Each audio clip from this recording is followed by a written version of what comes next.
into the ring.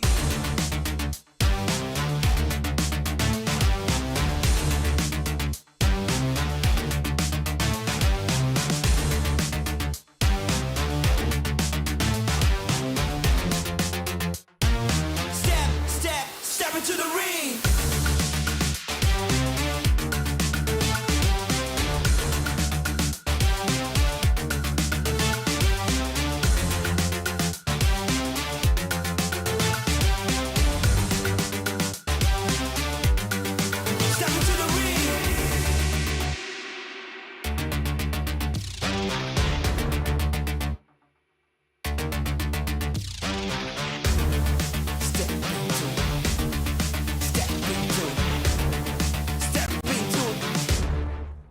To the ring.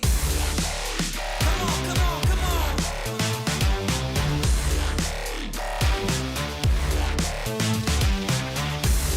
Let's go.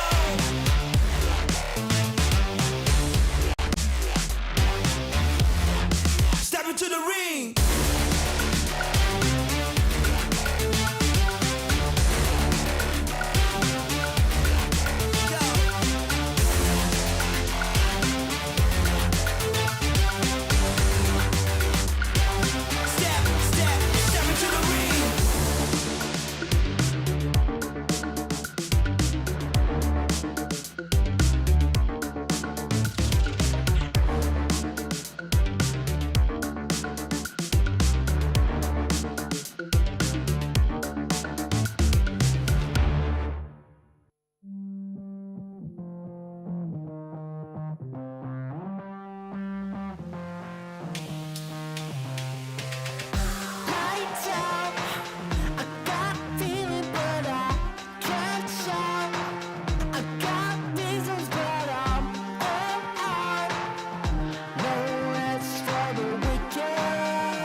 'Cause every day I lose myself in it. This rides and games are making me so sad. Oh, I better go.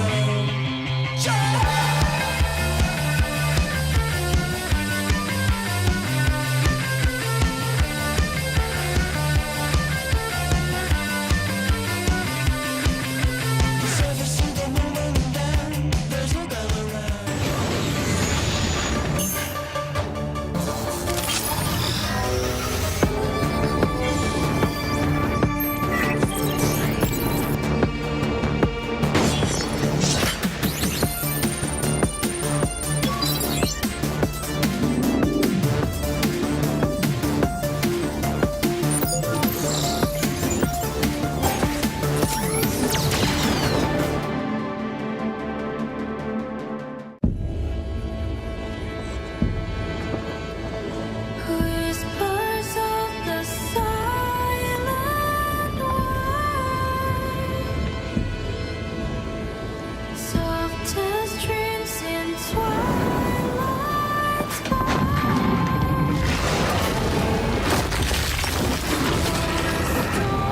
Storm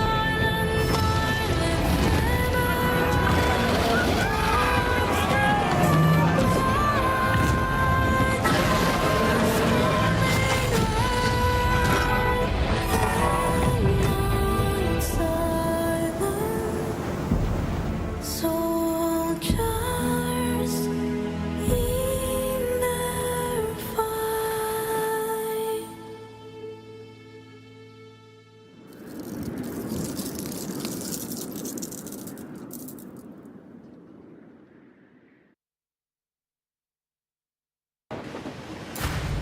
Metro Royale Chapter 23 coming soon. We've added new content in this update, as well as improved the controls. Let's check them out.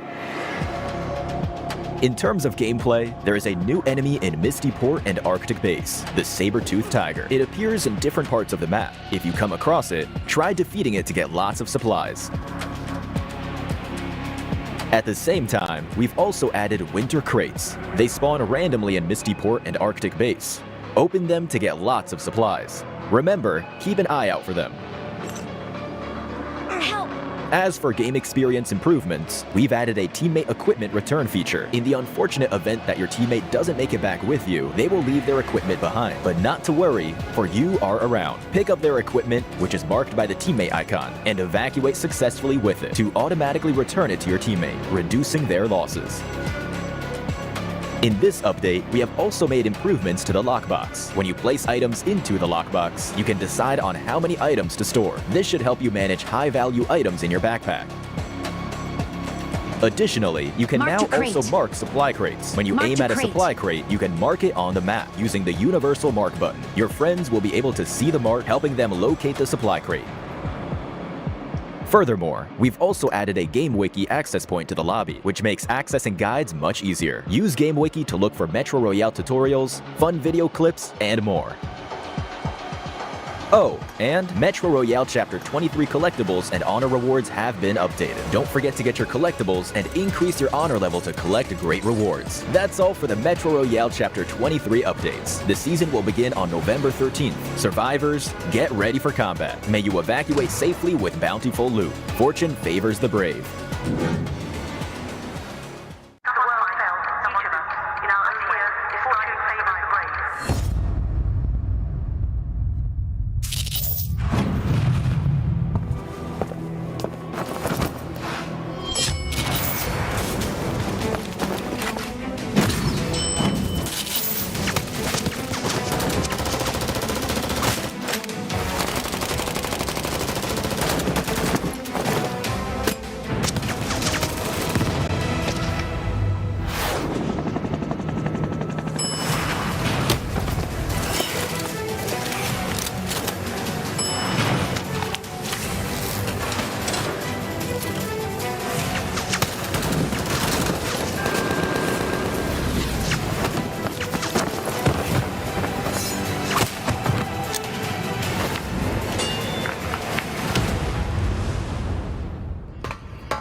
This is it, PUBG Mobile fans. We are about to step into the 2024 PMGC Survival Stage and Last Chance starting on November 20th. In the intense battleground that awaits, every team ambition ignites like a flare lighting up the sky, revealing the hopes and dreams of everyone competing. The remaining 8 teams from Group Yellow, Red, and Green will battle in a 3-day survival stage, where each match will test their skill and their resilience. Only the top 16 will rise to the last chance stage, where over 2 fierce days, the 6 strongest teams will secure the ticket to the 2024 PMGC Grand Finals in London. For those who fall short, it's the end of the road, an abrupt descent from the heights they have strived to reach. The stakes are brutal. This is where we will see who truly has the fire to make it to the top. Who do you think will survive? From Group Yellow, Bigatron Knights, the powerhouse from Indonesia, and Vampire Esports, Thailand's superstar squad, entered the arena with everything on the line. Both teams demonstrated resilience in the group stage. Bigatron Knights, aiming to reclaim past glory, last appeared at the PMGC Grand Finals in 2020. Known for their technical skills, they barely scraped through this time, facing potential elimination in the first 3 days before a clutch chicken dinner on day 4 helped them secure that 11th place and a spot in the survival stage. For them, the journey has been a spark, a flicker now primed to flare into something more. Meanwhile, Vampire Esports ignited fans with 4 chicken dinners and a consistent top 4 finishes, leading Group Yellow in chicken dinners outside of the top 3 teams. Known for disciplined rotations, effective entry strategies, and expert use of throwables, they're one of Thailand's most respected squads. Yet the so-called Group of Death spared no mercy, as other teams surged with last-minute victories, pushing Vampire Esports down to 7th place. As 2-time PMWI champions, their mission is clear: survive, ascend, and seize a place among the final contenders. Will Vampire Esports or Bigatron Knights reclaim their spot on the global stage and keep their flame burning towards victory? In Group Red, teams fought tooth and nail for a place in survival stage. Pakistan's ASIA began the group stage strong, leading with top 3 placements in the first few days. Known for their powerful attacks, ASIA boasted the highest elimination count in their group, with 117 eliminations, marking them as one of the most aggressive teams to watch. Yet despite their firepower, they were narrowly pushed to 4th place by Enigma Galaxy on the final day, forcing them into survival stage to keep their London dreams alive. ASIA has never advanced to the Grand Finals, so this stage could be history in the making for them. And just ahead of them, IWNRX, the Turkish beast, finished Group Red with only 1 point shy of top 3, claiming 4th place with 171 points against 3rd place finishers Enigma Galaxy with 172. With star player Seawolf dealing over 10,000 damage and achieving 41 eliminations, IWNRX displayed a resilient spirit that they'll need in survival stage. ASIA and IWNRX came so close to the top. Can they make it this time in the survival stage? Over in Group Green, while they're not the Group of Death, all teams within this group fiercely had an equal chance to climb up the ranks. Regnum Karyabra Esports, the Turkish powerhouse led by veteran champion Silas, faced a challenging start in Group Green, finishing day 1 in 13th place. However, with the patience and persistence, they clawed their way back up the leaderboard, securing a respectable 6th place finish by the end of group stage. Despite their rise, RCB struggled to secure a consistent top 4 finish compared to their opponents in this group.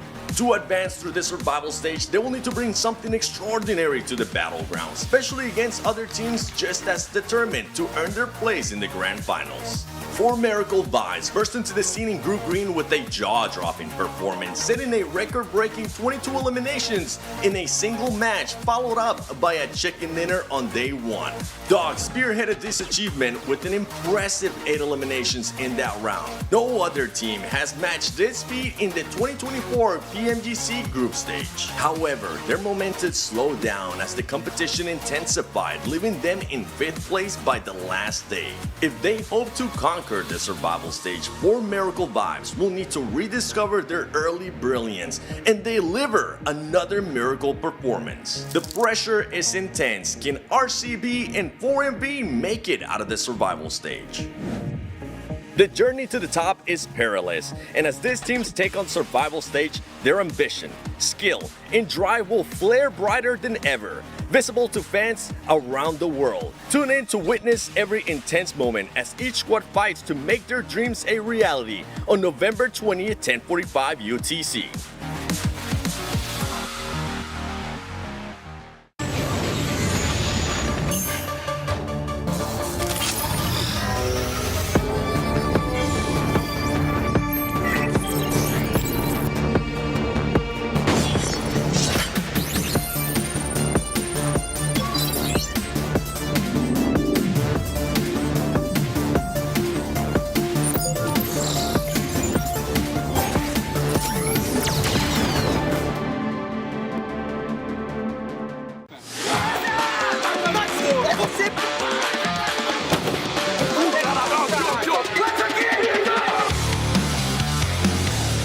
Hello PUBG Mobile fans. The highly anticipated Group Green has concluded. Come along as we recap the most thrilling highlights and history-making moments from this week's competition. Starting off with For Miracle Vibes, who achieved the highest eliminations for group stage. Their stunning performance captured the attention of every team in the competition.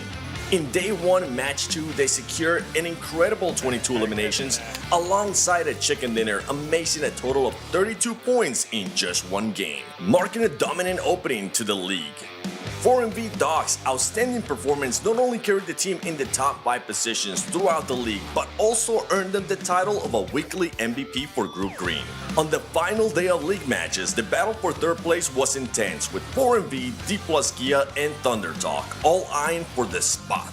However, an early engagement in the final match of the league cost them valuable opportunities to climb into the top 3.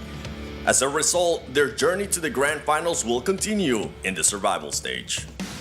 Brute Force made a remarkable statement in this season's PMGC League stage. Despite a challenging start on Day 1, they began accumulating points from Day 2 onward, keeping that consistency, securing back-to-back chicken dinners with an impressive total of 49 points. Their performance was super consistent, truly deserving of their spot in the Grand Finals. This time, they will have finally achieved their long-awaited goal, turning last year's mistakes into success.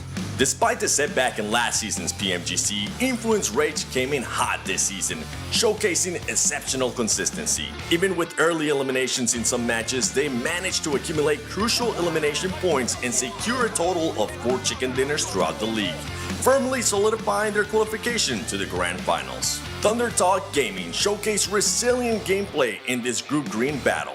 Despite a slow start on Day 1, they found the rhythm and made a strong comeback on the 4th day of PMGC League stage. Thunder Talk Gaming delivered a standout performance, taking down D+ Kia and secured their well-deserved place in the PMGC Grand Finals in London. Regnum Karya Bra Esports, led by former PMGC champion Silas, faced a challenging start in the first 2 days of League stage.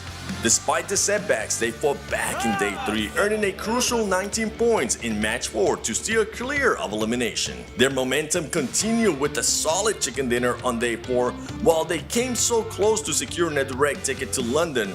They have demonstrated their abilities to deliver strong competition on the global stage. However, their journey isn't over yet. They will need to prove themselves once again in survival stage. Voing Donkey ID made their first ever debut in the PMGC this year. While things started off rough in the first 3 days of league stage, they turned it all around due to tactical changes from their coach. With 2 chicken dinners and some serious high elimination matches, they showed us what they're capable of, finishing off Group Green with a win. Their journey now continues in the survival stage, and their relentless spirit has undoubtedly left a lasting impression on everyone watching. DRS Gaming, the former runner-up of the 2022 PMGC Grand Finals, struggled to find their rhythm this season. Despite securing 2 chicken dinners on days 3 and 4 of group stage, they couldn't maintain the consistency needed to earn a spot in survival stage. This marks the end of the journey of this year's PMGC for them. We wish them the best and look forward to their comeback for next year. Мы очень рады. Это первый финал PMGC для нас. Завтра будем праздновать, и не знаю, как передать это словами. Não tenho muito o que falar para os outros, foco mais no meu time, mas fiquem preocupados com a gente. 终于把心中的一个大石头终于放下来了吧。其实我感觉在打今天一整天的时候，我心态都比较正常一点，但是到了最后一把，确实很刺激。Всем пока, увидимся в Лондоне. Bye bye, see you in London. 我们伦敦见。 The action isn't over yet. Stay tuned for the upcoming survival stage where the stakes are higher than ever. Let's see who will rise to the challenge and claim their last chance ticket to the Grand Finals in London.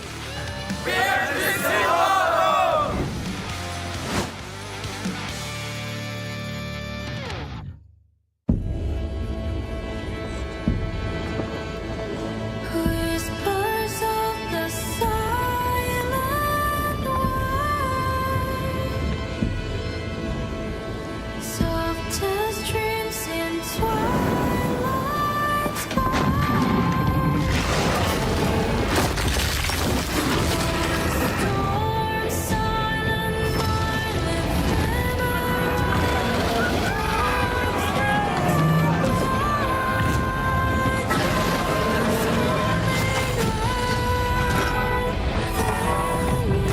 Storm silent, soldiers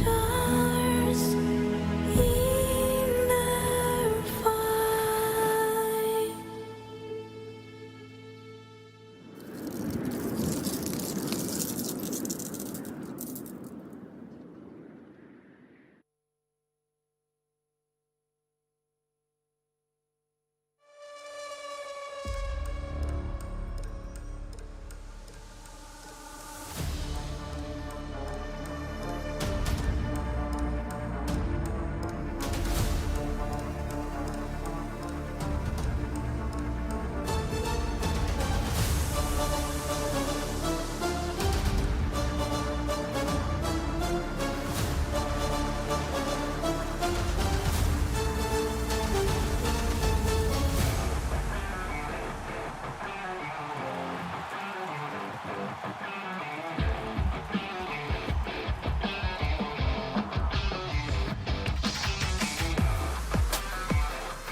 Survival stage is finally here. Welcome back to the 2024 PUBG Mobile Global Championship League stage, live from Kuala Lumpur, Malaysia. In case you missed the first action-packed 3 weeks of the PMGC League stage, let me give you a quick little recap. In Group Yellow, we had none other than Team Spirit put up a dominating performance, being able to be the only team to surpass the 200-point mark, followed by DRX and our 2024 PMWC champions Alpha 7, both with 190 points. In Group Red, it came down to a nail-biting finish, none other than Navi, TJB, Enigma Galaxy securing the top 3 spots, with 4th place just missing out by just 1 point. And on the final group, the most unexpected group out of everybody, as our viewers were saying, we had Brute Force. On top of that, Thunder Talk Gaming and Influence Rage secured the top 3 spots. But now, in survival stage, we have Bigatron Knights, 4 Miracle Vibes, Vampire Esports, Team Liquid. Just a few teams from Group Green and Group Yellow fighting to keep their Grand Finals dreams alive. Who will secure a place in Last Chance? That's a question for you at home and for our talents around the world. Let's get started.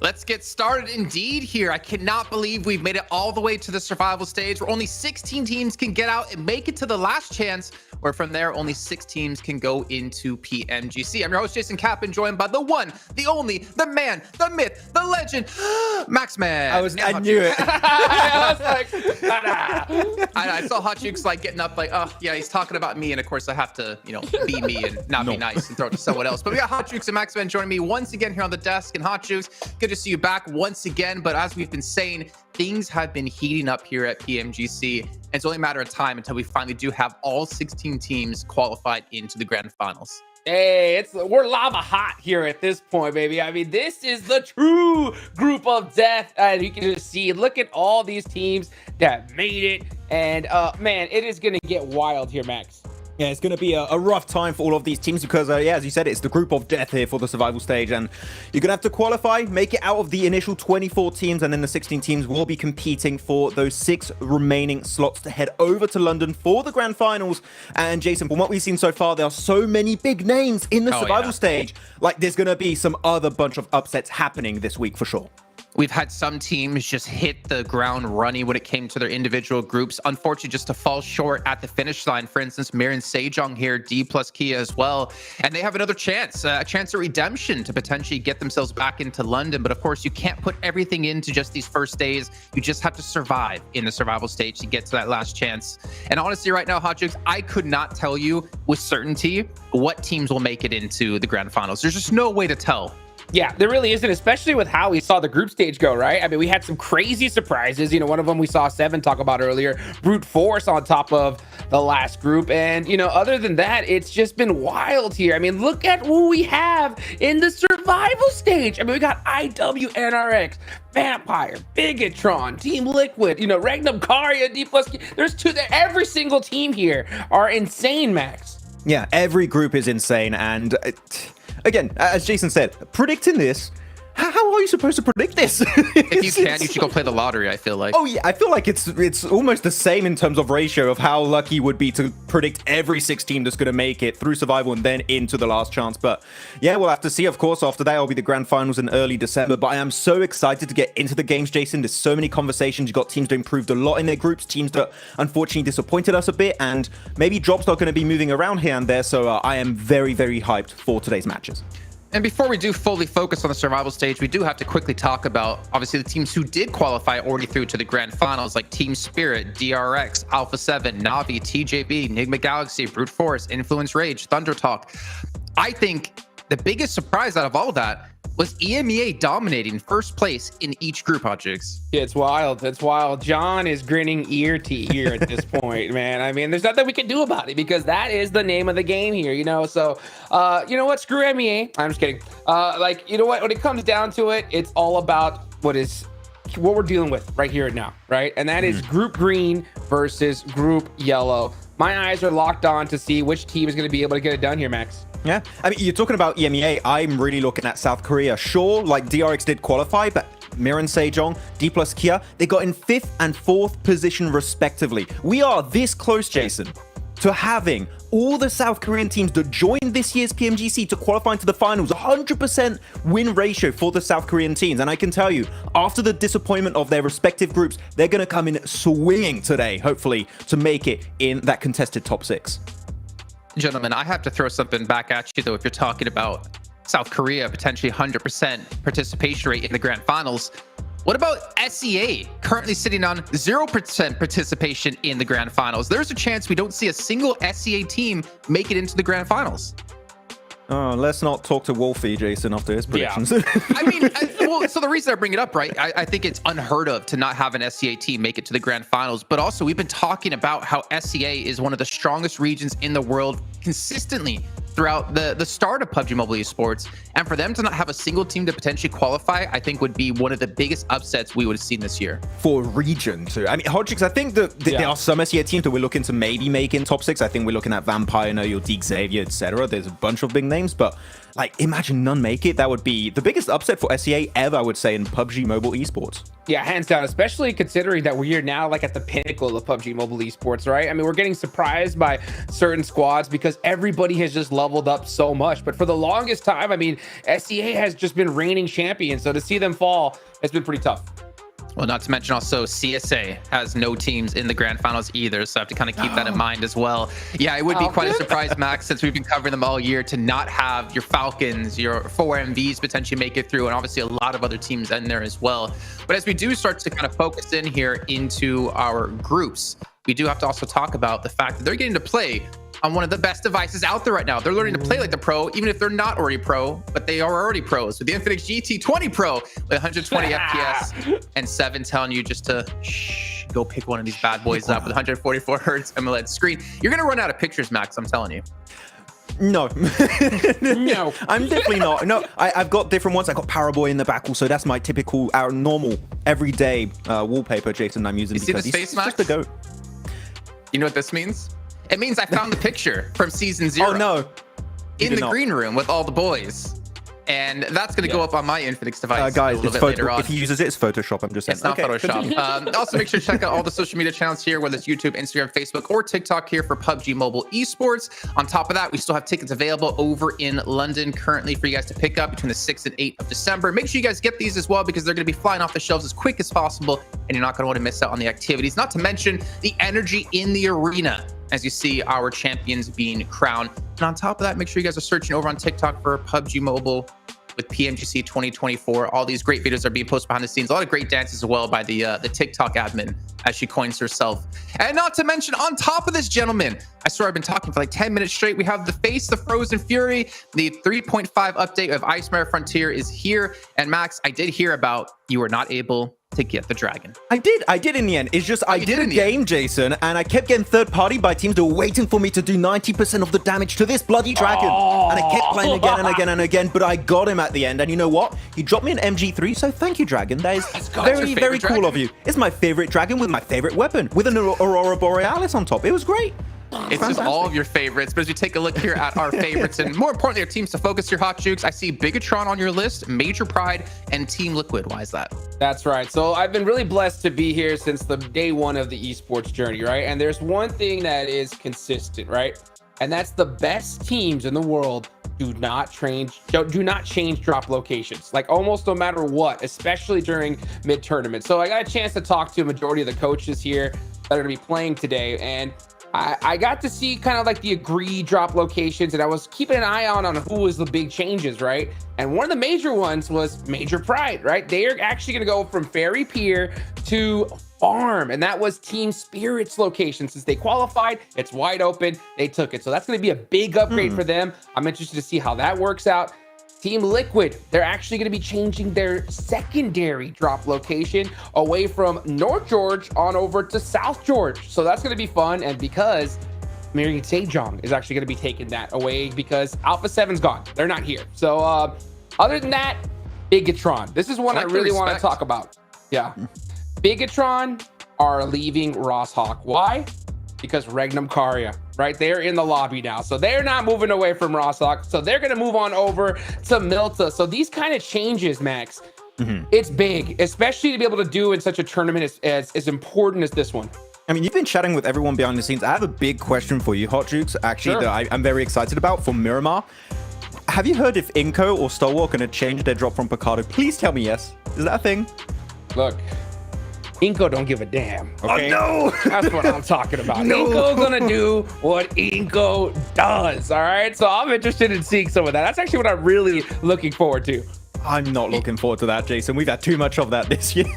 You know, I'm actually, well, first of all, yes, I agree. We did have a ton of Picardo drops, but I'm really happy to hear this, Max, because I feel like when we were covering CSA for the watch parties, we got so angry looking at like 52 up against IHC Northwest Island Sanhok, seeing Not Noobs up against Stalwart and Picardo. I mean, there was a ton of different hot drops that happened, and we kept asking ourselves, like, why are we seeing this? Like, this is not going to be allowing you to get to the next stage of the events or to improve as a team. It's just you being stubborn. And to hear teams at this level be like, okay, you know what? We respect that they're going to take this drop location. We're going to change our position because, you know what? PMGC Grand Finals on the line here, and we can't afford to make mistakes. Yeah, I mean, you might say, oh, it's just Miramar. There's only 2 a day already. Who says that, you crazy person? But like, it's so many points you're potentially going to be missing out on. And we mention it every time, right, Hot Jukes, that you as the special hot drop specialist right here.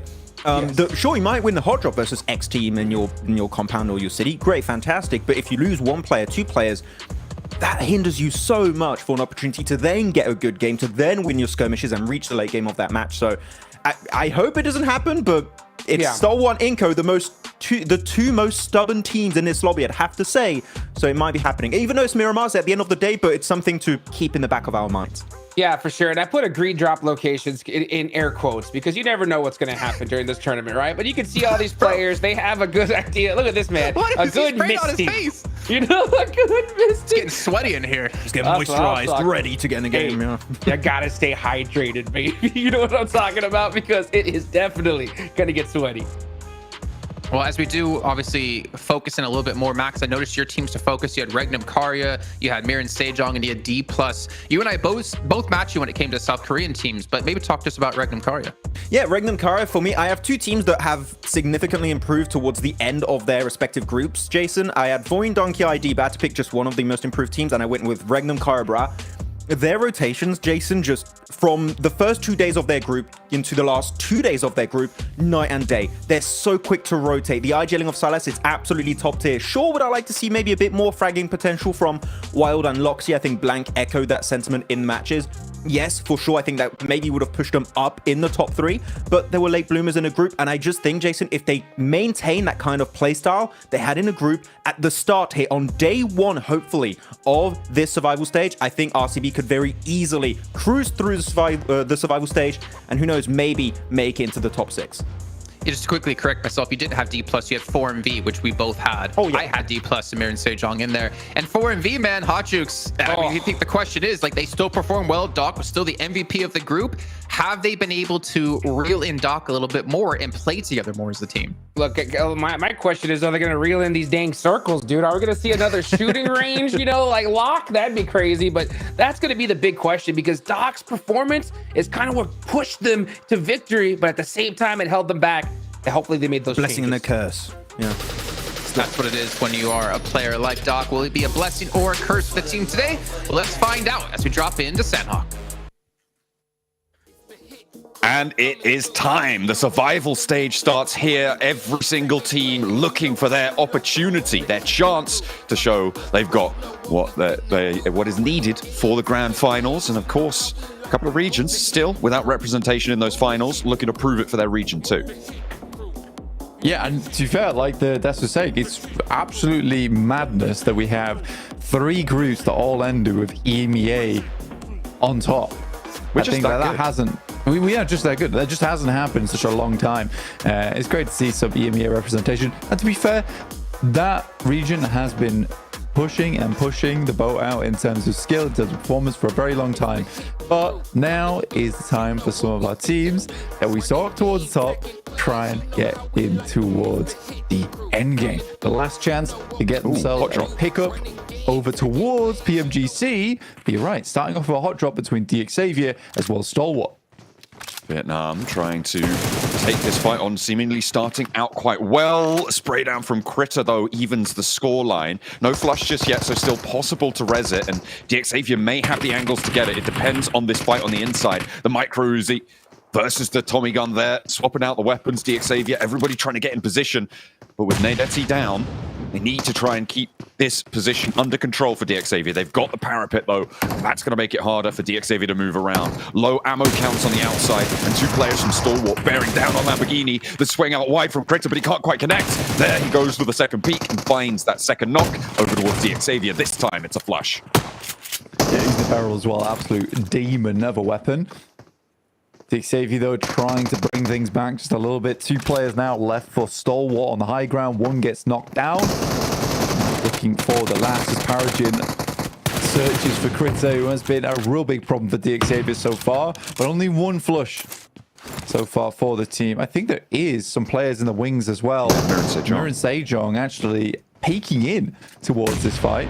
And Loops are starting to poke their noses through too. I mean, you hear this third party. This is prime real estate to now move in to pick up a flush on that off angle. Miran Sejong going to chime in. You can see those high ground shots coming on through. You don't want to get too stuck in, but you know this fight's going pear-shaped now. DXavier on 3 players. They've taken a knock. They're going for the res. Stalwart with the last player alive, and that will be the end of Stalwart. But DXavier now have Loops to deal with out on their east. The circle's gone up towards the north, so teams will be rotating through this area as well.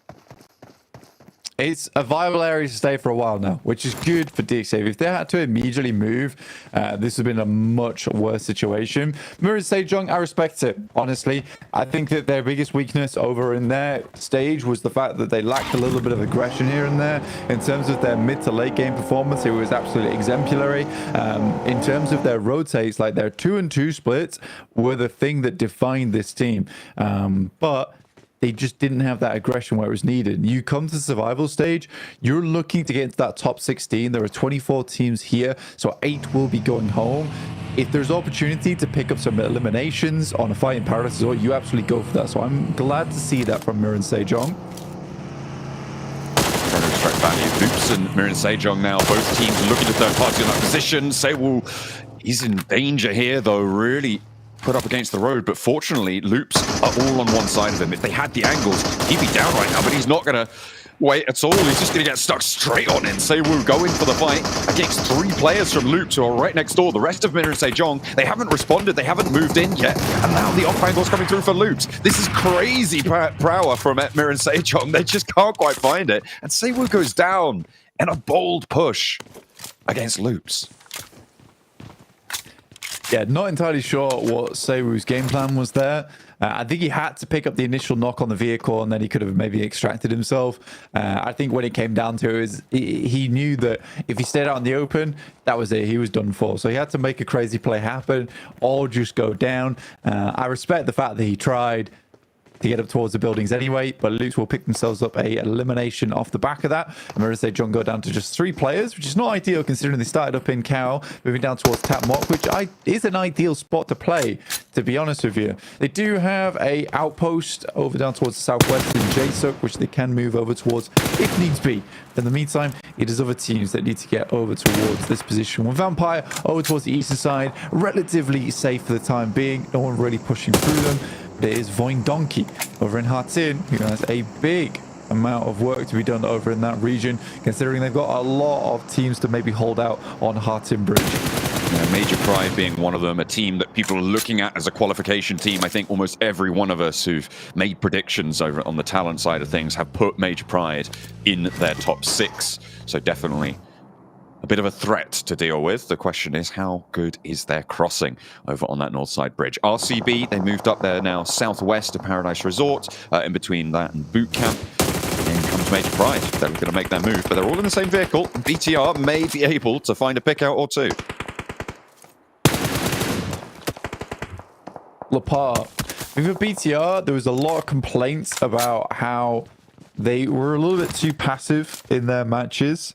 And in terms of positional game, they actually had a lot of times where they could have made those crossings, they could have made those aggressive rotates and been in a much stronger position towards the mid game. Unfortunately, this wasn't the case a lot of times for this squad, where they just hung back too much, got themselves pinned over towards the edge of the blue by the time we got to stage 6. So hopefully that's something that they can maybe look to improve. The Vicious moving across. Very good team, actually. Did have some circle look over in their stage. Didn't really carry all the way through to getting a top 3, and they slowly fell off. But overall, like, the mechanics are there. The skill is there for that squad. I think that they just got outclassed by some of the other teams that were in their group of green. D plus Kia are on board now as well. And I think this is, again, another team that people are looking at as a potential qualifier. However, their fall off in the last days of their group stage blank made it really difficult for me to trust them, and they have to rebuild that trust for me over the next 2 days if I'm going to pay them any mind. So we'll have to wait and see if they're able to do anything from the southeast side. Rocking the cream color player banners there. It's a color we haven't seen in a while, I think, on the mini-maps, but there we are. I think for D plus Kia, it's unfortunate. I enjoy the group stages big time, but I think 4 days sometimes is a little bit much. I like that we do have 4 days of play because in a way it does get rid of a little bit of that varies when you hit that 24th game, but at the same time I think for teams like D plus Kia it's slightly unfortunate for them because in terms of tactical play they're very good in terms of rotations, and by the time that they'd got their points bank going, a lot of teams have already read into it. So I think 3 days might have assisted them, but that's just not the way we do things here in PUBG Mobile. And I think that you absolutely do need to have aggressive players, strong players on the squad that can pop off. And Upsal is one of them. He just somewhat was diminished in performance towards the last 2 days of Group Green. So D plus Kia, I think they are a very good team. And I do think that they could absolutely get themselves into the top 16, let alone maybe qualify through last chance. But yeah, we'll wait and see, because I have seen stranger things happen in a survival stage. It's brutal. Yeah, with only 2 days per phase as well, like that variance can go up and up, especially, well, for the first two, right, you need top 16, as you were saying, to move through, but then the scores reset, you go over, that makes it all the rougher. Now they have their first chance to show us if they can come back into this one. Osal goes down around the rock, but him and Nolbu are able to handle the forward two from Inco. This is all the way near Camp Bravo on the east, so they've still got a little bit more ground to cover, but D plus Kia have already lost chips as well, so a not perfect rotation situation on the east side, but they'll carry on nonetheless. Loops, they took a knock over in the lumberyard before. Now it looks like they're taking another on that regroup. And DX Xavier, they've got a 5th elimination on the cards here, Blank. Yeah, DX Xavier's really starting to ramp things up in this game. And again, for Paris Resort, they had a strong position to play off the back of, but they weren't happy with just that and have moved out over towards the northwest. So well played to them. In comes Zeus. Is our rookie team of the year, I would say. I think a lot of people would be quite happy to agree with me on that note. And I think for Zeus, they came into the tournament scared, I'd say. I think they felt a little bit timid, and that's fair enough, right? You're on the big stage. It's a terrifying prospect for them. There's a lot of young players on that squad, but they turned things up towards the last 2 days. That's the most important part of the conversation we're having right now, is that they didn't start strong, they ended strong. And I think that that really bodes well in terms of their momentum. But it has been a while since their group. So you wonder, how cold are they going to be going into this? Or have they been practicing in the meantime every single day? There's also that mental game. So coming into the PMGC as a whole, right, as a rookie team, as a rookie roster, you're thinking about them and they're thinking about, oh man, these guys, they must be so much better than us. They've got the experience. Well, Zeus qualified as well. They're pretty bloody good too. And now that they have realized that about themselves, even if they are a little bit cold, hopefully they can get a faster start. Yeah, it's a weird one, right? Because there's ups and downs to it. Because for Group Green, it's the best group to be in if you don't make it to the Grand Finals. It's the worst group to be in if you make it to the Grand Finals. For Group Yellow, on the other hand, it's the best group to be in if you make it to the Grand Finals, but it's the worst group to be in if you make the survival stage, because you have so many days off. But you do have a lot of time to... It's a give and take, right? If you're in Group Yellow, you get those 3 weeks to analyze every other team in the lobby and really figure things out. However, if you're in that final group, you have so much momentum going into this week, because you're just coming off the games from last week. You're feeling pretty fresh going into this. It's an odd one, the way it all goes around. So I think for Group Yellow, the most important thing is, have these teams done their homework? Such a shame that Brute Force qualified first place in Group Green, because we've got a cow circle finally. It's their stomping ground, and this time it will be taken up by Loops and Vampire from the northeast side. Loops in the lumberyard, Vampire in Cow, but the hills out to the west of it also a major factor. And I think Voin Donkey ID have a lot of control. The bridge crossing yet to come on through. Loops in the lumberyard though, having a pretty tough time staying standing right now, as they've lost a second player, and DX Xavier pick up yet another point. Yeah, it feels like Loops at the moment just don't really know what angles they're meant to be covering, which is a weird one, to be honest. DX Xavier realized this as well. They're like, look, these guys are absolutely hurting. Let's just go in. They will lose one player for it, but already now up to 7 eliminations for DX Xavier. What a result for them. I was considering putting this team in my top 6, but I ended up not doing it. I wasn't quite trusting after what we saw over in their own group. Maybe I was wrong. Maybe I was wrong to doubt them. But we'll wait and see. We'll wait and see. Major Pride, Evo Station, Elementrix trying to take on BTR, but it's nice to see BTR taking the initiative on this fight. BTR trying to move Major Pride out the way. Been in a standoff on the island. The first and the second knock go the way of BTR. These nades flowing out of Hut Tin. Effective. AZ really nowhere to help this one, and Major Pride just get cut in half here. That is really, really rough, as Beck is already on the far shoreline, though. They may be able to hold out BTR, even only with 2. It's a weird one, because from Indonesia, those type of squads, they like to sub quite frequently and figure out what the best roster is to work with. And I think that they've done that quite a lot towards the end of their group. And I don't think even they were quite sure what their dream roster was. But I like who they're fielding here. 77, Becca. Found by AZ from Major Pride. That is an unfortunate pickup, considering that is a solo. Or one of the solos coming through from Major Pride. Becca over in that compound down towards the south, with AZ over on the west. I've just taken a look at the map and seen D plus Kia right in the middle as well, Blank. So that's a mysterious apparition in the middle of the circle right now. They've managed to sneak their way through past Tapmok and Cal to get a decent chunk. 77, they played into the circle very, very late, which is why we're seeing them try to go for this bridge crossing. They weren't in that standoff on the northwest. They played on that southwest drop spot early on in the match, and now they're trying to make their way across, but there's a bit of a roadblock in the way. Major Pride's duo, Zeus on that south side, as we head on up to the north, and D plus Kia have managed to come up looking great on this, and so have Voin Donkey ID. Voin Donkey ID, probably one of my favorite teams, actually, so far, inside this survival stage. It says their improvement, like, I think it was like 3 chicken dinners on the final day that they're able to pick up. It was wild. It was wild what they were able to do. And they were really feeling themselves. But again, that's a team coming into this one with so much velocity from their group. They're going to be barreling towards a lot of these teams. With D plus Kia, once again, doing D plus Kia things. Like you said, ethereal in their approach up towards that north side, able to find themselves a strong position. DXA, I don't even think are aware that they are here. Mirror and Sejong, on the other hand, with only 3 players, do not have that same kind of rotational capability. A cow conclusion necessary here for RCB and for Vampire, but one of them is not going to have the ending that they want.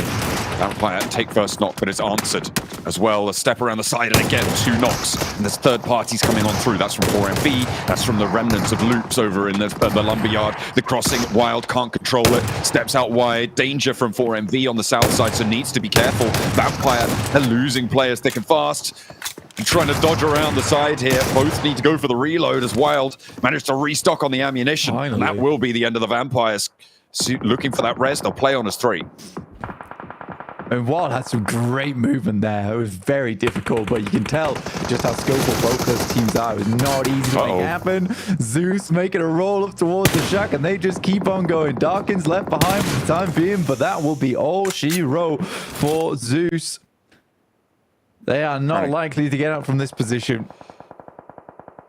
I mean, they've gotten rid of a lot of Major Pride. Mirror and Sejong are in the compound, but they're flexing out over the hill. You can see they want some of this. They want these points, and rightly so. They're on 4. If they can rack up 2 more, that would be brilliant. Becca's across the way for Major Pride, the last player on the roster. But they all are going to have to move a little bit further in. If Mirror and Sejong can control the south side of this curved hilltops on these rice fields, Blank, this is going to be a great spot for them, but they have to move further up. Yeah, it's a nice spot to play for Mirror and Sejong, honestly, being able to wrap around.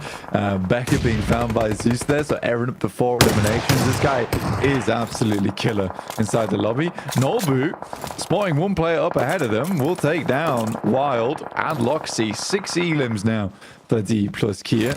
Really good start for them, but we've seen this before, John. We've seen a very good start for the South Korean squad, and it fizzle out on their next couple of days. Luckily, there's only 2 days to play here. We can work with that.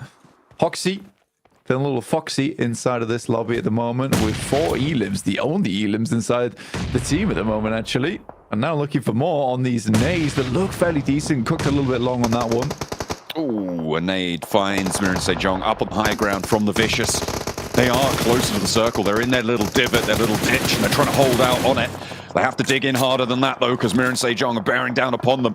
Jaso now also falling, and they are starting to turn this one around. Reyes moves up into position. It's just final left, and the nade up high to the rock goes to the wrong side. Knows now that there's no one there, and this next nade might be able to find the mark. Reyes, is he going to get eaten? Yes! He's found a nice little bobble over the top, the bouncer.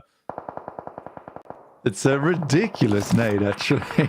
It goes over the top side there. I wasn't thinking that was going to hit, but little bounce makes it happen. But Mir and Sejong are now in a sticky spot. 6 teams remaining at 17 minutes, stage 5. It's been one hell of an aggressive lobby, and you can understand why. These teams only have a couple of days to put up the points that they need to stay in that top 16. They do not want to be in that bottom 8, so the spread in terms of elims is very high because teams are no longer looking for those. They still want consistent games, but they're looking for any kind of elims wherever they can find them, because this is a key part of the tournament right now. Yeah, top 16 being the bubble, it makes a lot of difference to your playstyle, like you've highlighted there. I think that's something that we're definitely going to be seeing a lot more of, and it's kind of pretty good for us, I think, as viewers, as watchers, as fans of PUBG Mobile. We're going to get a lot more action. It's going to get hotter over the next few days. With the 3 days we've got to play here, each of our teams only plays in 2 of them, which just exacerbates that problem. It's a really interesting dynamic. Voin Donkey ID currently with 3 eliminations. They're going to want to sweep through and get a lot more, but DXavier leading the charge on 9. Yeah, DXavier's had a really good start to this game. And somewhat feel like the strongest so far. But with Paranjin going down on that, over on that east side, things do get a little bit tough for them. 4MV, though. What is going to happen with this team? Is Doc down? I think he is. Yeah. Max is not happy. I already know he's not happy. I can hear him screaming in the background. All the way from France as well. That's crazy. Goodness me. He's a loud man. Yeah. He's got a set of pipes on him. Hopefully 4MV can pipe up in this game too. They're on 3 eliminations and they've got a move to make from the southeast side from the Lumberyard. They head over to final for DXavier, and they're holding a little ditch right now on the top of the hill ridge. But a knock sent their way. That's going to make it a little bit easier for the teams to move around them, and it's Mir and Sejong who will profit the most from this. David on the back line for the Vicious, still trying to get on in, but the blue zone may just take care of business for them. Not going to get the point, but Mir and Sejong have a thorn removed from their side.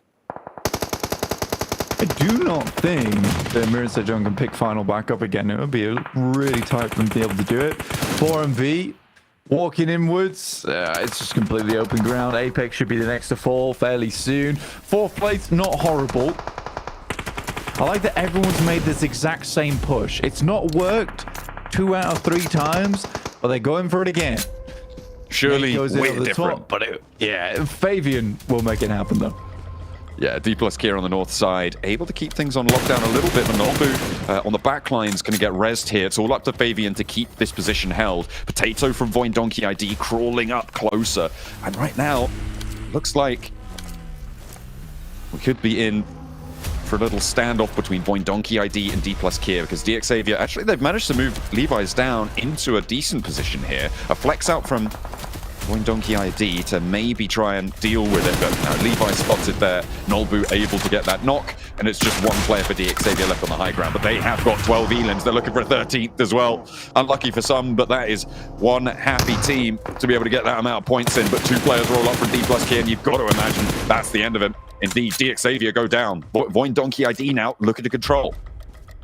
Fantastic plays from D+ Kia. Really good rotates. I mean, Fabian on this angle, he knows he's got a huge amount of oversight going on, but Potato could be a problem. Getting real close up towards Fabian now. Does need to back off slightly. Razor off in the distance for Voin Donkey. Could easily be a Voin Donkey win if they play the cards right, but I don't think D+ Kia is going to let this one slip. Want to keep them firmly in the driver's seat of it. Potato pressured out by Osal. That smoke over towards the other position, but Fabian gets spotted. Razor does get traded off though, and Nolbu means takes them down into a 1v2. Unlikely you can res that for D plus Kia, so it is just a pure 1v2 here. Potato trapped in and the nade over the top for Nolbu. Needs to try and isolate one of these angles. Cannot take a 2v1 with multiple peaks at the same time. Osal trying to drop down. The nade goes long onto Potato, but out into the open, it's just not going to work out. And it is D plus Kia to add another Sanhok chicken dinner to their tally. Will it be enough? This is what we wanted. I mean, will it be enough? I don't know. It's first game, John. Come on, give him a little bit of credit on that one. No, they're good. Yeah, this is the idea of momentum that we were talking about earlier. They were fresh off from Group Green, but they look good either way. And it feels like they have fixed some of the mistakes on side and trusting a little bit more on those off angles. It did feel like it came down to a point where it was like Osal was sort of the only player on that team really pushing the limits of that squad. But it's nice to see Fabian back off on an off angle. Well, the hope is for D Plus that this isn't a one and off and this isn't a fall down from what we saw in their group back in Group Green. We had them in top 3, I feel like, for the majority of the days, but when it came to the final day, they just couldn't keep up and they eventually fell down the leaderboards and netted themselves here into the survival stage. But a good start here at a D Plus, Max. Yeah, very good start. I mean, we also have to keep in mind, Jason, they lost a player instantly upon phase 1 versus Inku. They were down to 3 and understood, okay, taking fights head on, not going to be quite the play. We're going to avoid all of those fights near Cowl, send it straight in the center of the circle and just try and survive. And then when we do have circle control, when teams are forced to come our direction out of these strong POIs like your Cowl, like your Tap Mox, that's when we're going to start getting involved in the conversation. That's when we're going to try to get as many limbs as we possibly can. And Hodrix, as we see right now, the amount of control they showcased at the end of this game is absolutely incredible. I don't know how they do it, dude. I mean, it's ridiculous. I can't express just how insane this team is on Sanhok. These guys drop docks. They drop in docks and they move all the way up into the zone and are able to get so many eliminations. Noble as well. I mean, even at the end, that 2 push onto D Xavier to just clutch the victory. I mean, these guys are starting off so strong. I hope they can just replicate that in the other maps. I mean, we can't forget about the fact they did win 2 Sandhawks in the respective group as well, which was kind of funny to see, right? And then we had DRS obviously take one later on. But yeah, I mean, Nobu, like normally talk about Osal as being a standout player here, but Nobu with the 977 damage done here, Max, are really stepping up when they need it because they obviously won the game, but they had to defend up against an RCB crash with only the 3 players alive. Yeah, it's mostly thanks to the off angles that Fabian was able to offer Nobu and Osal, and that just allowed them to go absolutely crazy in these fights, Jason. They were just sending it on everyone. As you talked about that third party, especially Hodrix or Voin Donkey versus DX, that was an incredible 2-1 push, keeping the angle in the back, making sure they can play that ridge as comfortably as they really want to. And yeah, then you just see the numbers come through pretty naturally because the angle enables you so heavily. So yeah, D+. I just hope, Jason, we don't see a little bit of a fall off like we saw in the group stage, but this is a similar start. And I gotta say, their third party, their timing was absolutely on point, and I love to see that from them in the first game. Well, not only them, their brethren, Mir and Sejong here, Hodrix, having a fairly decent game as well here, playing from that south side. Yeah, I mean, Mir and Sejong, they land right where this circle pretty much ended up on, right? So, I mean, this should have been, I think, a little bit more of a solid match from them. But, I mean, for the first match of the day, I always have, like, I call it the hot jukes excuse card. I punch it for everybody for game 1. You know what I'm saying? Because Sanhok, you know, new group, it can get a little bit sketchy, but MSJ to be able to put up some good eliminations is a great start for sure. We actually, talking about the teams that reached the late game, we have to bring up D Xavier, right? Like, let's not forget, they were involved in a hot shot like in Paradise Resort versus Stalwart and completely just swept the floor with them, to be completely honest. Like, they just completely destroyed Stalwart in that position, then initiate the transition point and take control of that high ground north of Mir and Sejong, Hodrix. That was a great transition point for them, and then they can just exude as much control on the lobby as they really want to. And off the back of that, they are going to be the top fragging team this game with 13 points. GX coming in to play. Going that full IHC route here, like we're talking about. I mean, the aggression of D Xavier is phenomenal, but can they maintain it when we get obviously into these other matches? You know, 4MV coming in from Cow too, getting some 7 points for themselves. They ended up having to deal with loops, and RCB were there as well, but RCB ended up rotating into D+ instead. Zeus getting some good eliminations. RCB got some good eliminations here as well. But another team we're going to have to talk about that it was kind of confusing in terms of what they were doing. We were a little bit, you know, disagree with each other on what were the reasoning behind this. But Bigatron on that Northwest Island, I know you spotted this out first, Max, if you can talk us through it, but Hans was kind of playing away from his team. Yeah, so the rest of the team of 3 of the players were playing the Northwest Mountain, as the team that typically drops there would do. But Hans was just scouting the northern coast, and I really thought for the longest time, Jason, the idea was, we're going to find a boat. If it goes over to the eastern mainland, then we're just going to do a quick boat tape before any team has the chance to react, before any team has a chance to get control of strong positions in the circle near the coast, and we're just going to claim that position first. I thought that was the whole game plan. I don't know if they just didn't find a boat or whatever happened, but that scouting really didn't give them too much in the end, which I think is a bit unfortunate. There was a really good opportunity to pull one of the best boat tapes outside of the Team Spirit one that we've seen this PMGC. I mean, it's kind of hard to top that one. But if we're talking about rotations, Hot Jukes, also 77 has to be brought up here. I know we were looking at this and Max was getting furious about them. They're dropping over in Same, but they rotated through Northwest Island instead of going towards mainland. Hesitation? Like, I mean, it's wild because 77, we saw them go on over. It looks like they were gonna do like this boatate in like late circle 2, and instead just are like, oh yeah, by the way, if we attempt this, we're like 100% dead because we're gonna be so late. All the main edge areas right there on the side near Cow are already gonna be taken right now. So they just say, you know what, forget the boatate, let's go ahead and drive super late into this circle, and then they just got obliterated. So yeah, 77 just got, I think, too much in their heads, and instead they should have just slowly just crept in, and you got to just battle it out sometimes. Sometimes those little sneaky D plus Kia rotations are just not available. I think looking at 77, Hodrix, there were 2 good options. It was all the early boatates, which as we saw did not happen, or going to the eastern mainland. Going to the west, you're forcing yourself to cross 2 bridges that are being gate kept by like not 1 team, not 2 teams, but at that point I think it was 4 teams look in your direction. So 77, sure, it's only 1 Sanhok a day, but the next time, hopefully they go for a little bit of an easier route, because I think they just tuned the game mode to hardcore for themselves this game, and they could definitely have made it a bit easier. Yeah, obviously adaptations are going to be very important. I mean, I think you look at this in paper and it's like, as long as you're not a bottom 8 team, you get into last chance. But this is PMGC. Like, all these teams are insanely good. I'm looking for this adaptation. Stalwart, are they going to go boot camp again? Or sorry, Paradise? I know, it was Paradise, I believe they dropped, right? Yeah. Paradise up against the Xavier, or are they going to adapt? Are they potentially going to be finding a team in Picado later on? You can't be hot dropping in 50% of the matches here and try to avoid bottom 8. So I'm really curious if we're going to have those adaptations going into these future days. I hope so. And that's why you see these teams, you can see the little pictures there down at the bottom. These guys know where each other are going to drop. They want to avoid those hot drops pretty much at all costs, and especially in Erangel, because we got 3 of those maps. It's the big chunk of it, and that's honestly why I'm so concerned, right?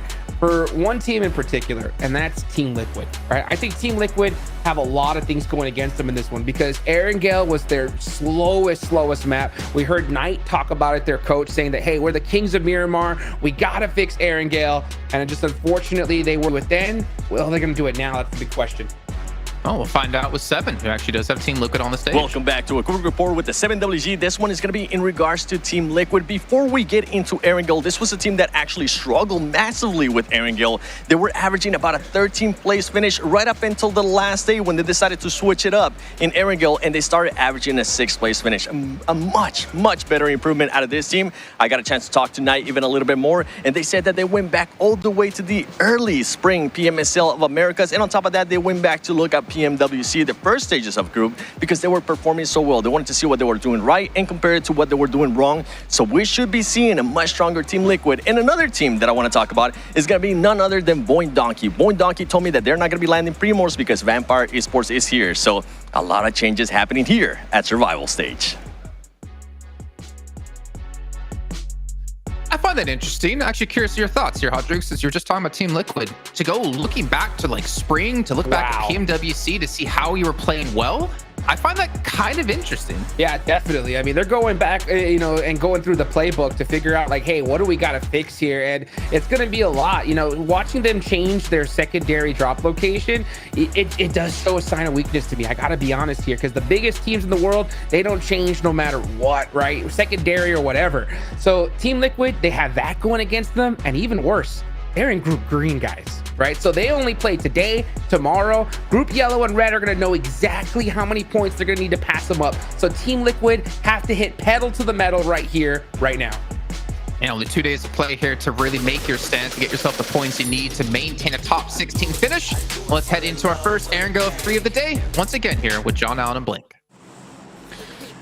Each of our teams has 6 maps on Erangel to play, and this will be the first go-around. From Primorsk over towards Kameshki on the plane path, it looks like, certainly up towards Stalba. We're not going to see 2 teams drop in Primorsk. It's only going to be the Vampires taking up residency on the southwest point. Which is fair enough. I mean, we were talking before about this, John. I wouldn't want to fight against Vampires either. They're a pretty chaotic team when it comes down to it. And when it comes to chaos, that's not something you really want in survival stage. You'd rather something a little bit consistent. But if you can get third parties like we saw versus DX Xavier earlier on, that's certainly something teams are definitely looking for at the moment. Vampire going to be staking their claim to the southwest side. We'll see if there are any more snafus in the early game to kick things off. Who's going to take the military base? Who's going to take control of that bridge crossing as well? Without CAG Osaka, a 4MV going to have a better time getting across? Like, what's happening there?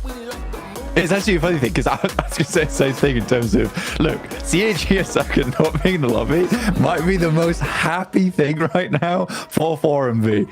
Question is, are Void Donkey going to take up that same kind of control? Because currently they're playing towards Very Pier. They do have an outpost over towards Gatka, John, though. So that leads me to believe that they're not going to go for something too crazy. With the circle heading up towards Severny, might be a chance for 4MV to maybe head east. I feel like that would make more sense, right? Because you've got dropping out on that low west side rather than on the low east side of the map. And in general, with this circle, you're not going to see too much stock in those positions like Milta, like South Coast Farm. Major Pride very likely to leave there. Voindonkia could be just hopping back to 4, it could be a vehicle and then a regroup down south, but with this circle, it's you want to regroup a little bit. It's hard as well because with the way that we saw the plane path go through from Primorsk up towards Stalba, there's now that question in your mind of whether you want to rotate on the western side of the map, because that is a hard place to rotate from as well with the amount of teams in that area. But it is the Vicious coming up against Zeus, losing Rita as well. And Rita, although not always the strongest player on the squad, he is a very reliable squad mate to have. A lot of times playing that backstop, and we know from watching teams like Twisted Minds, you need a reliable backstop, and that is what Doran kind of set himself up at. So losing Rita, that's really quite not good. Yeah, and for Zeus as well, for Zeus up on that northwest side, they are already in Severny, so a team in a central position, losing that player in this central position when you need to be strong on the defense now with the circle is a really inopportune moment. But the Vicious lose 1-2 over in Yasnaya, so a 1-for-1 trade coming on in, or trying to figure out who got that elim. Looks like, yeah, it was from the high ground. A pretty solid hop out there. It felt like Rita kind of forgot to take that final shot. Yeah, David was very low. He was very, very low. I feel like he should have gone down there. Maybe Rita was just out of ammo. But yeah, an unfortunate trade for them. Considering now you do have Zeus up in Severny, that's a fantastic spot to be in a lot of times. With only 3 players, you do lack a little bit of control in that area going forward. Now, I'm curious not only about Zeus, John, I'm also curious about RCB going forward. Max on the desk was praising them earlier, and so he should do. Some of their rotations was absolutely phenomenal going into Group Green. I am curious to see if they can pull that off here, but I don't want it to always be Silas leading the charge. And I think we did see that in the final game of Miramar, where Silas went down, the rest of the team was like, we have to step up. This guy has been doing so much for us, and we really need to rally around each other and not just Silas every time. Yeah, they need to back him up a little bit. This guy's a world champion. He's got the chops for it, and the rest of them do too, but they needed to realize that. Unleash their inner Silas in them all. They'll be able to do the same here in the survival stage. But again, back to that point about what is survival stage, you just need consistent mid-level points, right? If you're putting up 6 points a game, it is quite likely that you're getting to the last chance. Right? That's where you need the big breakout performances. So we'll see if those playstyles get adjusted to that. with the 6 points per game, you're absolutely right. In terms of getting last chance, that'll do it for you. And I think it'll be the first day for both the groups that are having their first day of play, right? At the moment, for Group Green, specific do need to have a really big breakout performance on their first day, which is why you are seeing teams go for some very high. Might not always be advisable at this point, but you can give yourself a little bit of a buffer going into tomorrow so you can see yourself ahead. That will be ideal. Like Jukes was saying, it's a good point to make as well in terms of, you know, Group Red and Yellow. They'll both know the exact margin that they need to hit. So some of our squads do want to really pump those points up on their first day, and they do that through third parties, which is very doable over on Sanhok. Slightly less doable right now in these stages, at least on Erangel, with this circle going so far up towards the north. Our teams have crunched into that north circle as well now. Loops into the shooting range hills. RCB trying to find their footing nearby. Maybe able to split off a little bit of the difference. RCB with the position up in the buildings on that east compound, the west compound going to Loops. So they should be fairly chill right now for their current position. The next circle will give them some trouble depending on where we shift out to. Yeah, it's a hard place to find a home for us at the moment. And I think that with Loops finding that crossing, now they're out in the opening. Like you say, well, the next is a case where for us it could get troublesome because they don't quite have a compound to play, and it's likely going to either a crash or maybe a D plus Kia rotate where suddenly you're in the center of the circle and no one knows how. Yeah, it's just, you know, you just appear there. It's a play PUBG Mobile, all things considered. Just getting a central spot immediately. Who could complain? Team Liquid, they currently yet to get off the mark. Them and Vampires, the only 0-point teams right now. And they will position fairly central as well, just up the hill from those two positions that we saw from RCB and from Loops, but maybe still trying to joust it out on that shooting range hill. Goodness me. Stalwart coming in for a river crossing fairly soon. Some teams still coming in fairly late. 4MV still on that military island. So going to be trying to find their way across quite late on in this circle. Won't have a position to play around, so scouting very, very necessary. And the good news for me, Blank, is that Doc is at the back of that approach. Yeah, they sent him right to the back of the queue there. Look, you will not be lining up. You will not be the first one, right? You're our backstop. Or it could go a completely different way, and Doc just never regroups. All right, he's just going to stay in Sosnovka. But it does feel like there's a bit of Sosnovka trauma here for 4MV in terms of when they're rotating, how they're rotating. They're quite scared of Lighthouse at the moment. They did all the way up until just the ending of stage 1 before they made this. Fair enough. I think they're very, very worried about getting taken out early here. They're a team that plays phenomenally well when they have 4 players up. Like, as a group towards stage 5, you're like, right, 4MV is going to get a big game. But it has been so many times in the past where we've seen stage 2, stage 3 for 4MV be the worst times for them, where they'll lose 1 or 2 players and that's it, the game's over. Yeah, they just get shredded apart like a bag of cheese, Blank, and then sprinkled over the rest of the lobby's point scoring. So it hasn't been illustrious for them, but they will look to repair. Vampire also on a bit of a late rotate, this time over in George Pole. So they are going over that West Georgia Pole long bridge to get up towards the north side. I think this is a wise rotate from Vampires at stage 2. You can survive the blue easily. And pushing in from the west side seems to be fairly uncontested. Stalwart may try and jump up in there as well, but an open bit of ground for them and probably their most viable approach. Over in the meantime, we've got the Vicious, who I thought they lost a player earlier, but I think they just had a oh yeah, because he got sprayed down super low. Was super low on the ground. Major Pride crashing on into the middle and having a bad time of it. Losing Elementrix. That point goes over to Loxy. There's Limbo Boom. He's got to oversee Zadira getting down off the hillside as well. A bit of a rough rotation for these squads, to be honest. It does shift hard up towards that north side again, and Cardozen goes down early for Team Liquid as they move up. That was towards Zeus, and now they look to face off versus Becca, a lone soldier inside this building. They haven't quite spotted him on the stairs just yet, though. This could be a sneaky pickoff. Firstly, for Team Liquid, they just want this to be a clean fight for them. They don't want to lose a single player, but it's a good return fire for them. Yeah, a little bit overzealous there from Becca.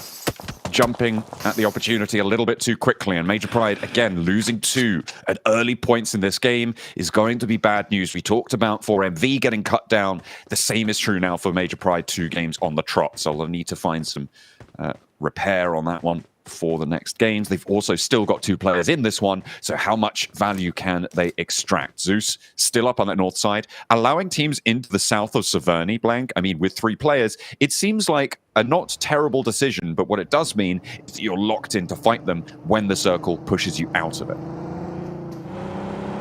I think for Zeus, there is that capability to maybe move up towards the north side. With how north the circle has gone, we have like half of the circle in the water right now. There is some positions to move up, but you're right. In terms of leaving, there are so many side of Severny that there is likely to be some kind of fight going through. So I think for these teams, they're hoping for more of a central. The Vicious losing for a nose in to Dog on a very long here. I think he took some extra tax too. Should be a flush if they play their cards right, but they're going out that way, including smokes. But now is the time for 4MV. I don't think you can stay in this area for too much longer. They've been spotted. Doc takes a fair bit of damage, and again, stage 2, stage 3. Do not want to see players going down. I could hear Maxman tensing as well as soon as taking damage from the off angle. He stayed there too, praying too much, and probably that criticism is still valid even if he doesn't get knocked. Another hard shift on this northwest circle, though, is going to mean that 4MV, again, on the long side of this, are going to need to figure out their approach. Vampire, their approach from the west flank has worked out very, very well. Yeah, it's hellish for a lot of our teams over towards the east here, because there is that problematic crossing into the circle where Severny is a wall right now in terms of squads, in terms of teams. For Mir and Sejong, I'm curious to see how they play this one out, because they absolutely do need to hold face versus Voin Donkey. Is a fantastic spot to be in. Ooh, a nice shutdown off to the off angle there. Against Voin Donkey, final hops out, and Voin Donkey do fall entirely. 16th place, no elims. North side, there's a roll up now from Loops. Back on into the fight. Mir and Sejong looking to try and defend, but they've already got 4 elims. How much more value do they want? Can they get final down first? And the roll in for a little bit of Arias. Nino does fall. Coutinho on the outside. Neil as well on the off angle. Does it just leave safe? They find the frags. The Loops lose 1, but the approach is still good. And he's got his approach. I mean, I don't know how he got through that building. Now, how is there no off angle on this one? Finds at least one. Say we'll find another knock and into a second. There's someone upstairs. Look for the fight. Elims off the back of it. So for Mir and Sejong, although didn't look great, 7 elims on the game off the back of that. I don't think they'll be too unhappy with how disastrous that fight was for them. Team Liquid sideline nades onto the engagement here between BTR and Zeus. As Team Liquid get value from these as well. Big knocks being found on both of these squads, and Team Liquid have just managed to pick themselves up a fantastic situation. They need to capitalize on it now, because a lot of these knocks haven't been confirmed. Move on in, find these wounded players, pick up these points, add them to the tally. For the Brazilian team, it's now or never to pick up a big game. Well, they've got a couple more opportunities, but this is a great one for them. Satar on the inside, trying to handle Mythic on the swing, but it's not going to work out. Team Liquid keep their players alive, and they're looking for more. Hopping over to the southeast side, Blank, at 77, trying to make their way on through. They have Magnum knocked, they've lost Limbo Boom, but they can get back to their feet. A massive amount of action around the map at the moment, and this is what we were talking about earlier in terms of that wall that was Severny. That wall has been broken down, but it left a lot of casualties inside the lobby, with 5 teams going out at the moment. Absolute insanity over towards that eastern edge in stage 3 as well, no less. Massive amount of elims going through, but for Team Liquid, a very good start for them. 7 eliminations in a fight between 2 teams. That's what you want to see from Team Liquid. That is the sort of we're expecting in their group, but we just never were able to see it come through for them. In the meantime, though, RCB do make that road to pay. Talking earlier about how, you know what, from looking for this squad. The northeast shift on the circle. RCB actually have a fantastic point to play from. Ooh. difficult shots to try and deal with as it's now the southwest side flank that is starting to heat up. Can they move towards RCB? After concluding this one, Inko losing 2 on the position against Critter, but a third a little bit too much. Vitali into the position to look for these reses. If Inko can get 4 players back alive, they would be laughing, but they have got a difficult rotate ahead of them and still looking to disengage as well. Stalwart attempts to get away from this one. Inko lose a fair good amount of players, but should be a reset for them, I'd imagine here, right? Surely. 15 seconds on the Solo coming in, though. It's a bit of a struggle for them to maybe move out. With Stalwart getting ahead here. He's Sanchez down and only Fearless left remaining. DXavier having eyes on over towards his position as well. Somewhat of an isolated fight between this position on the western side with Major Pride, Stalwart, DXavier, Loops, 4 and B on a very, very big wrap for themselves over towards the northwest.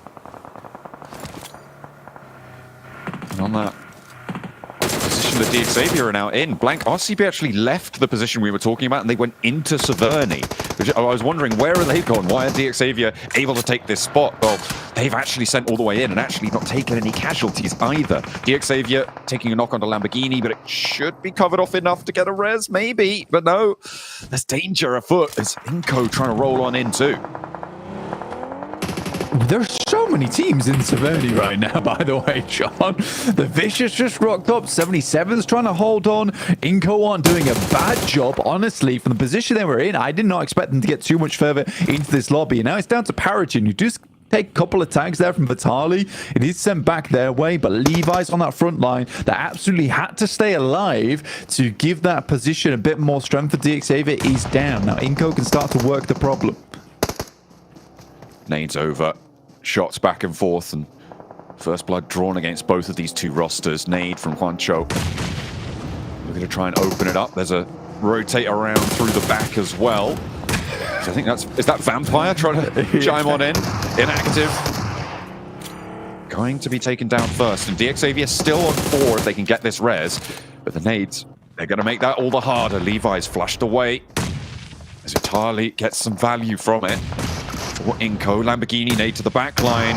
A lot of damage sent to Nenebete as well as they continue to layer it on thick. And that is a nice little pickup there for DXavier. They are in control of this one, and a second knock found. Yeah, really good nades to hold back the tide from Inko, from DXavier on this fight. Now just 1 player left remaining in Vitali, who has been quite sick with it, actually, for Inko here.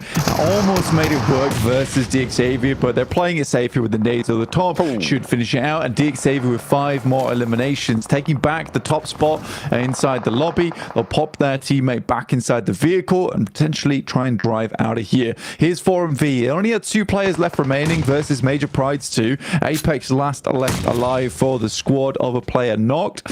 Vampires, I respected the play. They saw the fight between DXavier and Inko, John. They were like, we're going to roll on past.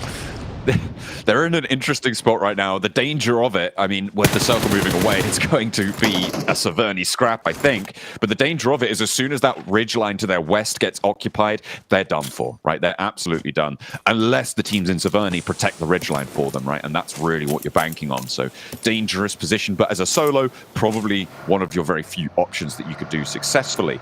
And they're going to have to move up north now. The coastline looking pretty appetizing, but the fact that we're into stage 6, Blank, and we're looking at 40% water here is crazy. It is a wild situation for Loops. Neil's going to stay outside the water, you know, try and live this game out as much as possible. But you're right, we're likely heading over towards the scratch of any between 4 squads at least, with Team Liquid, RCB, The Vicious, as well as 77. 77 in a slightly weird scenario as they are on that eastern side. They do have to work their way around, but if they can get control over towards those north buildings, they have a lot more positioning to play in and possible loot to work with too. Major Pride sends out into the water. Do they know Neil's here? They should be aware of it now. Nades being cooked. Danger here. You can't take shots back if you're out in the drink. Neil's going to spot them. Spots that roll up, and AZ goes down first into the boat Evo station. Looking to be a turret on the water here. Danger from the Severny. And that's going to be the end of it. Immediately attention is drawn, and Loops pick up a point. Major Pride eliminated. Team Liquid get 1 too. I am the mermaid. Me alone. Mermaid Neil. on the case. Yeah, good shots. Really, really good shots, actually. I wasn't expecting to immediately get the knockover towards AZ, John. That's not always, like, we know, because we've seen a lot of games that taking shots out into the water is not the same as shooting a guy out in the open. Sometimes those bullets will miss, sometimes those bullets won't go far enough, but that was one of the quickest knocks I've seen in terms of just a pop-up into a knock, and then he sat inside the boat. Immediately, Team Liquid's looking over towards that location. Loops is very fortunate that their Brazilian friends inside of Severny do spot that one. Trying to get the clock to tick down on the players on the outside. Everyone in Severny desperately wanting to cling to this. Again, another elimination game for DXavier. But they are on the outside right now. The only team really with any presence on the outside, which means they have control of this ridgeline, but the blue zone will push them off of it. Do they have anywhere to go in front of them? DXavier now looking over towards the southeast side here. Towards Stone, who's likely to go down. For DXavier, essentially for this team, they're likely going to have to go for some very much ghillie style plays over towards the eastern side and just try and remain out of dodge for as long as possible. Good pickup from the Vicious over towards Zadira, though. That is a big pick-off. The fact that Zadira goes down early like that as well, John, is very bad news for 77. They had so much control over this eastern side, and now with Vicious being able to push up a little bit further, David and Diminor, both very strong players, could potentially overtake 77. Oh, that's a cruel circle to DXavier, but how much further can they go? As Loops do lose Mermaid Neil. The tail's not flipping anymore, unfortunately. There's not going to be too much more they can do about that. DXavier now could move out to the coastline feasibly, but there's just so little ridgeline to play around, and you're super exposed exactly where you are. It's so open. So unbelievably open for DXavier on the western side, John. I feel really bad for them, honestly, because I don't think they've played a bad game whatsoever, and their control over towards this western side has been very, very good. Unfortunately, you're right. Likely in the near future, they will be going down. A lot of the teams of Severny just making sure that this is centered in Severny. There's no other teams making their way in because RCB, The Vicious, 77, Team Liquid all know where one another are playing. They're trying to get rid of those outside chances. The things that might cause problems in the near future. DXavier sending up to that coastline, that low ridgeline, really their only bastion to try and hold. That loot crate is in the circle. Paragin leading the charge. The vehicles could be impromptu cover for them, but down behind it, there's suppression back from the ridgelines as well as a second player from DXavier falls. A third, Lamborghini. He's made it into Severny on a corner. Let's see if 77 handle it. Is the outside opportunity I was talking about, the anomaly of the lobby. 77 were able to take a shot over towards the Vicious, but unable to confirm on that flush. And now they know that there is a player in the wings. Out comes a couple of our players from 77. They will finish off Nadetti. That's Lamborghini down. So good stuff. Good stuff overall from 77, but the fact they went from 4 players in a very strong spot on the eastern side, now down to 2, is a very unfortunate situation for them. Yeah, losing out, but they've got 7 eliminations already, so if they go down here, it's 7-7 with 7, which I'm pretty happy about. Maybe 7 can interview them about it. And RCB from the southwest side, they're playing in with 4. Team Liquid, a high-value game. That's what they found on that scrap between, I think it was BTR and Zeus. They were able to extract a lot of points from that. They're up to 10 eliminations already, so this west side, if RCB want a good game, they're going to need to take down Team Liquid here. I'd quite like to see RCB take this match as well, because for them, this has been a really tough crossing from the south side and Rozhok. There were so many teams ahead of them. We talked about how they were out in the open earlier on. Luke's been able to take up those compounds ahead of them. So I was actually somewhat confused they were able to get into this position, and something that I hope that the desk is able to enlighten me about, as I was obviously distracted in that moment. Yeah, very, very good game from RCB so far in terms of control. Obviously, don't have the same amount of eliminations as Team Liquid, who are trying to extract everything that they can from this lobby, so they can continue on to last chance. And that's the thing about this survival stage is 2, 3, probably, I mean, 4 good games are what you're looking for here, right? But if you get 3 on the cards, that can basically see you safe almost just off the rip. Yeah. This shift over towards them. To be very happy with it for Team Liquid.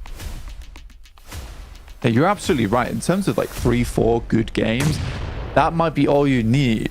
And if you're able to do that now and give yourself a buffer on your first day, that's the most important thing. So every single one of these teams looking for a strong match here. A chicken dinner would be awesome. But with this circle moving over towards the western side, that somewhat cuts out 77 and the Vicious. They'll likely conclude their engagement on the eastern side. But again, it's such a shame. The 77 with 4 players has now gone down to 2. You're unsure of how it's happened. You're unsure why it happened. But there you go. 77 have made quite a few mistakes in the past. It was only up until those final moments in their group that we started to see them play to the potential that we expected them to be at. Nades over RCB, looking to push up, get rid of Team Liquid here. 4 players still for RCB, but damage going to be sent their way. Chief and Ayala out on the back wall here on the compound. That may catch RCB by surprise. Chief launching a long nade down the edge, but RCB retreat. Don't take a knock just yet. The nades to follow it up, and RCB flurry into the building to try and get a little bit of cover against them. Now that wall position has been spotted, it will be known. In the meantime, 77 managed to eliminate the Vicious on the east side, so they can get into the next circle, maybe get up to a second place here. Yeah, for 77, there's actually a high likelihood they'll get a second place, because this fight most likely will conclude before they even get across. I am wondering how many nades both teams have left on side. You're almost wondering whether RCB were trying to take that initial engagement because they know that they're fairly decent when it comes to meds, but I would be wrong there too. Level 1 helmet, level 2 vest, 0 first aid kits. Dear me, for RCB, starting to get real rough. And with 3 limbs, even with the placements, I mean, it's a decent game, but it's not a big game for RCB. It's not one of those good games that we were talking about that can see you safer. Not able to check that box off just yet. I mean, this fight, they're probably aware. I mean, RCB retreated from this. They made the call. We don't need to go for this right now. We don't need to conclude this fight. Let's just keep these placement points coming, because getting into second place worth 6 points minimum. Maybe they just want to force 77 to take that step forwards, guarantee that second spot. Yeah, I think for both these teams, they'd be absolutely delighted to see that happen. I think now both of the squads on the western side are like, we don't want a second place. We don't want a third place. Let's just wait out 77. We can take our fight afterwards. So for 77, it is unfortunate. The only way that this changes if there is somewhat of a wild knock that comes through from RCB onto Team Liquid, in which case I think that they would push it, John. But that might come off the back of Wild's nade here on RCB. But yeah, I do think this is going to all slow down up until stage 9, most likely. Nobody wants to make that move, least of all 77. They are starting to establish smokes. Or well, they're thinking about it. You can see both Magnum and Shifu.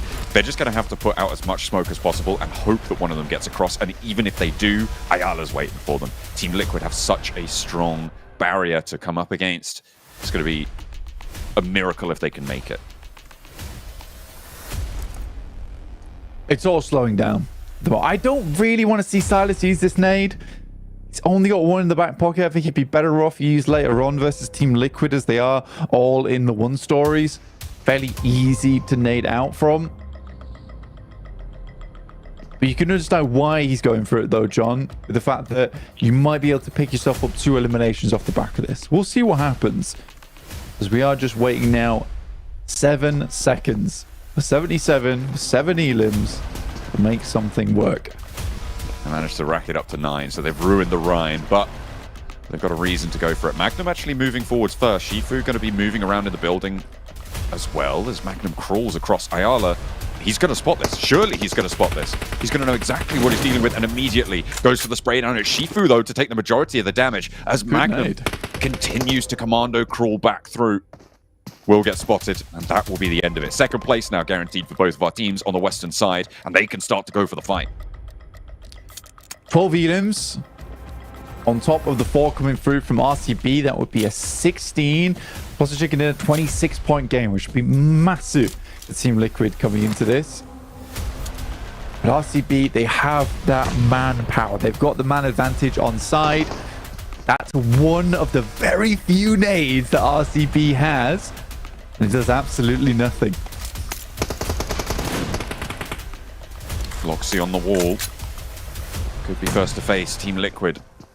But the 12 elims have locked down a good game already, but RCB want to put more up on the card. Getting a chicken dinner here would be great. It would put 6 elim chicken dinner, a 16-point game would be great for RCB, and the team from would be happy to achieve that, but right now they just haven't got an opening to move towards Team Liquid.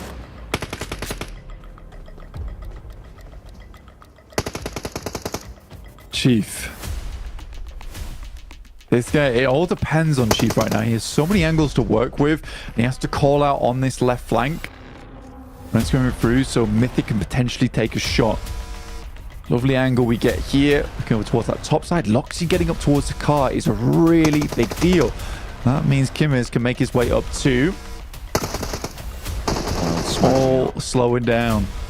The staircase. Chief still holding the off angle. Numbers advantage still there. I think Team Liquid are out of nades as well. But it's go time. Smoke up the corners. Smoke up the corridors. The sidelines. Loxy low but not down. As Kimmers, same story. Out on the inside. Needs to get the healing before the blue zone touches him. If RCB can make this crossing, it's anybody's game. It's their chance to make this one work. But it's only bandages for Loxy. Mythic goes down first. 2 players now stand in the way. A pump action from Silas. He doesn't have the meds, but he's got the guts. And he goes up the stairs with it. Wild finds Chief. And now it's only Ayala to stand in the way. And Turkey take it down. From the south, they roll on up. And it is an amazing push over to Team Liquid.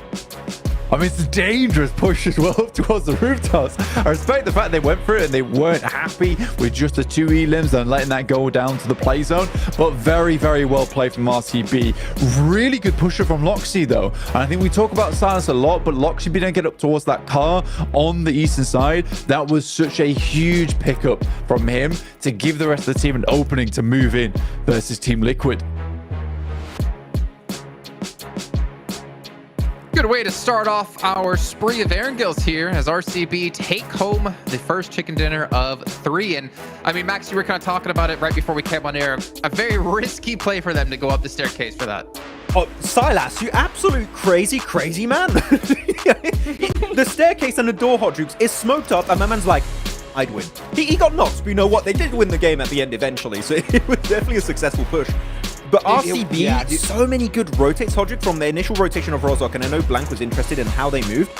They kept just being slightly ahead of the teams on the edge, so like not quite edge, but barely in, and they would facilitate their transitions at every single circle shift to then play the edge of Severny. Hodrick, that was just such a good rotate, passive rotates, but it gets them to the late game, and as you see, they just pop off with the shotguns and get the win.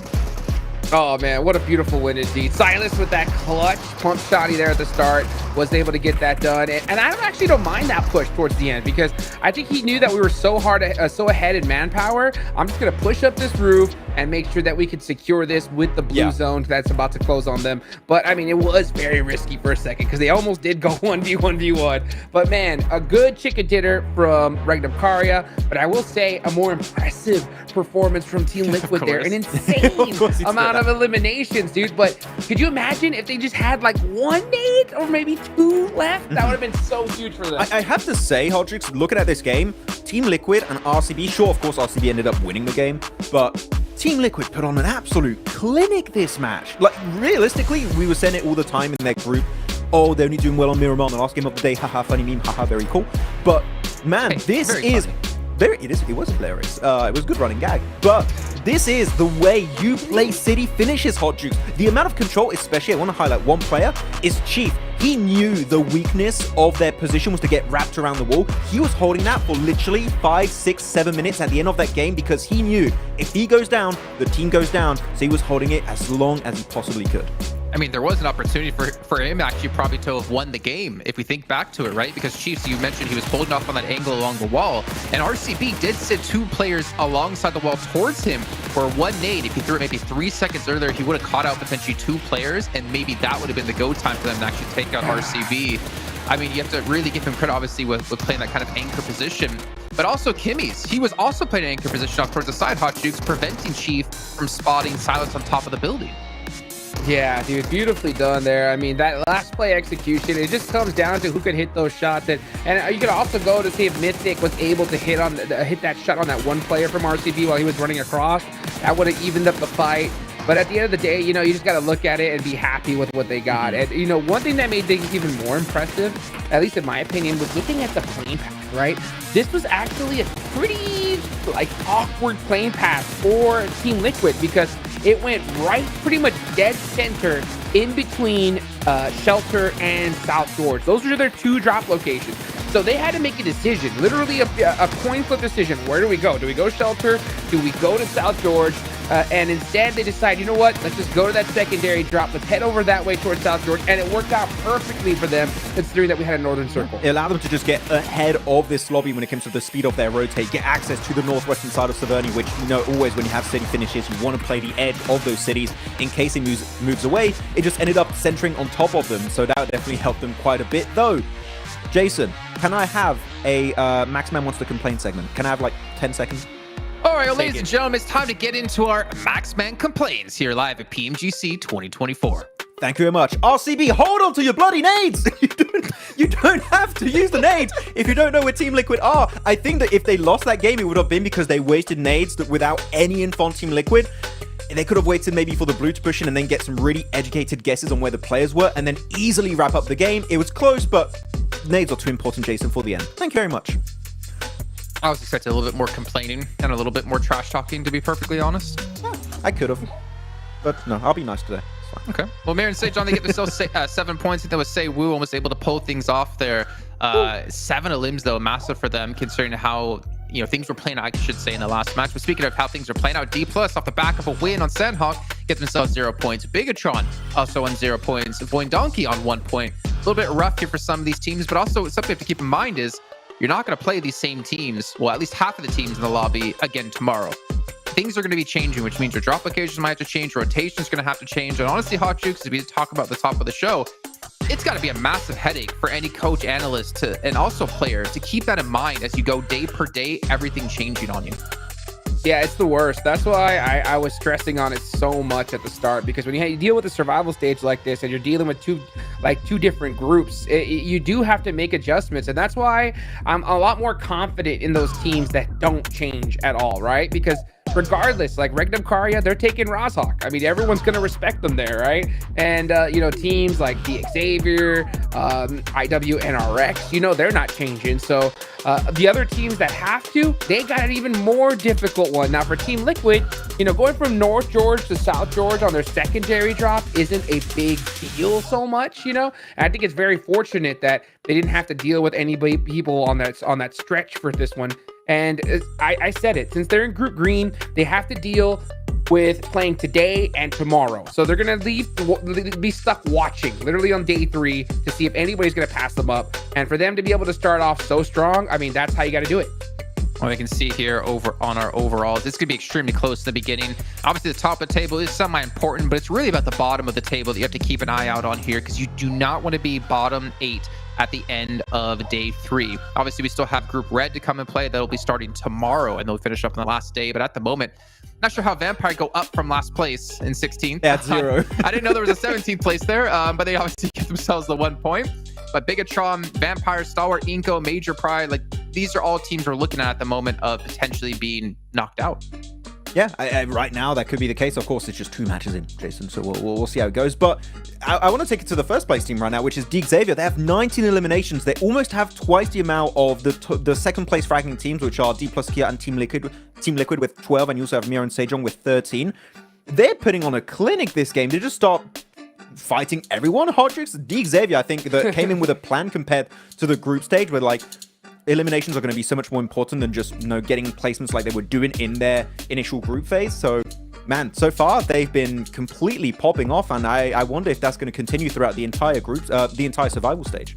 I mean, they're just playing their game, right? The Xavier landing right there in the dead center of Pachinki. The plane path was pretty much right on top of it, so they looted up quick and were able to get moving fast. One team I feel bad for in particular in this match was Major Pride, because that plane path went right over Ferry Pier. That was their old drop spot. But now, since they switched on over to Farm, which was Team Spirit's location, You know, instead they had to kind of find vehicles, you know, rotate on over to farm. There's nothing worse than having a spot you know and love and just want to drop and take loot and go.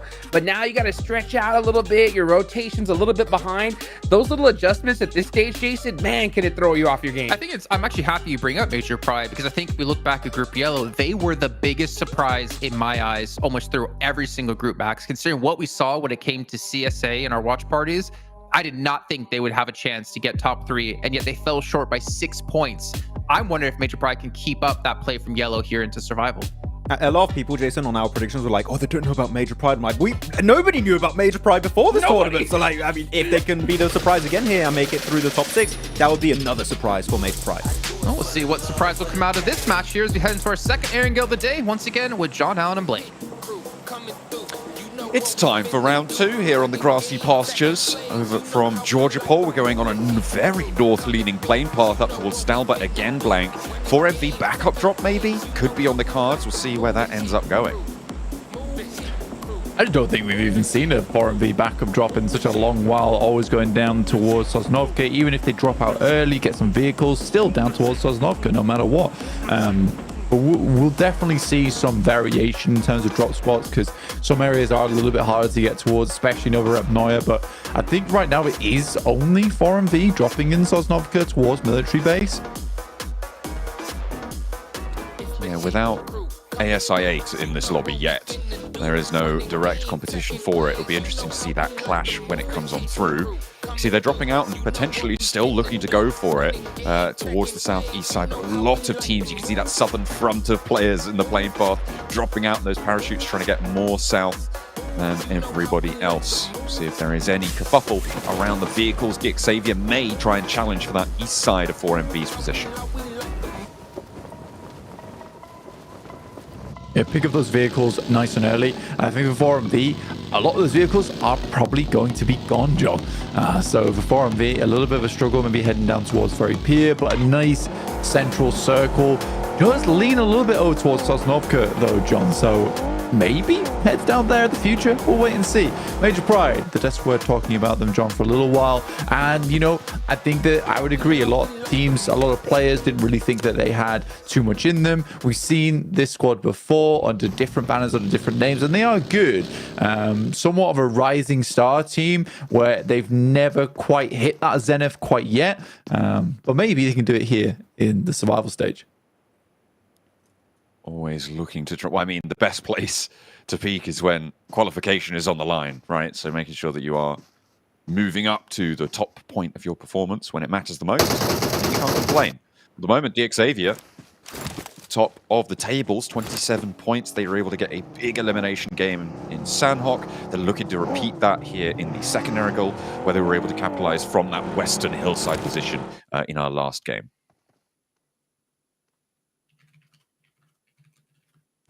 I think 4MV have actually decided that, you know what? We can't do it. We actually gotta go to Sosnovka.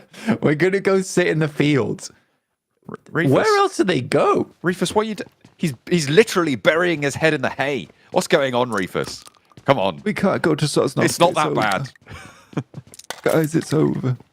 Hide in the hay bales. I am just a horse now. I shall eat this hay. That is all I shall do with myself. Come on, Reefus. Imagine chewing on hay because you can't go to military base. Not good. I think one of the players do find a vehicle, though, so maybe potential being able to get out of the way here. Dog running. 4MV are down guys, horrendous. You need an alternate drop spot, please. In they go. I do think it's only Potato inside this compound, though, at the moment. This is the north side outpost for Voin Donkey. I wonder if the majority of 4MV actually have weapons. Apex has 2, so they've certainly got it. Yeah, Potato's just away. He's not going to try and hold this one out. They will give up a little bit of ground, certainly until backup arrives, though, from that south side. Voin Donkey looking to try and regroup towards their teammate. A spray down, Apex, he spots him, and he's turned his tail. They're back up, but they do have 3 players now for Voin Donkey ID. Oversight onto this position. They continue to run it down. Like, they're not giving up early. Going in. Zeus also sent away. Darkin sending out a shotgun shot. I don't think that's going to really repel too many players, but go for it anyway. Let's go extremely low, but can get away from this one. I think so many teams were put out by this playing path, John. No one's really having a very good time. Major Pride, though, being able to play over towards Team Spirit spot in farm. And that should be a good position going forward. On that south coast, they'll have a nice stronghold to be able to keep a hold of that and maybe actually stagnate a couple of these rotations, force just some direct approaches, radial on the circle, straight to the center, rather than allowing the free flow of movement on that south side. Still the possibility to loop around through the military base, and I mean, 4MV, they're slowly getting closer to it. I wouldn't be surprised to see them on that military base soon. They might head down. I mean, Void Donkey currently still holding that area. I think I'm quite curious about how BTR is going to play out this game, because they will have to fend off from a lot of squads. And there is opportunity to take shots towards teams who are trying to find sanctuary in Sosnovka. There goes 4MV. They're finally there. Oh, man. That's crazy that they're going there this late in the game and not like dropping Severny or something, which was completely open in this lobby. And then they go over the hills and far away. They're in. It's just a weird one. I mean, Reefers has got no vest, no helmet. We're halfway through stage 1. I mean, sure. I guess that this will not fly in PMGC Grand Finals. I'll tell you that right now. Oh dear. I mean, what we said earlier, what Max is now pointing out, with I8 also so hell-bent on dropping towards military base no matter what, this could be a firecracker of a position, right? And 4MV, if they don't readjust around it, or if ASI8 don't readjust around it, one of them's going down for 50% of their games here. And if you're cutting out 6 of your 12 matches to being a bit of a coin flip, that could be disaster for these two teams. Fortunately, they're only going to play one of their days against each other, which means that 6 games will be against this hot drop. Yeah, which is not going to be fun. It's really not going to be fun. So I think 4MV needs to figure something out before then, or I8 is the bigger man in this situation, and they might head to an alternate drop spot for themselves. BTR getting themselves tucked in over towards the south side, just underneath Inco, who are towards their northern edge. Mirin Sejong late to the party. Though, despite Mirin Sejong sometimes going down like towards stage 4, stage 6, they're still on 16 points. They've not been having a too terrible a day here. And a lot of those points are not through placements. They're more through their eliminations, which is a positive sign, I would say, for Mirin Sejong. Getting stuck in, that's what you want to see. These early games in this survival stage, I think, is a little bit of a limit test phase, and we're seeing teams be more aggressive with it. Grabbing 4 or 5 eliminations on a match could be the difference between you qualifying and not. So, rolling up your sleeves and getting on with it. That is the way to go, certainly for the earlier parts of these games. Stalwart, shots over towards the Vicious. Oh, well, angles at least. Maybe not able to lace the shots through, but Fearless. He spotted a backpack. Rare's in danger. Can't quite get it through the window, though. Tags a couple of shots into it, and that's not going to get the full damage.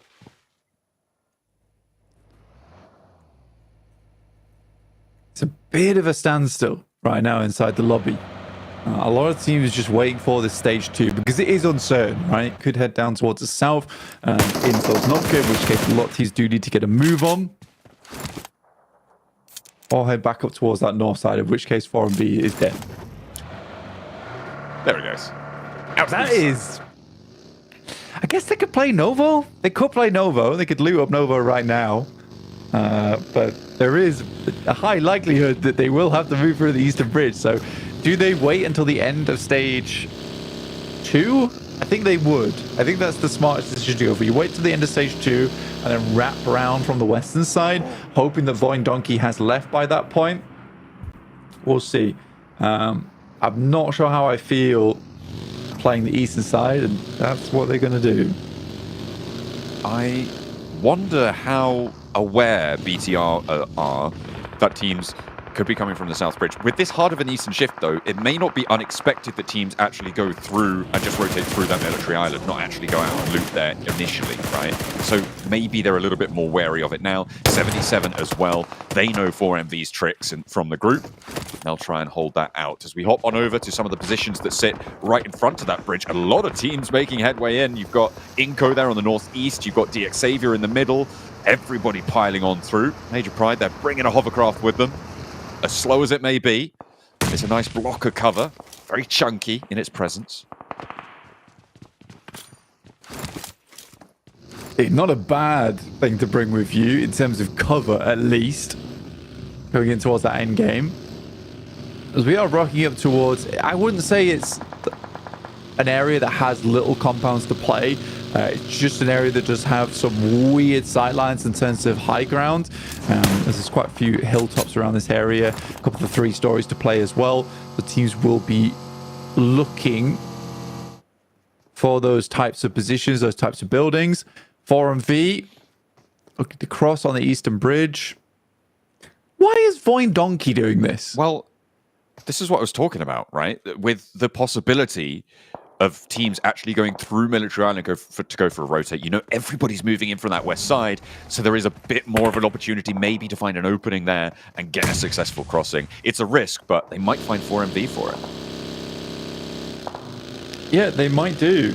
I think that when I was looking in terms of the circles, I was curious to whether Voin Donkey would go for a northern wrap. I mean, you could play off the back of Prison, potentially. I feel like it is somewhat of a death sentence right now for 4MV to be making this crossing on the Eastern Bridge. I don't know. We'll see what happens, because Voin Donkey will absolutely annihilate them if they do head over towards their south side. Reefer spray down towards the beachhead, but that position super exposed from the back, and as soon as Voin Donkey ID get close enough, they will take those shots. They'll take them down. Out to the east side, so everybody in the west further condensed now. Mirin Sejong with that spread out towards the Milta Peninsula. Really, really powerful in that hold. 77. Shifu sending nades over the top. That looks pretty good over towards Doc, actually. Does lay him very low. Question is, how many more nades does Shifu has? 2 more to work with. Has a good general idea of where 4MV is. Especially Doc. And the circle heads down towards southeast, John. Real cruel circle, but Mirin Sejong's made a good wrap, as I was saying, on that northern side, and been able to head over towards Milta at least. That's a strong position from them going forward.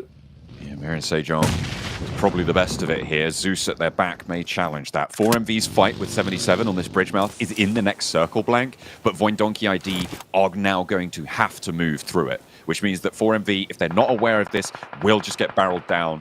The question for me, though, is do Voin Donkey ID actually want to stop, or do they want to just try and get through that fight and not engage with it whatsoever, because they need to get into the circle? Yeah, they could just fly on through. That might be a decision to make, but actually having this circle shift down towards the south side actually makes things so much more difficult for our teams that need to cross the bridge, because it means that a lot of our teams can stick around in these areas, continue to hold out squads. Like 77, their position becomes even more safe over on the western side, cutting out a lot of those sight lines over towards the east, John. Spray down from Nolbu. Does get caught, but not taken out just yet. Hits the deck just in time. Felt like that was just a little bit lucky on the dodge, but the nade and the shots find chips as well on the off angle. D plus Kia losing another. There is a trade-off from Fabian to try and keep them in this one, but D plus Kia now down to 1 player alive. Nades flying over his way, and vehicles as well. Critter moving on through, trying to get that scouting done. Another one up on high, not quite fully on target there. Fabian launches one in response. Doesn't quite get the knock or the flush, but does slow down that approach. First aid available. They're going for the res instead. Team Liquid, they rock up onto the back line of third party, onto the high ground on the north side. Stalwart getting moved aside, but Mythic is down. That may slow Team Liquid enough to find Stalwart's reses. For Team Liquid, they're not too unhappy with this either, because they know that they've breached an area right now. They continue to push in. think the main difficulty right now is for D plus Kia. Can they extract any value out of this with the 2 players they still have left on site? Currently in 3rd place on the rankings with 22 points. It's not bad, but you sort of want maybe 1 to 4 eliminations on this game with the 2 players you have remaining in this area. There's definitely a chance for it. D plus Kia head out on the outside, and Sanhok's actually going down. 1 player underneath for them. Fearless trying to make this happen. Sanshir goes down. He's incredibly low, and he will be taken out by Team Liquid. Did D plus Kia get any more points off that? Just the 2. Just the 2. Team Liquid got 2 as well on that one, so not great, but they stay up as 4, which is brilliant news. Void and Donkey, they went for a swim, or actually on some vehicles, either a hovercraft or a boat, across the water. They are now on that Milta Peninsula cliff face, so they'll try and make their way on up, which means that there is no backstop to that fight for 4MV now. So that position changes back to 4MV just trying to push in, as if there was no team behind them. However, they have lost a player. It is not Doc, though. So he is still in, but they're on 3 either way. It is astounding to me that they have survived so long on this south side. I don't quite know how they've done it, but it's been incredibly passive. Next target will be DXavier towards their northeast. Really unfun circle, I would say, especially with the big amount of field towards the center of this one, John. A lot of teams having to play it on the outer edge, and it's mainly Milta that is becoming a real hot spot for a lot of our squads. Yeah, a lot of teams on the inside of the urban environment. Those fields out to the east. Max is going crazy. He's like, oh, they're playable now. Let's go. New Milta finish. And he's going to be breaking this one down, I'm sure. So pay attention to the death segment after this one if you want to find out how the pros are playing this area. 77 sweeping on the north and actually finding a little leg on Team Liquid. Able to find that first opener. Cardozo from the low ground wants to stop 77 from sweeping, but easier said than done. They continue to move on up to this high ground, and Cardozo will be fairly exposed pretty soon. As soon as 77 get up towards that high ground area, he's taking some bold shots here, but they do manage to find that answer over towards Shifu and Zadira as well as the Vicious chime in. I think with Team Liquid, they have to take bold shots out this way. Realistically, the position is a little bit shaky. So for them to be able to take down 77 as they come in, they can start to look a little bit further down towards their south side, not have to worry too much about their north. That would be the ideal scenario, because there is still going to be teams making those northern wraps going forward. 4MV starting to push on out now versus BTR. Apex got dropped out the vehicle straight away. Good step up from one of the players, but is it too little too late as Doc goes down to 1 HP? Doc with the nade, doesn't care that he's only on 1 HP, knows that he just needs to win these trades time after time. Zuxi, nade from the backline, Molotov to reposition, and again, Doc cooks the nade, but the shotgun's there, and there's the roll-up we feared. There's the roll-up we were delivered. 4MV finally cut out of the game. The fact that he was still priming nades whilst on 1 HP is somewhat interesting. I wasn't expecting that one coming through from Doc.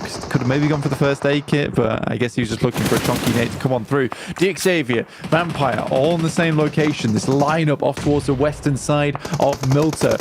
A very, very fun ending indeed that we're going to be seeing here. The craters over on the field on that eastern side going to provide a little bit of cover towards these teams. Mir and Sejong actually picking up that spot. One of the few teams to do it. Again, Mir and Sejong, one of the few teams that I can confidently say knows every single map like the back of their hand. Ooh, going straight on top of Milta, though. Vampire tried to get that crash into the west side of Milta. Major Pride got one. I think it was DXavier who got another, and now they've lost all of their players. Eliminated. A difficult crash to make. Not too many options for Vampire, but that is unfortunate that they are now down again low on the tables. They've only got 2 points total. It is not a good start for them. Zeus off towards that east as well, John. Struggles bus position. They'll have to push on in. Mir and Sejong decide, you know, with that shift over towards that western side that you were talking about, that they're going to move over towards the buildings set on the eastern edge. There is a little bit of staging in terms of the high grounds we set over towards the north side. Currently, I think Major Pride controls those warehouses, which are a strong spot to play in, actually, going forward. Curious to see how a lot of our teams on the north will play this one out. Limbo Boom goes down. That's the play zone. Team Liquid will move on with three eliminations in the bag. The conversation of the Northern sweeps right now between 77 moving up, taking a Team Liquid player down. Now Team Liquid again flexing out, taking some of 77 down. But there's still more threats abroad as Zeus start to move up into these hills on the north side as well. Will they be able to sweep through this as effectively as they maybe have denied 77? And Team Liquid the opportunity to be. Magnum spray down towards Zeus. Zeus on 3 players alive, but they cut through the last of 77. And Magnum will be felled. 1 elimination for Zeus, but they do get a little bit of control. However, downhill still necessary for the next maneuver. The Vicious up against Major Pride. Starts out well. David moves into the building. Becca's down. Elementary goes next. 3 players still up for the Vicious and Major Pride, with 1 player left remaining. And nowhere near close by. Nate goes in from Evo Station. Elementrix might be able to be picked up here, John. I think they could get this res. It depends on what the aggression comes on through from the Vicious, but they're going for reses as well. Zeus crash into the north side, have made landfall, but Darkin is spotted. Loop's able to get that shot. They retreat away from it though, so not confirming onto this flush just yet. Instead, priming the nade. That should do the trick, but Eren may be a little bit more concerning for them. A nice nade from Maniac, but it's immediately answered by Neil, leaving 1 player alive for Eren on this crash. And Zeus with the 1 player. Loops on 4. It's a tall order, and it won't make the money. Zeus out, 10th place. It was always going to be a tough time for Zeus. And the fact they're even able to make this crash over towards Loops was pretty awesome in the first place. The Vicious, though, with a very good spot. Being able to take that off the hands of Major Pride, considering the Vicious were on the outside edge. That's really good stuff from them. Currently sits them in 7th place. But things are going to slow down going into stage 6. Again, another urban finish, which is very unlikely, considering the amount of times we have not seen urban finishes over the group stages into a back-to-back here in the survival stage. It truly is a test for a lot of our squads to get to last chance. I'm liking it. I'm liking it, but it is hellish for them. And big elimination counts can start to get racked up in situations like these. And once more, it's DXavier who, again, have a position on an off angle, and they're looking to pressure in from the edge. But they have 5 elims already blank, and the top of the tables is looking good. We were saying it only takes 3 or 4 good games to see you safe into the top 16, right? And DXavier, they've started off with 2. They're looking to put up a 3rd.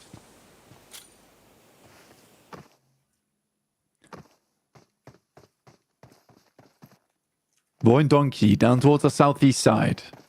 Right on the edge. Like you say, though, DXavier actually pushing it from this western side with 5 eliminations. And they're feeling very strong going into this tournament so far. It was a hard circle for them last time here on Erangel. They're looking for another difficult crossing again, but doing it with style. And with 5 eliminations, all players on full HP, looking for some decent shots. Levi is now peeking the angle. David thinks better of holding on to that one. Understand the play zone likely going to be the thing that causes the most problems to DXavier going forward. DXavier have now managed to crunch in all 4 players into one building instead of having that wide sweeping hold on the west edge. So playing together now. They're going to have to move along the south side of the road, most likely. Crossing the road in Milta is a death sentence, Blank. So we have 2 separate games going on right now. Pretty much. It's all over the place. Mirror and Sejong do take a knock, but I don't think that that is unlikely to be res back up again. And Mirror and Sejong over on this eastern side, and they're pleased about this eastern shift on the circle as well. But a massive amount of fighting about to break out over on this western edge. Loops has a forward vanguard here. Scouting out, pulling out the binoculars, looking at what's going down. Xavier being harassed by all sides now. It's probably the most dynamic part of this circle, right? The only team that needs to push forwards, and they move into BTR. Look at all the smoke cover they have. Satado on an off angle needs to be dealt with, and down they go. 2 players sent in to deal with that off angle. They get away scot-free, and the roll-up as well is working on the forefront. Levi's does go down, unfortunately, but 3 players still alive for DX Xavier. They can continue to move through BTR. With a knockover, they launch the nades to try and flush, finding not too much damage actually, and the long-range nade goes on in, catches Lapart. Brilliant find there, and BTR now just 1 player alive. The blue zone's pushing. They can get this res. Just Zuxi remains for BTR to hold out on the southwest side of Milta, but he's got the nade. Looking to put it over towards DX Xavier. Is it going to connect? Looks like it's on target, but doesn't quite get the knock or the flush. Parajin steps up, and Zuxi has to fall back yet again. No more nades in the pocket. Zuxi, we're going to get it done here for BTR. Rest of the team has suffered. He's going to back off. DX Xavier's still in the fight, though, John. I don't know how they're doing this. Up to 7 elims already. They've had a real tough approach to this circle. They were able to isolate a lot of their fighting down towards the south side, though, and I think that was the smartest choice that they made here. Good scouting from that team. Loops, who have been on their bellies, snaking their way in. Oh, come on. Gonna hit those shots. 2 players for Major Pride playing off the boxes is up to Elementrix now. The weapon swap, the Scar can't quite connect, and 2 reses possible for the Vicious, but 10 seconds on the circle. They need to be fast. They're prioritizing the first aids. I feel like that might be a misplay there, but they should have enough time just about to get these players back up. It's stage 7, 8 teams remain. Stage 7, 8 teams still being up is remarkable by all standards here. Again, that's what urban finishes will do for you. So we move further towards that eastern side. So a big chance now for Mirror Sejong. The team that had it all going for them in their group, only for it to come all crashing down over the last few days. Now is a good opportunity to pull those point scorings up. They find the nade over towards Team Liquid. It's the Vicious versus BTR. Zuxi somehow still alive on the balcony as the Vicious make their way through. Look to fight against DX Xavier. BTR have Zuxi just as an onlooker. The wall still stands somehow on this building, but Zuxi out the balcony has been spotted from an off angle, has to wage into the fight, but 2 players from the Vicious are down. He could do real damage here. Dimidor is low, and Reyes is down on the back line. Zuxi stays alive just a little bit longer, but DX Xavier will win out the fight. However, there is still so many more teams in their way that they have to try and push aside, but the muscles are starting to tire now. DX Xavier, 8 elims, and just Parajin remains. He'll fall down. And with a bombastic blast out on the southwest side of Milta, 3 teams fall. There's just nothing left in the tank there at that point for DX Xavier. Fair play to Zuxi, though, who's like, look, I'm going down regardless, so I'm just going to try and send this to the limit. Actually gets a fair few eliminations off the back of that one as well. Mirror Sejong taking nades for themselves, and Team Liquid playing over on that northern side. There were some nades sent their way from Mirror Sejong. A couple of knocks, but no eliminations found so far for Mirror Sejong, despite their good positioning inside the circle. We were talking about the dynamics of this lobby, right? A lot of teams looking more for that elimination focus. If you can extract value from placements when everybody else is more bloodthirsty than you are, there is still some value in that, but that will be noticed. Teams will take advantage of that in due course, so we'll see if they can start to leverage now, because we are into stage 8. There are still quite a few eliminations left on the board for them to try and pick up. Team Liquid likely to be the next to fall. Southeast shift on the circle here, John, does provide Team Mirror Sejong with a lot of advantage. Team Liquid, though, struggling on the outer edges, but still a top 5 finish. Not bad for them, considering they're playing in through from the fields. Now, they need to pick these ones up. Can't let them go to other teams, other squads. Definitely a worse result for them, but they are starting to add to their tally now. Loops on that northern side. I mean, moving Nino out, I'll still really question that maneuver for them. They sent him over to the beachhead instead of keeping him with the rest of the team. Having 4 players on this position would be so much better for them, but now they've lost another, and they're down to 2 on that northwest side. Loops going to struggle here, but RCB potentially in for another good game if they can sweep this south side clear of Void Donkey ID. Yeah, RCB coming just off the back of 1 Urban chicken dinner. Now looking for a second potentially. Seiwu steps up. Maybe another elimination stolen away from Miran Sejong despite finding the good shots through. Only one elimination found. Final. Looking for the two players here from Loops. Nades going in. We'll find Vitin. Just Rafina left now.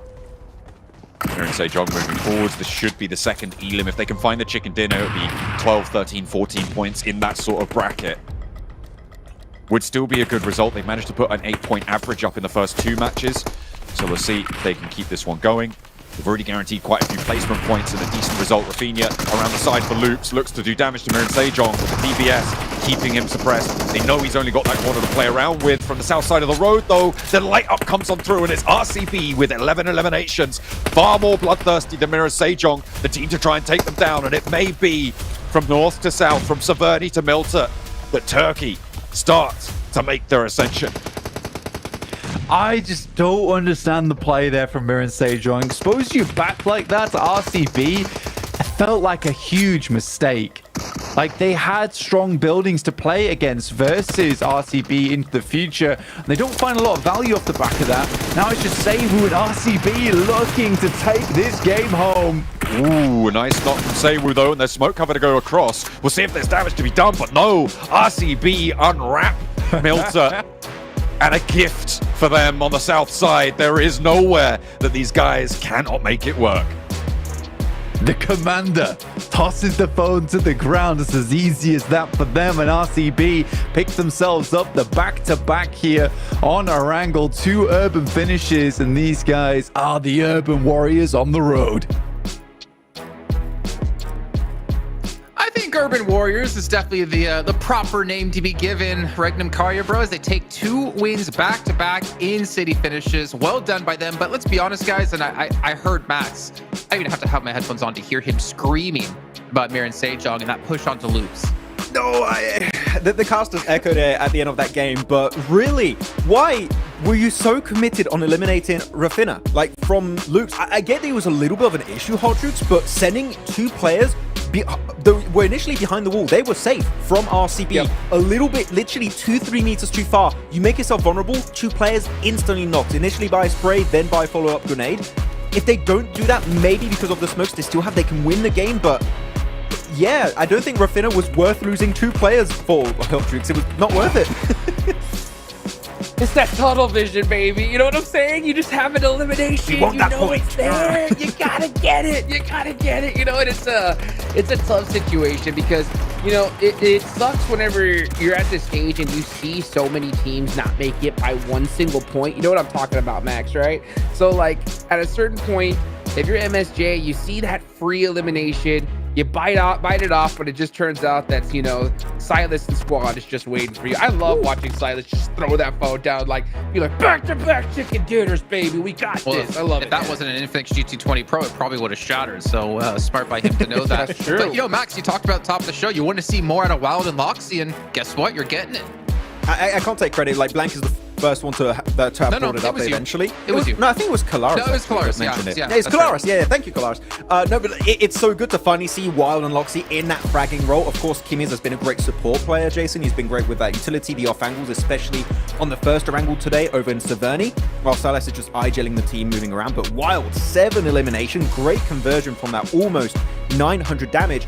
And I would have to say the most important fight this game, Hot Juice, that we've seen from RCB was very clearly when you had that skirmish to the west of the city. I think you had Deke Xavier, you had BTR, and you had a push also from the Vicious. They're all fighting, hoping to survive. And you just have RCB waiting. We'll just pick up whoever survives. And we just get full Southern control off the back of that. That was the clutch play that allowed RCB to compete for that win. They're just like, come on in, come on in. They just let the welcome mat off and then pulled it right out from under them there. It was beautifully done from RCB. Another team, though, I kind of want to talk about who had a good, solid rotation was Voin's Donkey, dude. Honestly, that was so crazy to watch them go all the way down that bridge, following behind 4MV and sneak their way into Milta. It worked out pretty good, man.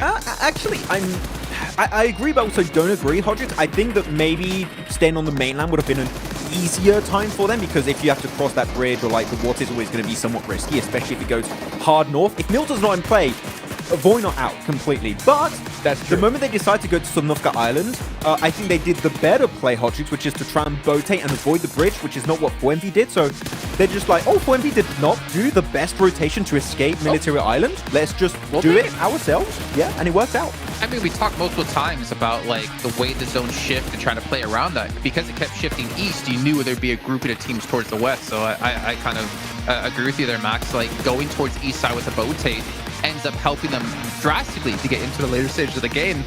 And you guys were talking about how Void definitely one of the best improved teams across the group stage when it came to them individually. With RCB, I would say Hodgix right now, especially when looking just at Group Green, but even all the groups, RCB and Void Donkey ID for me are the two most improved teams from the first half of their group to the second half of their group, and it's been so far looking like that is just the case now. They're just able to maintain that momentum going into the survival stage, and from what we're seeing, Hodgix, I think that's going to keep going because it seems like it's not even forced, it's just a natural kind of playstyle they are getting used to after that initial group stage. Yep, they're adapting, baby. They are adapting for sure. As we take a look at the match rankings here, yeah, look at that, 24 points. These guys are setting themselves up to be rock solid. I mean, all they got to do is make sure they're not in the bottom 8 of this situation. Sure, we have another group playing tomorrow, but back-to-back chicken dinners here, they definitely got to be feeling comfortable. They got to chill, still, man. You know, save some of these for last chance. We got to be top 6. Like, don't use all your wins right now. They want two city finishes too. Like, what is going on? It's 2 cities. You know what? RCB 3rd place in this game, right? Why not? Just slow it down a little bit, put some points on the board, yeah, and save some of those chickens for later. I agree, Jason. The Incredibles, right? Towards the end, when the kid's like racing and his team's telling him, or his family's telling him to slow down, and let someone else, you know, catch up.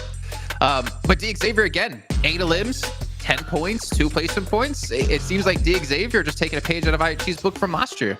No, they just listen to you, Jason, say, oh, no SEA teams in finals, and like, let me cook. We'll make it, don't worry.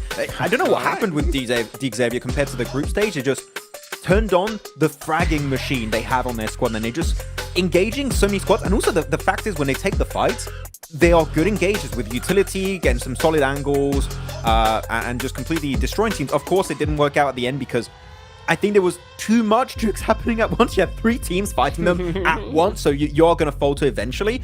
But yeah, DXavier, if they keep getting these kind of points, it's an easy access into last chance, and if they can even survive a bit longer in the game, may be enough to be top 6. Well, that's one of the advantages and disadvantages to playing in the first week, right? They played in our initial group of Group Yellow, means you have 2 weeks off, technically like 3 weeks off until you play again. So you have time to really refine your gameplay, really look at how the other teams are playing. Whereas if you're in Group Green, you only had 2 days off and you're back into the mix here. As we take a look at it overall, so RCB going to be rocking the #1 position, but only by 9 points, even though they do have 2 chicken dinners, which I think is a testament to how well DXavier's been playing still. Man, DXavier is just crushing it. Not to mention, you know, DXavier is in Group Yellow, so they'll have some time to be able to know like exactly how many points they need to make it into the next stage. They're big chilling. And Karia, they're in Group Green, right? So they're doing exactly what they need to do here, Max, because they have today and tomorrow, and then they're just going to be sit back and watching, hoping that the points that they made are going to be enough to hold on here. Oh, what? But Vampire? Look at the, I mean, that's what just like, it's like a stab in the stomach, dude. What is going on with this team? Ooh. I kind of want to analyze Vampire, but Jason, the thing is, they haven't survived even long enough in these games that I feel like I can't really even say anything about their games. But yeah, 2 points over the course of 3 matches. Vampire, currently, I mean, definitely the biggest upset in survival stage. What's happening? Yeah, I mean, I actually don't remember if I put them in my top teams to qualify in our video, our predictions video that we did, Max. You can check over at _news. Maybe I should kind of go back and revamp it because it's not looking too good here for this team. But also, I mean, 4MV, I mean, I don't want to be too critical because it's only been 3 matches so far, but you almost have to start being critical of some of these teams, especially like you mentioned, Hot Jukes, if you're a team from Group Green, knowing that you only have today and tomorrow to play, and then your fate is going to be decided on how Yellow and Red play out their matches. Yeah, I mean, you gotta really get it going here. Team Liquid's another one of those teams. Boy Donkey's another one of those teams in Group Green. 4MV as well. And 4MV, oh, I mean, we're seeing the same mistakes we've seen before, you know, and that's what I think is really crushing me, is because I think that we're noticing some big changes from a lot of these squads here. You could tell the people who've done their homework, and 4MV are like, nah, dude, you know what? Doc's gonna go solo. We don't have a secondary drop location, right? We're just gonna make it happen no matter what. And look at what's happening. Yep. I think the cast also talked about it. When IA joins the fray, also that is going to be a tough time for those groups. Oh, that's a good point. Yeah, for sure. All right, well, we do have to head to a short break while we get things ready to go for the second half of the day, so don't go anywhere. We'll be back in about 3 minutes.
Whispers of the silent wind, softest dreams in twilight sky.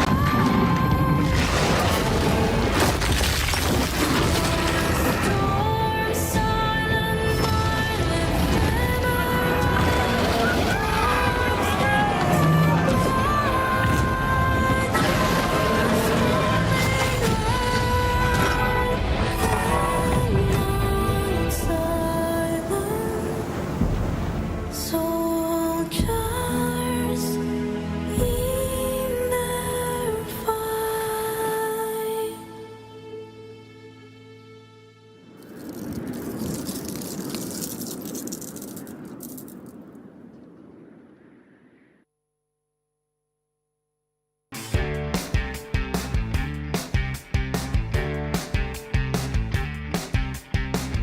A lot of momentum is currently being carried by this man in his squad. Next to me is none other than Silas and Regnum Karya, bruh. You guys are being able to carry that momentum from the last day of your group stage. How are you guys feeling? Valla grup aşamasındaki ilerlemişinizi bu survival'a kadar getirdiniz. Şu an takımınız nasıl hissediyor? Vallahi şu an mükemmel hissediyoruz. Her yere vurup geçiyoruz yani. Çok iyiyiz şu an. We feeling really good. We see we shoot and we kill. And we feel really great for this day. Yeah, he's trying not to smile too much, okay? He knows that back-to-back wins, that's definitely going to secure even more the chance of you to make your last chance. Now, this last win in Erangel, I felt like for you it was a little bit easier. You guys were able to rotate early on. You were able to hold that compound. But I want to go back to the first Erangel win. Walk me through what was going through your guys' mind there at the end. Valla şimdi bu üçüncü maçta Erangel'de rotasyon tuttunuz, kompanyon tuttunuz, nasıl yaptınız ama ilk Erangel'de yani bu ikinci maçta biraz zorluk yaşadınız. Anlatabilirsiniz zorlukları. Birinci alanda bizi çok zorladılar. İkinci alanda kalmayı tercih ettik. Üçüncü alanda da çoğu oyuncunun tecrübe edemediği yerlere gittik. Oradan da önümüze fırsat çıktı. Onu değerlendirdik.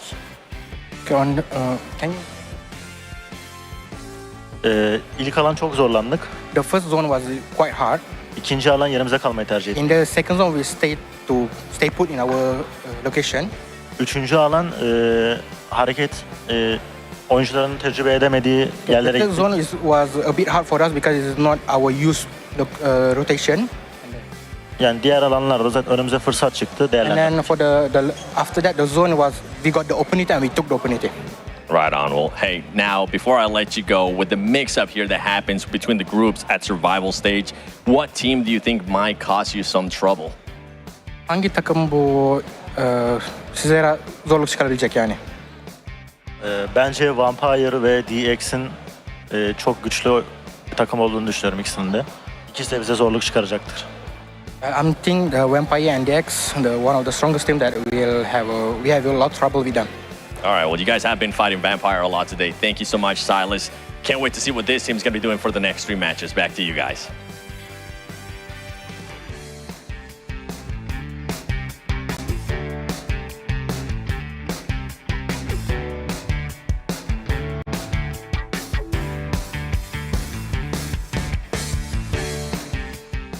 But interesting that Vampires, the team being called out by Silas there, considering at the bottom of the table. Maybe it's because Kari is just mowing them down every single time. I think it was a little bit of a meme. I'm not gonna lie, dude. What is going on with Vampire? I mean, this is ridiculous for them to be this low so far. I mean, they're a third of the way through their group and all their matches. They got to start playing this like it's the PMGC Grand Finals on steroids at this point. Sorry, I just pulled a max there and I had to calculate in my head if this actually was a third. I swear, Max, it is becoming harder to do quarter plus. You know? But yeah, obviously, talking about DXavier, I feel like that seems to be pretty legit considering how DXavier have been playing, just very heavy limb focused and really starting to pop off and look like the DXavier we saw last year, Max. Yeah, this is definitely way closer to that. I like especially what Paradine is doing. I think Paradine has been very important in the fights that DXavier are tending to initiate, and his angles are just very, very important for them to win those engages. So, yeah, I mean, DXavier, I feel like they just have these moments, Jason, where at some point in the year, they just start popping off in PMGC, and they always are in the conversation for like a top 4 position in the finals, for recent memory at least. And as of right now, DXavier, if they keep, again, getting these kind of elims every game, they're cruising for top 6, I'm just saying. But as we know, when we get to last chance, Jason, it's going to be a bit more complicated to get that consistent elims every match. Okay, well, okay, 7, yeah. Uh-huh. Oh, really? So 7 actually just reported to me that Peregrine actually gives a big thanks to their success day was the Infinix GT20 Pro. They learned to play like the pros here with his 120 FPS and 144 hertz AMOLED screen. You know, it's funny, Max. It should be him strumming a guitar, though. The way he does it, I don't think he's ever held a guitar in his hands his entire life, considering a guitar is probably the same size as him if you put it from ground standing up. A guitar for him is a bass.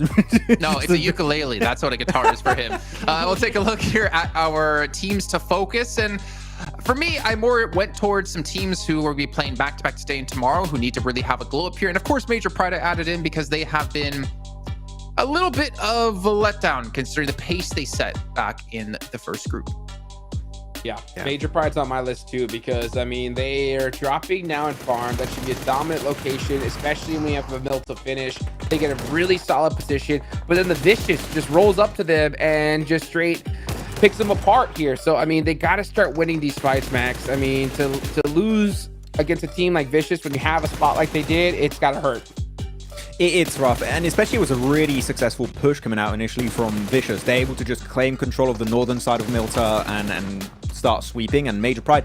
Unfortunately, Jason, looking back at the group stage, and I think because we covered CSA, we were like, oh wow, this is actually popping off. This is not what we expected after CSA. I would have been really impressed if they were able to maintain the kind of results going into this stage, but this is maybe a little bit more aligned with my initial expectations, which I know is rough. I know they did great in the groups, but unfortunately, I'm not too shocked, but there's always still room for comeback. There's only 3 matches in. There's still a bit of time. I think it reminds me of, like, was it chat back when we did PMGC group stage last year, and they're like, oh, they don't know about 4MV. Just wait, you'll see what 4MV has to offer. It's kind of similar with Major Pride from chat, but it's like this time, no, we saw Major Pride throughout the whole year, and they were not a good-looking team. Then flash forward here into Group Yellow, and I was amazed to see their pop-up performance, but I completely agree with you. Like, to maintain that level of play here, if they were able to do so, I would definitely push them to be like, this team always plays better at internationals or global events versus local play. But they're not the only team we have to focus on here, Hot Jukes, because again, like 4MV, they are starting to have a struggle here in our first day of play with a third of the matches now done. But there's a lot of other teams out there that we have to keep an eye on. I mean, Stalwart, Zeus, BTR, Loops is ahead of BTR in the 9th place with 16 points. So it's a little bit of a gap there of 7 points. But I don't know if I should be so harsh considering we're only 3 matches in. I don't know how you feel about this. We have to be harsh. I mean, yeah, 3 matches in is I just redid the math. Yeah, it's a quarter of the way through. The next game will be a third. Okay, so once I mean, that's how short we have. I mean, it's just 12 matches here, guys. So like every single game lost, I do the excuse card for game number 1, but this is in group stage where you got days to be able to play against each other. You got to get it done right here, right now. So I mean, for 4MV, Major Pride, everybody on the second page, I mean, you got to start crushing it quickly here, Max. It's not a lot of matches, Hodrix. Like, so far, as you said, as you properly calculated, we are a quarter of the way through for some of these teams.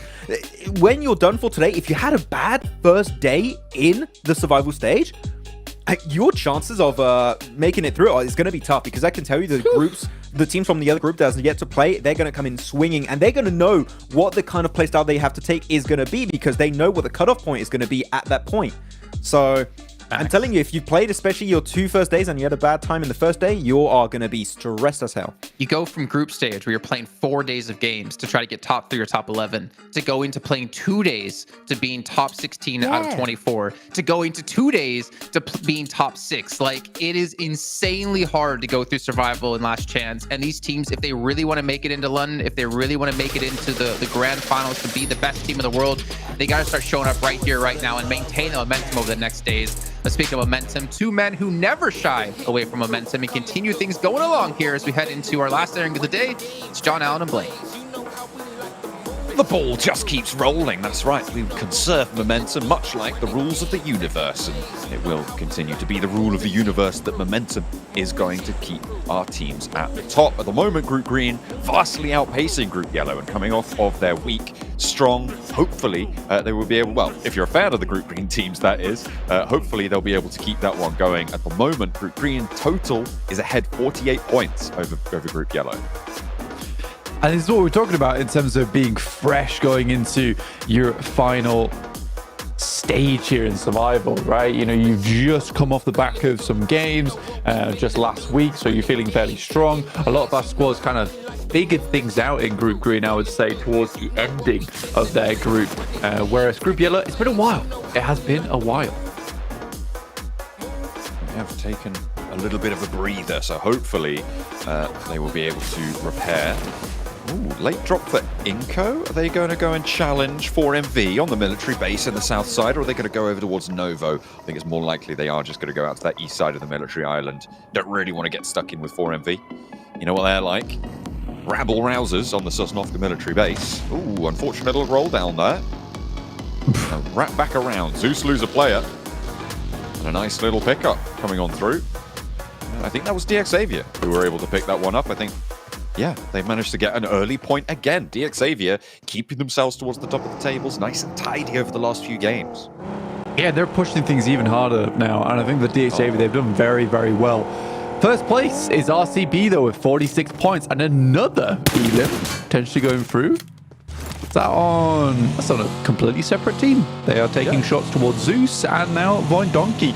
So both squads down to 3 players early on at the hands of DX Xavier, who are really striking out towards the top of the tables here, John. And as we said before, right, it's about having 3, 4, 5 really good games. It will just see you straight into that last chance stage. The Xavier, RCB, they've both kicked off with 3 good games, right? Getting 37 points, now up to 39 points on 4 matches. Getting a 10-point average in general is phenomenal. But in general, you're only looking for 16th place, right? Out of a field of what is it, 24 teams, right? So you definitely don't need to be getting up to 10 points a match, which reduces that boundary. Getting over 50 points today would be monumental and may, on its own, be enough to see you safe. For RCB, it's a case of, they get maybe 5 elims for the rest of the day. They've had a fantastic day 1, and even if they just come into tomorrow and get 80, 90 points, that's probably going to see them more than safe towards the top 16, which is somewhat surprising to think about. But I don't think RCB is going to stop here. If they can qualify on day 1, or at least as close to as possible, that's just going to make your life so much easier going into the rest of the stage here in survival. 4MV, though, currently sat in 12th place, 8 points. Fair few of our teams have tried to get things done, unable to quite work the issue, though, with Vampires being on 2 points. I think the boys on the desk will point this out as well, which is not a good position to be in for Vampires. I would like to see a step up from them because, honestly, in the past, they used to be the undisputed champs, right? They were strong. Even in PMGC, they would bring things up. But with PMWC, that was their stomping grounds. It was taken away by Alpha 7. I don't even think they even really had a chance over in PMWC in the first place. So I think for Vampires, there needs to be a step up now because they are a strong team. They're a very, very good team. They often perform quite late, though. And this is about as late as you can leave it. Yeah, I mean, we say the same, or have said the same about teams like Team Spirit in the past, and to this tournament, they just found their footing, and they had an awful day one in their group, it has to be said, but they absolutely just came back storming, and they sped up very, very quickly, which is an excellent fix to be applied to them. Vampire, they don't even have a day to do that, right? So they absolutely need to be moving as fast as possible. Limboman doesn't quite make the full launch up to the rooftop there, but with only one player on the inside of the building, you've got to wonder if he can hold off, and Magnum sees to it that he can't. Vicious losing a player on the Heaven compound. A lot of single elims going out early on in the groups. Dimonor, really good player, but instantly sat down by Zadira. Finally, we get some strength coming from Zadira as well. Long shot on the UMP. Not an easy one to hit with, especially on the headshot from that distance, but well played. But yeah, for Zadira, he hasn't had the greatest of times. It has been Shifu propping up the ship. And it's kind of interesting to look at because during PMSL EMEA, it was pretty much Zadira all day, every day for that squad. But nice to see that, you know, they always have that member in the backlines of Shifu who can bring out a good performance no matter what. Right now, for 77, currently sat in 6th place with 17 points. All in all, not been too terrible. I think that with DXA and RCB sort of reigning on top right now in 1st and 2nd place, it has been hard to catch up to them. Some excellent early games. I mean, DXavier doing it without getting those chicken dinners, I think for me, whilst it's impressive that RCB have been able to do it, for me, DXavier's performance is almost more impressive here to be able to achieve that, not being necessarily into those late games, getting 2 points early on this match as well. A good sign for them, although that's less to do with skill and more about winning those early drops. And, well, you have to be skillful there, don't get me wrong, but it's not that macro style that has profited them so well over these first 3 matches that we've seen from them.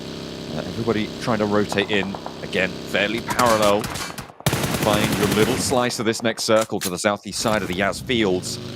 It's really, really tricky to move, though. And RCB looking to try and control from the west side this time. Now, RCB actually not in a bad spot on the western edge. Pretty happily play from there for going forward. Loops over on our north side starting to make their way in. They are heading slightly past BTR. You haven't really taken too many shots over towards them, so Loop should be able to make a crossing inwards. 16 points for them in 9th place. That is sort of where our boundary is right now. The middle pack sitting around 17, 16. Head up towards that top side. You got 25 points apiece for Team Liquid, D+, and Miran Sejong. And everyone else is really scrapping for some points just at the bottom of the lobby because they just have not been coming to them. And that is typical of urban finishes where the majority of points do go to one team. Yeah, 1 or 2 of those teams in those final segments of the circle. Obviously, that roadside splitting the game last time around in Milta. So a really, really tricky finish, and 2 teams majorly profiting off of that. Miran Sejong not really getting a lot of those elims. Those were taken away by the teams around them. You would have expected them to be able to get a lot more out of that game, but it was RCB who completely dominated the south edge. And you may have expected a little bit more profit, but still, good results. And it is, again, about making top 16 here, which can definitely play into the playstyle that teams will be bringing to the table. Again, odd game from Miran Sejong, that last one. I mean, we mentioned it, so the desk is just, why would you show your back to RCB in those final moments? All for 1 elim onto Rafinha. A real odd one. And not what I expect from Miran Sejong, because usually they're very cool in terms of the squad, very calculating. In that moment, it felt like they just threw caution to the wind at a critical stage in the game as well, no less. Unfortunate, to say the least. eastern shift on the circle. It's nice to see more of the eastern side of the map. I think we've been mainly looking at the west and the southwest for the majority of the PMGC stages. So it's good to see, you know, more of Yaz, more of Milter. A little bit different.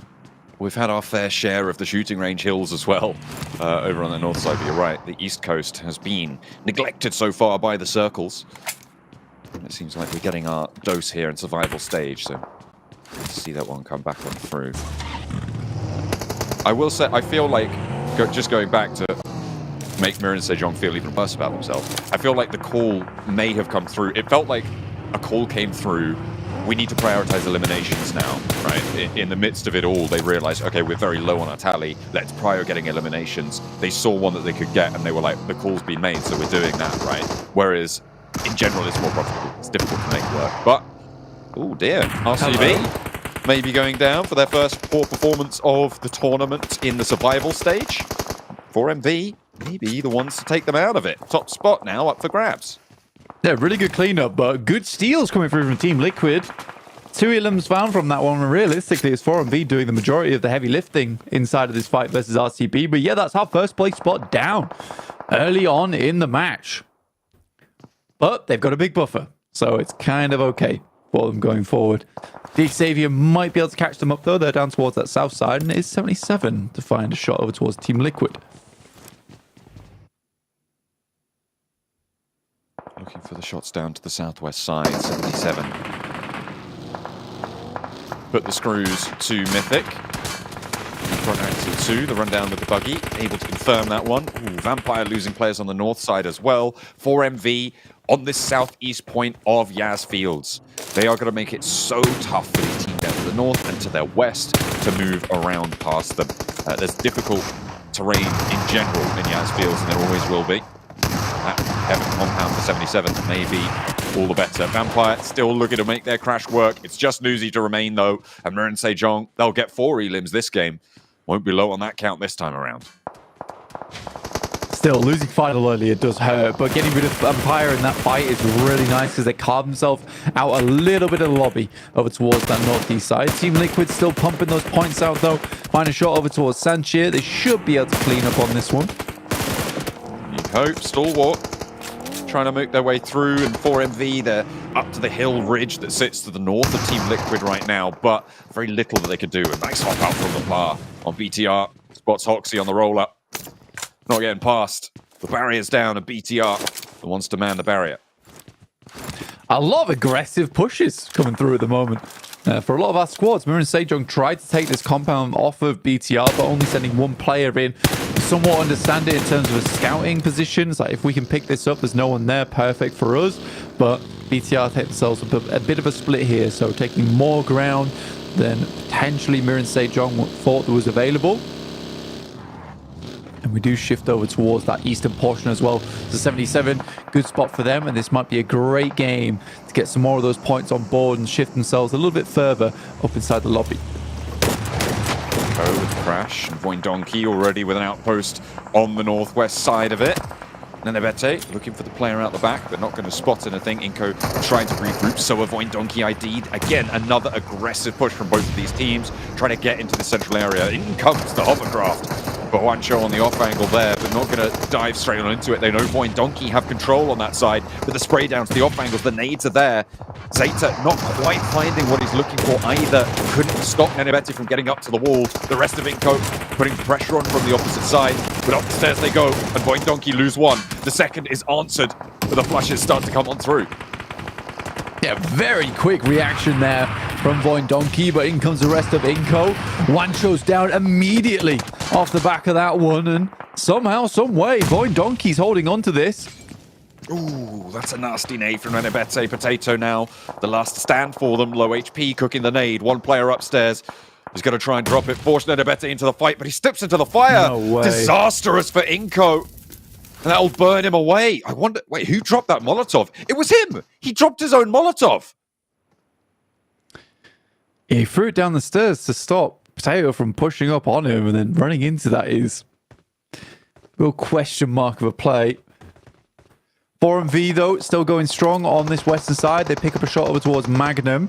It's going to be great news for MV being able to push in through on the west and cross that roadside. But yeah, a lot of teams going for a huge amount of pushes, a huge amount of crashes, because they know there's not a lot of compounds available in the lobby. But Stalwart with a nice nade over towards DXavier, finding 2 pickoffs. DXavier still just continuing to try and profit, but that's made all the harder with that drag down from Stalwart on the back lines. They've already got 2 elims though. On the south side, they may just be able to find a little bit of peace, but I don't think Stalwart are going to let that happen. Paragin, Levi's both have vehicles available. They've got their little divot, they've got their little dip. Does Stalwart want to try and run this one down? It might be a risk. You've got D plus Kia out to the west side who could third party it if you get stagnated on the approach. So dangerous, and maybe if you're Stalwart, you're looking at the compounds out to the east side, scouting them out, getting that info. Stalwart now, awesome. The shots out to the west over to D plus Kia. I like 4MV's lineup here. I mean, it's likely going to get pretty rough going forward, but they've already been able to punch a hole into 77 earlier on. But Shifu steps up towards that roadside. There's a good amount of damage. Actually takes down Doc in the process, and that's a terrible timing for one of the players to go down here, John. Can he get the res? Apex is there. Getting Doc back up. Don't worry, it's resable. Doc on the off angle. Limbo Boom. In the meantime, trying to hold the ground floor here. Mirin Sejong. Not a lot of health to deal with. And Zadira able to find Jae-Suk, the last player from Mirin Sejong. So 3rd place now also up for grabs. But D plus Kia, 77. They're going to have to push a little bit further. 6 elims for 77. And on the west side, they should be fairly solid here in the super strong Heaven compound.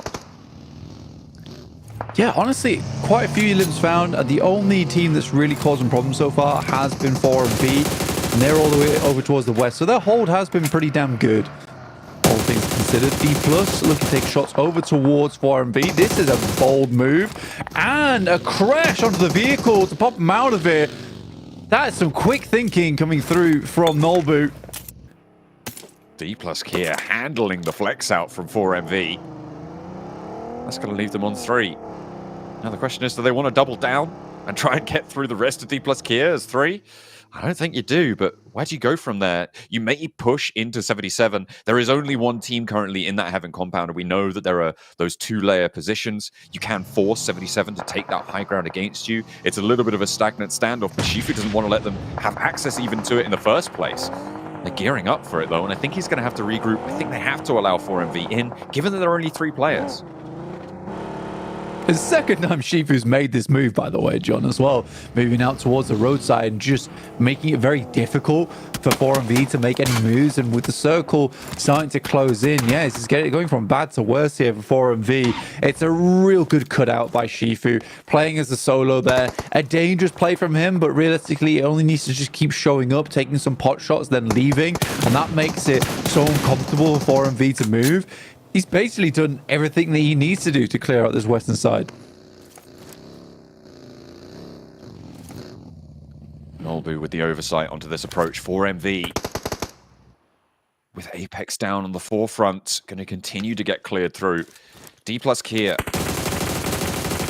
Their win earlier today on Sanhok. A good start for them.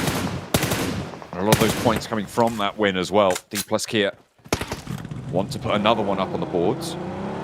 5th place right now, and they want to keep that one going. Shifu's flex out, I mean, this guy just has aura on this western flank, right? It's insane what he's been able to do. Pretty much. I think that's the way I describe it as well. He's just expanding his zone of influence, right, you know? 4MV can sense his Reiatsu from the western side. D plus, though, attempted to make their way in on the southwest. But 77 just have oversight on a lot of this. And with Shifu returning back into the fold, now he's going to take pot shots down towards the other team that might be trying to assault their position. Yeah, although 77 on 3 players, they are technically on for a good game here. And it's mostly because of Shifu, right? That distance traveled, as Jason was pointing out in the chat, or was it Maxman? Maxman, I'm not sure, but it's going to be insane, right? He's been wrapping around, he's been moving so much for them. And it's an interesting novel way to three-man that heaven compound position, right? And they're reading this circle very, very well on 77. A macro sense, the rival the best. Yeah, the whole point there is just to delay teams to the point where they could never crash into heaven in the first place. And it's worked out really well because now he has both D+ and 4MV right on the edge of the blue. Stalwart looking over towards BTR, already finding Lepar as the star, one of the star players from the squad on BTR. Luckily, there is at least one knock, but we're into a 2v2 now. That was very important. He got that knock from Zuxi. The step up for Zuxi, but he needs to do a little bit more heavy lifting here. Stalwart, two players bearing down upon him. There's the regroup. Loops are also on the northeast side for a third party, and it's up to Satar, but he's the last player to stand. Can these reses come on through? No, Loops are here to play. Nino, Neil, both far forwards. Fearless going to commit to the res and get three players back up in an action, but Neil's going over the top. Nino's there to back him up, but the first goes down, the second as well. Is that an off angle? No, I think that's just Loops. Falling to the shotguns from Stalwart. A brilliant hold by Stalwart, and they're going to get a lot of points from this. A double knock from Octagui. Like, I think the fact that he's able to pick that up in that moment is so important. And Stalwart hold a really difficult location there versus a lot of the crashes coming their way. Loops don't go for a full crash on it, which might have been the better idea. But at least this way Rafinha lives to tell the tale. You can see him taking some pot shots over towards Zeus right now. So towards the western edge, who are currently embroiled in an engagement between them and the Vicious. But that is now Zeus out. Octagui gonna get that final shutdown as well. And what a hold from this man. 4 elims now. And a big shot at this game. Voin Donkey ID, Major Pride from the compound to the south side of it, and actually DXavier moving their last player up to this ridgeline. D+ Kia going to try and crash on this angle as well, and Paragin looks to hold Zadira with a spoiler nade, and D+ Kia can get this res, but Limbo Boom being down is going to slow things out, going to make it a little bit troublesome. 4MV push up finally into the compound with 77. This hold can no longer be sustainable. Shifu's aura now dialed down a bit. Yeah, definitely diminished. It was a matter of time. I mean, honestly, for 77, they're doing a great job. It all started to crumble a little bit once D+ got a nice knock over towards 77, and they had to double back. They could no longer take shots out as frequently. They do get a full reset on the squad, though. Everyone's fairly healthy here. But yeah, 4MV have moved up alongside D+. 6 teams remaining at stage 6. It has been an incredibly aggressive game once again here in survival stage. Everyone's gunning for those elimination points. Chips going to try and get away from his teammate there as Osal goes up in smoke. Off angle Favian there on the back lines, trying to stop the flex out from 4MV. who have managed to keep 3 of their players alive. Just Favian those stands. Not really much you can do to stop this one going through. 77 suppress his position. In the meantime, does actually answer onto Doc. How did he get that peek on through? 77 not going to be able to take the shots out that way. And now Favian has to push forwards. Apex is down in the meantime, and 77 still hold. This is a brilliant position for them. 77 with 11 eliminations, and on the north side, the wraparound. Stalwart here, as Reefus tries to joust with Favian. Will run him through, but now Stalwart are in the wings. Yeah, it is a ridiculously good hold here from 77. I don't know how they've stayed alive for so long, but just little bits of chip damage coming through for them. Now they have to fight up against Stalwart, who are moving through. Major Pride have wrapped around. They control multiple areas of the map down towards the southeast. But again, Limbo back up against the wall, but not done yet with the fight. And with Stalwart in, they are fresh from the other fight on the northeast side. The wraparound from that north flank. A heads-up rotate in the Heaven compound. Dominant on this one. Critter looking to move 77 off of it as well. They've held it for so long, but they still yet to get through the Aura Master himself. Shifu stands. 77 Zadira, Limbo Boom. Still up and kicking. 6 elims for Zadira, and again, that is what I wanted to see. Been a long time coming that this boy steps up for the squad because he is fantastic. It's just been really lackluster inside of their groups, and it can't be all down to Shifu. I'm glad to see Zadira actually putting up a massive amount of limbs this game at least. Looking for a second place though, John. Do Major Pride win this? I feel like they're definitely in the stronger spot now with the outside control. They're up. They've got great cover with that hovercraft. The backline angles can take shots out their way. This is a risk leaving the player all the way out there. Don't think there's too many more options though. Still going to be locked in on this fight in the compound. There's not really sight lines they can see over towards Becca and Elementrix. Similarly though, Becca and Elementrix is not having a huge amount of impact on this fight, and I think the reason they're holding over towards the eastern side is because we're still in stage 6, right? We're not that far into the game. This could easily move back out towards the eastern side. So Eva Station and AZ basically just having presence up close. And we're anchoring, getting ready for that pushback towards the east, just in case the circle shifts that way. Okay, they don't want to wait. Eva Station AZ up the side of the ridge. I mean, they can go for this, right? They've got to be aware that 77 is a little bit knocked the wind out of there by the approach from Stalwart. And the player count in the lobby, they know that there's at least one team not full. So you can peek these ridge lines. This hovercraft, I mean, this is crazy bold from Evo Station.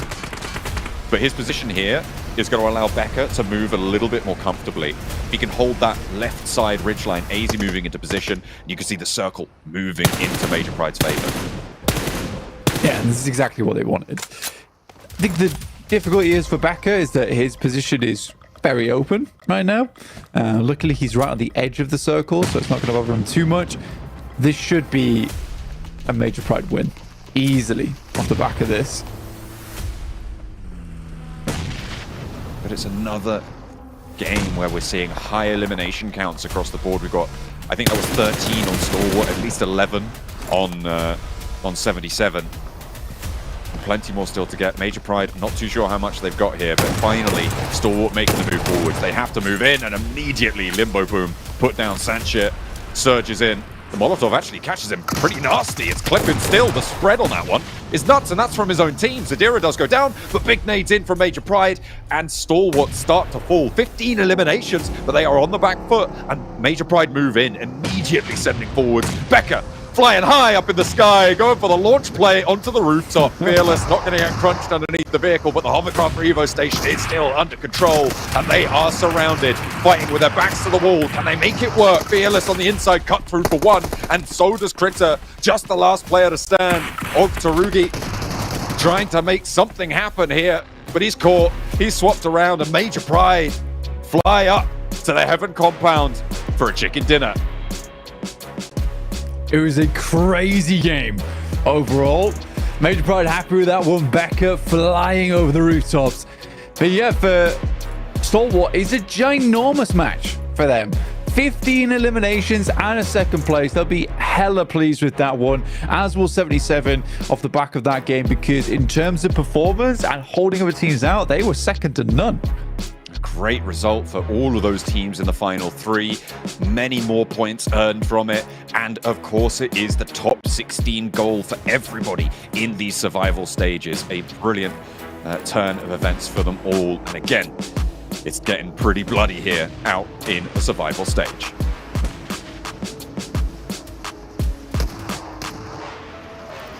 I believe I can fly. Woo! I believe I can touch. Yeah! If I'm in heaven, I am back to... Yeah, dude, Stalwart, oh my gosh, bro. These guys, what were they on this game? I don't know. I mean, Becca was in the sky. My man got zero eliminations. You know what? He wins with the style points, okay? My boy came in swinging. He's like, I'm just going to flex on you all. And yeah, MVP of the game is Becca. Hodgix, do we agree? Hands down. Yes, hands down. 390 damage. Shifu, let's be fair, right?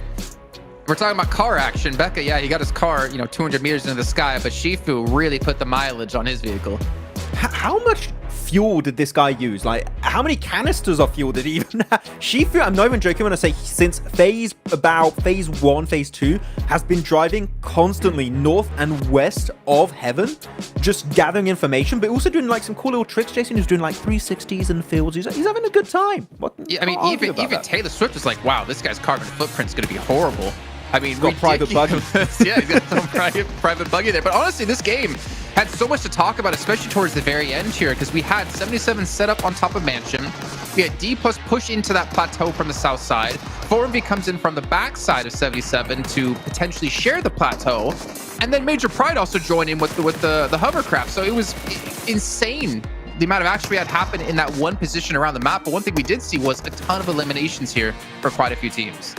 It felt like a fever dream. This game was like, I don't know what's going on. I am very confused by a lot of these plays. But oh no, Nenevent saying Molotov himself as well. So this he missed through the nade into the wall, right? And he tries to run away and he runs into his own Molotov, and that's what causes him to eliminate himself. Does that count why? One elimination for you, or does it count like towards -1 elim for you? You lose the point. Yeah, you lose the point. You know why? Why you got Molly? Wooden floors! Wait, Wait, that was supposed to be. Supposed to be way different sound effect for that. Okay. We'll take it. Yes, because wooden floor, it spreads the Molotov and it made it a little bit rough, and so the nade forced him down the staircase and he got completely caught off guard. But though I was a little bit... I was kind of questioning Hodrix for a bit of time. I thought the Major Pride were getting a bit too close to heaven. I think they should have stayed away a little bit longer, wait for the fight to start, and then fully commit. But you know what? The third party, at least the timing, was on point towards the end. They really knew when the teams were just the most wounded, when they could wrap it up and get the chicken dinner. And off the back of that, they are securing an extra 17 points on board after we questioned them just before this break. So they are coming back swinging. I think that was the right play, though, 100%, because Major Pride, if they didn't do that, they risk like allowing those players to go out to blue, and they need every single elimination they can get, especially considering how much of a rough start they had. So, I mean, Major Pride clutching up the, a good solid amount of points here. Man, did they need it. Man, if we're going to talk about clutching up, we got to, forget Vampire right now. We got to talk about Stalwart, because my lord, like they were up against Bigatron. They win the fight, which is Fearless, Noctaguri alive. And then Loops comes in, and yet those two players still hold on and get the limbs and the wipe on the Loops and gets the full reset. Like that was insane, because also, Max, Stalwart was another team we talked about before going into this match. Yeah, I mean, Stalwart were looking really solid. By the way, GG AZ for the MVP. No, he's not MVP. We agreed it was Becca.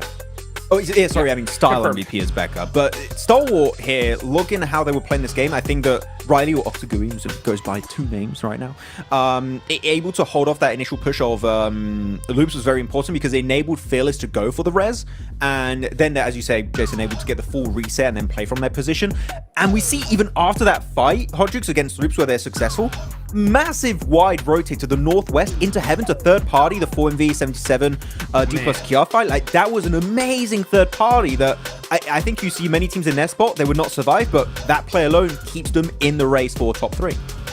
Everything was just going right for them this match. I mean, you couldn't see it any other way. I mean, they get that fight with Loops done, and then they just go for that beautiful rotation, catch that third party at the perfect time, win those fights. I mean, before they even got into that, they already had 9 eliminations. So they already had a good game, but they were like, no, we really need to make it happen, because at this point in the stage, fellas, like, so many of these squads have already burned through every bad game they can afford, right? At this point, it's all about popping off, and especially for Vampire. Oh my goodness, dude. Like 2 points in 4 matches.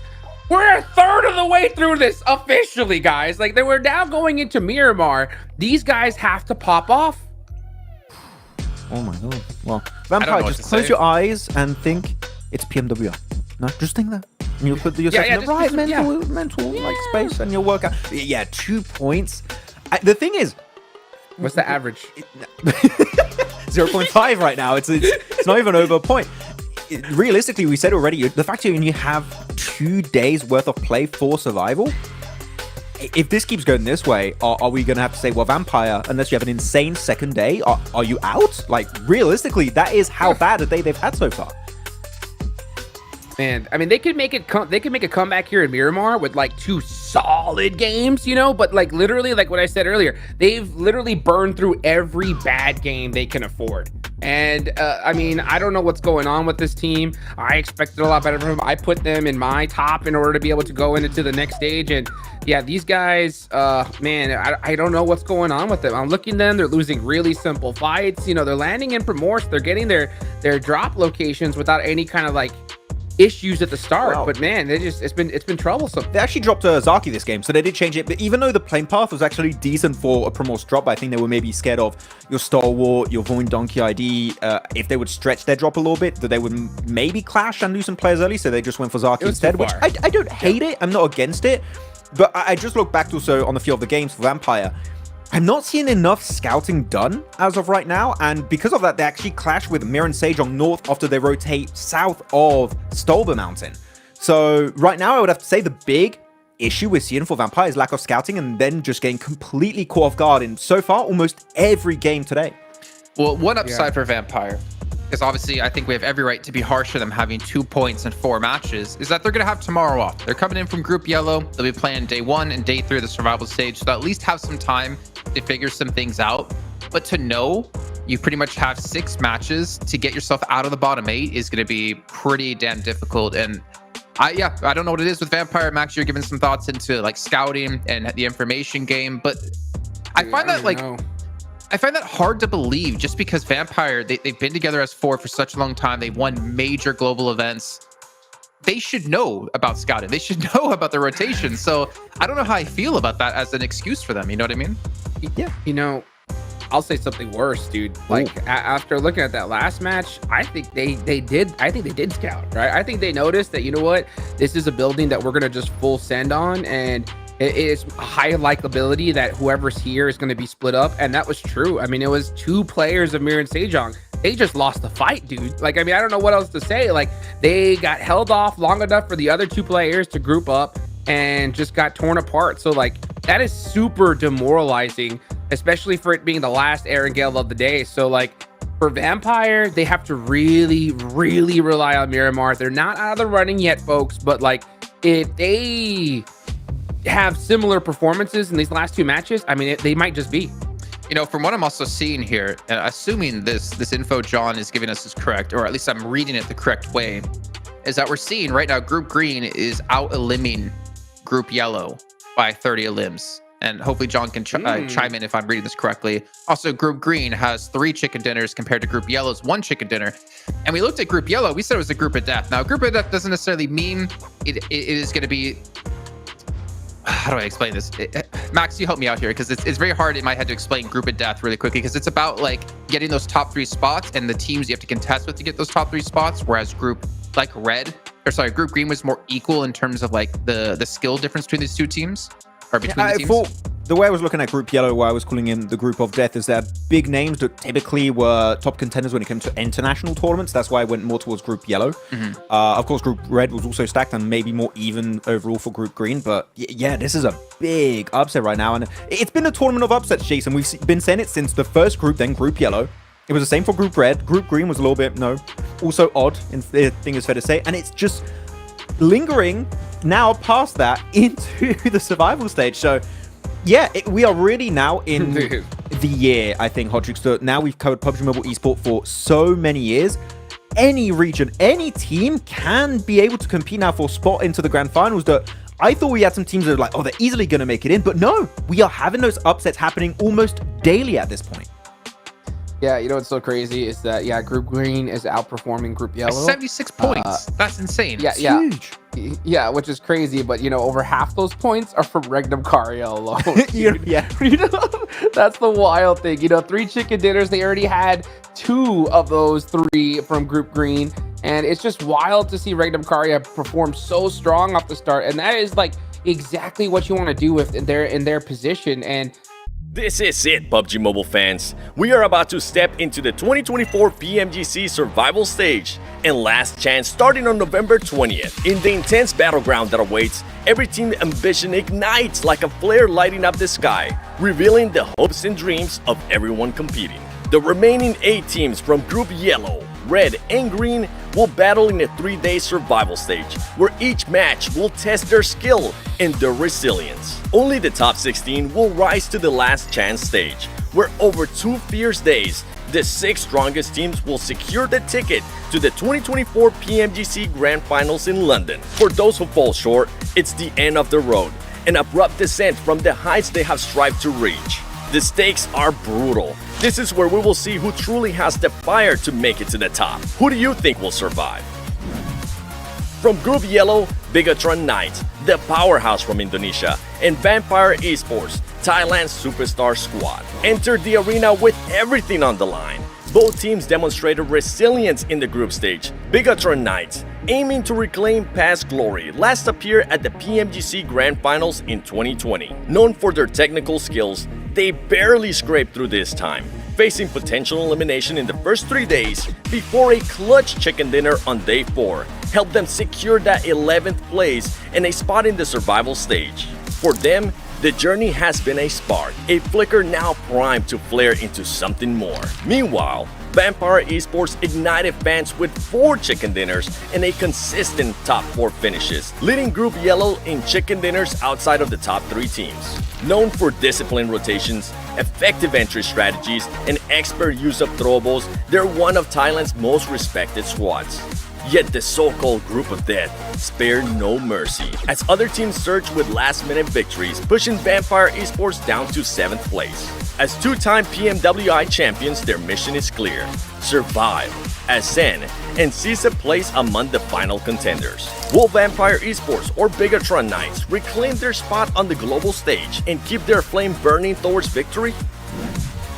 In Group Red, teams fought tooth and nail for a place in survival stage. Pakistan's ASIA began the group stage strong, leading with top 3 placements in the first few days. Known for their powerful attacks, ASIA boasted the highest elimination count in their group, with 117 eliminations, marking them as one of the most aggressive teams to watch. Yet despite their firepower, they were narrowly pushed to 4th place by Enigma Galaxy on the final day, forcing them into survival stage to keep their London dreams alive. ASIA has never advanced to the Grand Finals, so this stage could be history in the making for them. And just ahead of them, IWNRX, the Turkish beast, finished Group Red with only 1 point shy of top 3, claiming 4th place with 171 points against 3rd place finishers Enigma Galaxy with 172. With star player Seawolf dealing over 10,000 damage and achieving 41 eliminations, IWNRX displayed a resilient spirit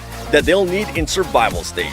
ASIA and IWNRX came so close to the top. Can they make it this time in the survival stage? Over in Group Green, while they're not the Group of Death, all teams within this group fiercely had an equal chance to climb up the ranks. Regnum Karyabra Esports, the Turkish powerhouse led by veteran champion Silas, faced a challenging start in Group Green, finishing day 1 in 13th place. However, with the patience and persistence, they clawed their way back up the leaderboard, securing a respectable 6th place finish by the end of group stage. Despite their rise, RCB struggled to secure a consistent top 4 finish compared to their opponents in this group. To advance through the survival stage, they will need to bring something extraordinary to the battleground, especially against other teams just as determined to earn their place in the Grand Finals. 4 Miracle Vibes burst into the scene in Group Green with a jaw-dropping performance, setting a record-breaking 22 eliminations in a single match, followed up by a chicken dinner on day 1. Dog spearheaded this achievement with an impressive 8 eliminations in that round. No other team has matched this feat in the 2024 PMGC group stage. However, their momentum slowed down as the competition intensified, leaving them in 5th place by the last day. If they hope to conquer the survival stage, 4 Miracle Vibes will need to rediscover their early brilliance and deliver another miracle performance. The pressure is intense. Can RCB and 4MB make it out of the survival stage? The journey to the top is perilous, and as these teams take on survival stage, their ambition, skill, and drive will flare brighter than ever, visible to fans around the world. Tune in to witness every intense moment as each squad fights to make their dreams a reality on November 20th, 10:45 UTC.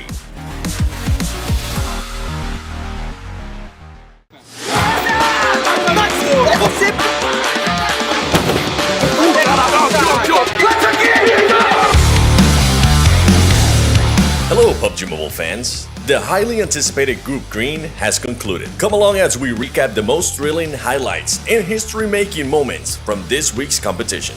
Starting off with 4 Miracle Vibes, who achieved the highest eliminations for group stage. Their stunning performance captured the attention of every team in the competition. In day 1, match 2, they secured an incredible 22 eliminations alongside a chicken dinner, amazing a total of 32 points in just one game, marking a dominant opening to the league. 4MV Dogs' outstanding performance not only carried the team in the top 5 positions throughout the league, but also earned them the title of a weekly MVP for Group Green. On the final day of league matches, the battle for 3rd place was intense, with 4MV, D+ Kia, and Thunder Talk all eyeing for the spot. However, an early engagement in the final match of the league cost them valuable opportunities to climb into the top 3. As a result, their journey to the Grand Finals will continue in the survival stage.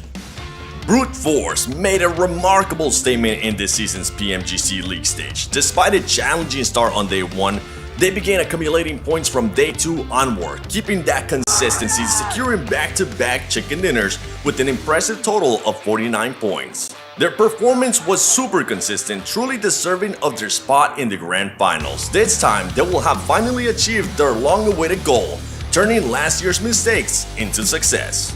Despite the setback in last season's PMGC, Influence Rage came in hot this season, showcasing exceptional consistency. Even with early eliminations in some matches, they managed to accumulate crucial elimination points and secure a total of 4 chicken dinners throughout the league, firmly solidifying their qualification to the Grand Finals. Thunder Talk Gaming showcased resilient gameplay in this Group Green battle.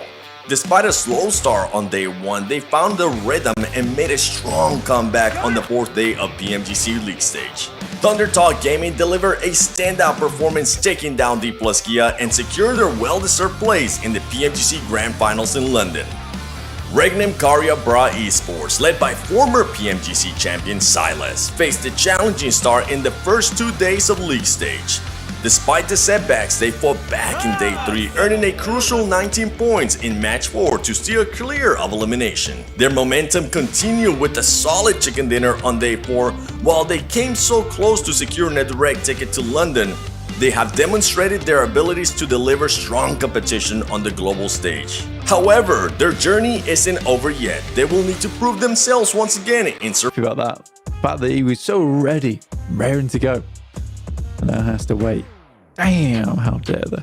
But yeah, we will be heading back over towards Miramar here. Now, interesting map because it's going to be a lot less fights in the early game. Erangel was allowing for a lot more infighting towards those early games because it is a slightly smaller one. Miramar, I'm curious to see how many third parties we will get because this is the type of map where, you know, if we do have a lot of third parties, do have a lot of teams searching for those elims to try and secure a spot towards last chance early, we could have a lot of teams going out in those early games, just in various different sectors of the map, and then have a very limited amount of squads going into stage 5, stage 6.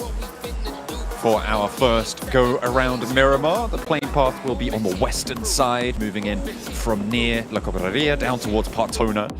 So the east edges, in general, a little bit harder to get to. We'll have to wait for the circle to see if it will help the teams out on that side of the map to get on over there as fast as they would like to, and see if they can break out that way. Pretty western leaning playing path as well, so a lot of that eastern side is cut off, which will make it a fairly tightly knit lobby towards that early game, John, which might actually inspire quite a few fights in the early game. All things considered, we'll see how far these teams do move out over towards the eastern side early on. Voin Donkey, though, happy in La Cobreria. Easy pickup for them. Taking a little bit of a chunk of this map. Are we going to see some Droxmer and Sejong have some neighbors, it seems, in El Pozo? We're going to have the Vicious, I think, dropping on with them on that northwest side of things. So danger here for the desert to kick things off. Not too sure if anyone's gone down to it just yet. And we do actually have that east shift circle. So everybody who wants to move out that way can do so with relative impunity in terms of the punishment of rotational time spent, which is nice for everybody who likes to head over to El Azahar, over to Impala. We'll see if they can make their way on over. Let's take a look right now, because circle is far off towards the eastern side, John, which means a lot of rotates going to be happening on the western roads up towards the north and the south. Impala is currently free, which is where Miran Sejong would usually stand. And right now, they're currently in a fight between them and the Vicious. El Pozo being the only location both these teams could have gone to. So definitely a weird start for us here, with DXAV even peeking their noses in over towards that north side, where Levi is currently leading in the elimination category, I believe, in the squad, in the lobby. We're not a 64-man squad. Don't believe me when I say that. That'd be a game mode and a half. I'd be pretty happy with that. Seven was able to catch up with some of our teams during the break. So here is what he has to Welcome back to a quick report with the 7WG. This one's going to be in regards to Major Pride finally being able to wake up a little bit and get a chicken dinner to start off with. I got a chance to talk to some of their players. I was asking them, why did they start so slow? Was it due to the amount of weeks that they just kind of had to sit out and wait for all the other groups to finish? They said no, it just had to do with them having to change their locations. And on top of that, there was a lot of teams just rotating a little bit faster than they expected to. Hopefully with this team waking up, they'll be able to continue that momentum. One team that definitely needs to wake up is Vampire Esports. Definitely. I mean, just a Vampire out there catching strays from the in-game report. Like, Major Pride, you know, they're a little bit surprised by this and all of that and all of that. Also, Vampire terrible right now. What the hell, Seven? Out for blood. And the Vampire should be too, I suppose. Dropped in at the end. And you're right. Yeah, they need to get the fangs out right now and rise from the coffin because they've been sleeping. Sleeping on the job. This is... Where are we going? Ooh, over the head. Oh, this is a nice little transition. Okay. I respect it, Observer. I see those camp paths. Juancho on board. The glider. Getting his rotation. I mean, is that scouting? What's he still doing? Or is he flown that all the way from the west side? Not entirely sure. But well, I mean, to get to Porch Paradiso, they probably have flown quite a distance. Yeah, that's true. Throws the knife at it. He's like, I don't want this anymore. It's rubbish. Take it back. Glider's not always easy to land, though, so well played to Wancho. We already saw Shifu have a bit of a stumble on it beforehand. Had about half his HP on the crash. RCB. 46 points right now, first place. Still, even after going down a bad match last game. Looking to pump out, you know, they got themselves 14 points on this game. That sees them very safe going into tomorrow. Yeah, it would be a great result. Over these last two matches, if they get 6-7 points on each of them, that'd be a great platform for them to be making their bid for the top of the tables even in towards their final day of games. Vampire, it's do or die time for them. And they're right next door to Major Pride, who finally found their feet in that last match, but this time they'll have to do it again. They are in the middle of the circle, though, as are Vampire, so potential for Vampire to thematically win out in the graveyard.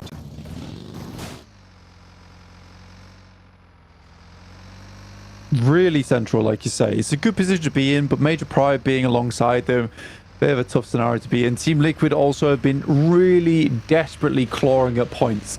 They've been going for a lot of third parties, a lot of engagements where, you know, it's not always ideal push, but it is going to net them eliminations off the back of it. So I'm glad that they're being aggressive. I think that this is the only day they can really do that on, though. And they certainly need to get some more points. Miramar is their map that they're most well known for.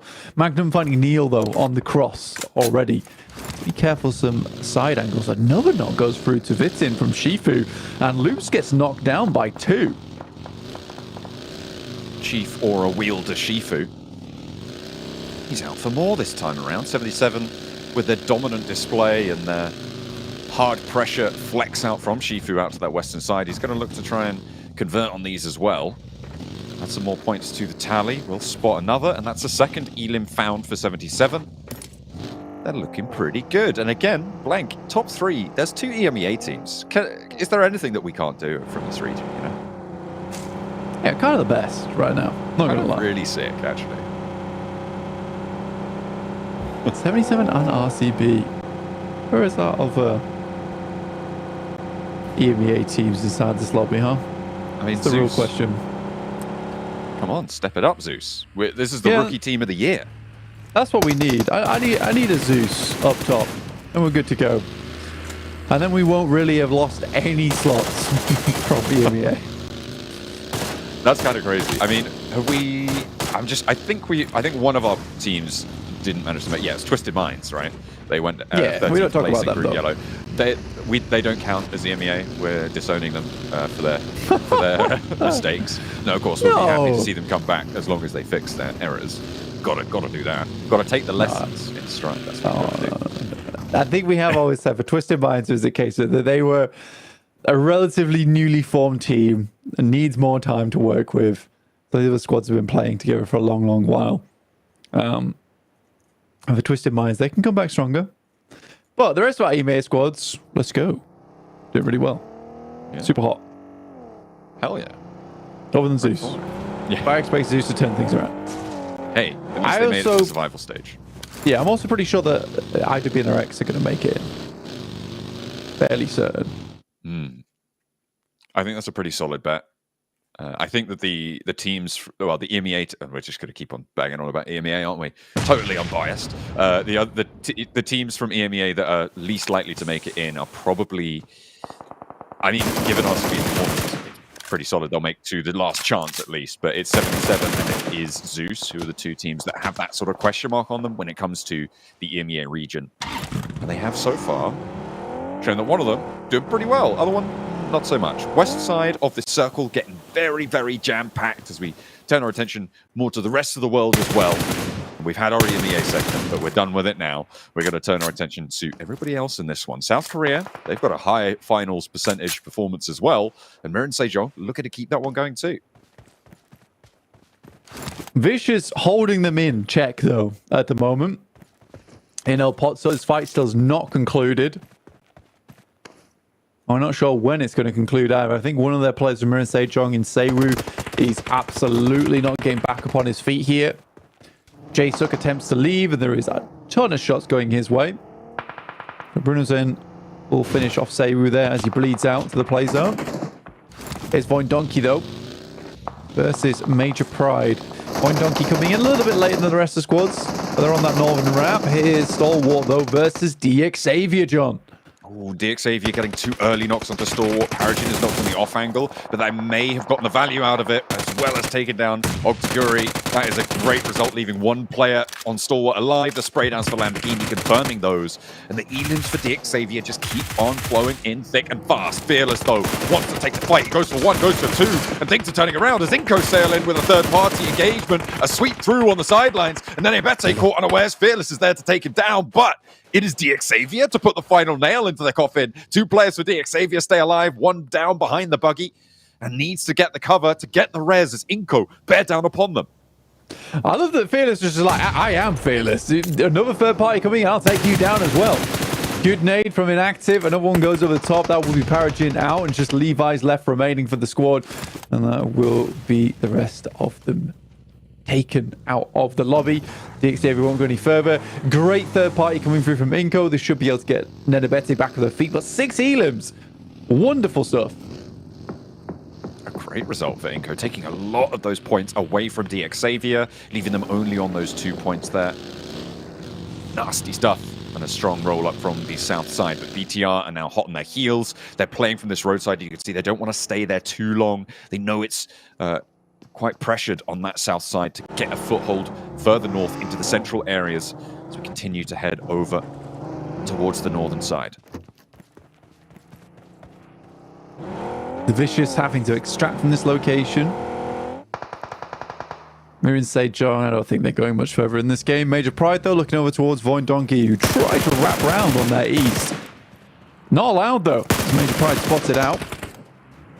Major Pride do have a great high ground position, but they're spread fairly thinly to deal with this one. And I think AZ turning around is reasonable here, just folding back in with the rest of the team. They now have a brilliant high ground position overlooking Minas Generalis from the hilltop. Voin Donkey, if they take it from them, or if Major Pride rather lose a player on that off angle, it would be disastrous. They can share that hilltop. There is enough room for them and Voin Donkey ID to both just take shots down and down and down at Minas Generalis. Voin Donkey to get themselves out from a bad situation over towards that eastern side in truck stop. Huge amount of squads trying to make their way in from this western side though, John, and Void Donkey just taking themselves out of the picture is the right thing to do here. Oof, loops down to 2 from earlier on, and in comes Inko. Inactive, first to face, just runs straight past the neighbor, it does enough damage, actually bounces back off the wall. Takes himself down there, disaster for Loops. I mean, it was unlikely he was going to stand up in that hold, but the first knock would have been great. Rafinha actually finding Nenebete. And that feels like a little bit of a misplaced push. Finally, Doc seals the deal onto Loops, and they go down again. Inko, though, losing a player on the southwest side. That's pretty nasty stuff. RCB is wild. Damn. Good shots from Elementrix. Major Pride really taking good control over this northwest side, John. Yeah, this high ground position. Yeah, it's really good. I mean, it's just giving a huge amount of advantage to Major Pride. And it's not only that, it's great for the fact that they're able to injure teams as they come in, because later on they'll use that same kind of knowledge to know where to push going forward. Nade out the window from Inko. Keeping 4MV at bay. They have lost one player already. Bad bounce on the nade, not quite connecting. Vitali around the edge, looking for a cheeky little off-angle pick, but it's not going to be sent their way. Inko do only have 2 players. That is far too bold. Baron immediately takes that one down, and no wonder Inko clumsy on the rollout. I mean, Inko were doing really well this game as well. Being able to get a fair few points, 7 eliminations. I thought they were going to hold this one out in the longhouse. It did not happen. BTR on the southeast, back to their old ways though. Very passive gameplay. Free play from the Vicious, good shot over towards Seiwu. This is that initial engagement that sort of led to the demise of Mirin Sejong. That spray down onto the Vicious, Mirin Sejong as well. Real rough stuff. Tough going, but the Vicious will play on the other end of that fight.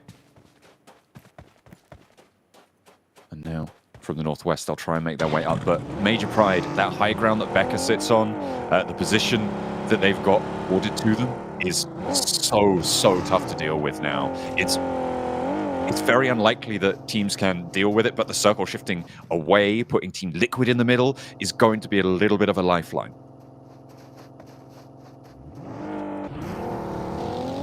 RMV able to take a good fight with Inko earlier on, 3 eliminations, but that's all it'll be. D plus currently sat in 5th place, just slowly chipping away at the point standings actually. Although we haven't seen a huge amount of this team in the late games, like 28 points is a reasonable result for D plus. It's a decent start, a good kickoff for them. And again, we're just talking about these mid-single-digit games being so valuable in a tournament situation like this, that you will just try and pick up these points. Drip and drop by adding these elims to your count. D plus Kia, though, yet to chime in on that, but their central position is going to afford them a lot of oversight. Major Pride still just covering their back. This is smart from them. They know they're going to need to move forward, so isolating those angles behind them and keeping those avenues safe stops that pressure from pushing them too hard.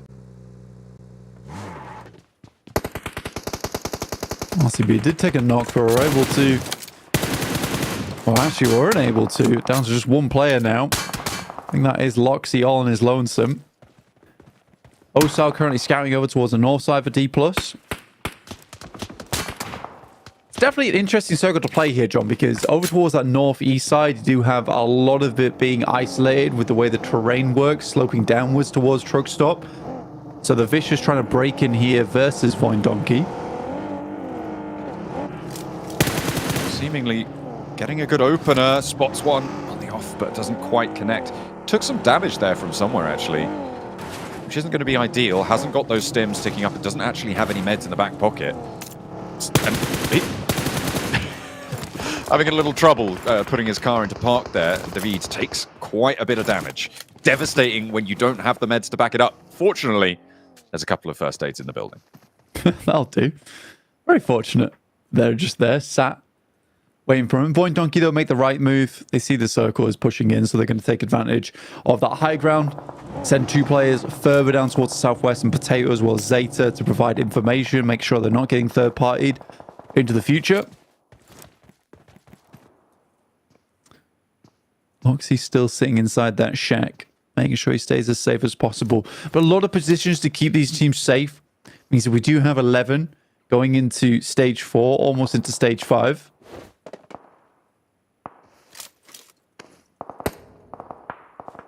Teams are settling down a little bit.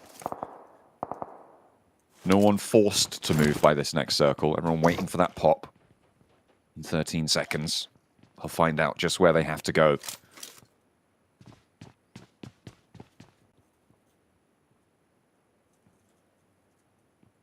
The shift is coming in right now. Down towards the southeast with D plus Kia holding really good ground, but as do 77. They can control a lot of this western edge here, John, from that spot, which looks out towards the western side. The best thing with D plus right now is the fact that they do have a lot of high ground play around with, and BTR's finally needing to move. It's no longer a case of sitting around over on the eastern side.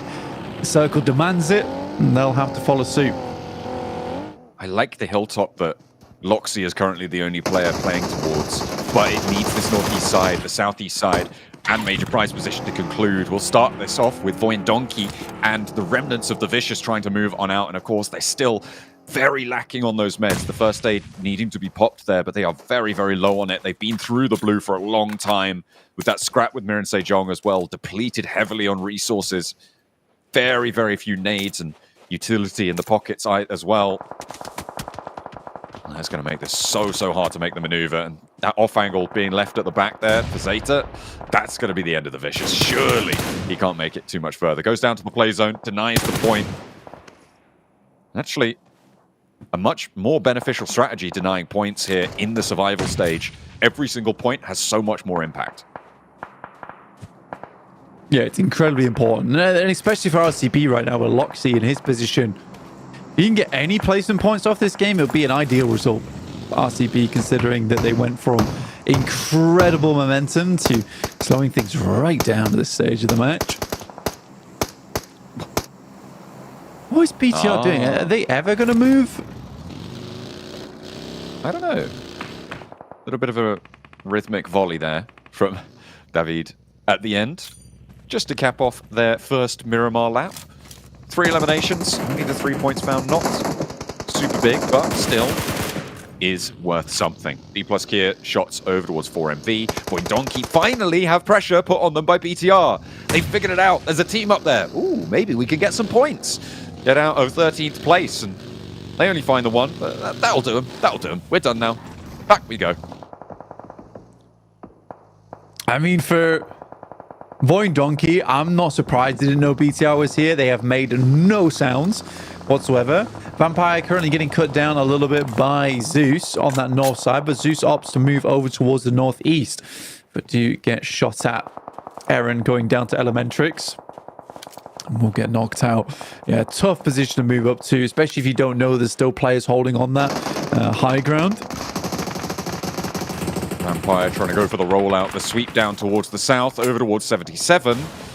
They're trying to keep themselves together and do so successfully to start it off. Magnum, though, finally spotted, and that's Team Liquid all the way from the northwest of their position to find those shots through. Now looking to crawl on back, but getting tagged by these nades, and that should be the flush. Ayala picks it up. Vampire, they're on 3, a little bit low on HP as well, but they are just in this circle. Next one about to come in, 5 seconds. We'll know where we're going. D plus are desperate for a southeast shift on this one. That'll do for now. Loxy still in this game, racking up more points as the game goes on. 77 down towards that south side, does have an off angle over towards 4MV, but Osal moved up real close to 4MV earlier on. The question is whether he has any nades. This is a very nadeable spot for 4MV. They've got to be worried about this going forward. Pride on the north side flank. They have taken a knock onto Evo Station, but that res can come on through. They will be able to get that one healed up. They've gotten rid of Zeus in the meantime.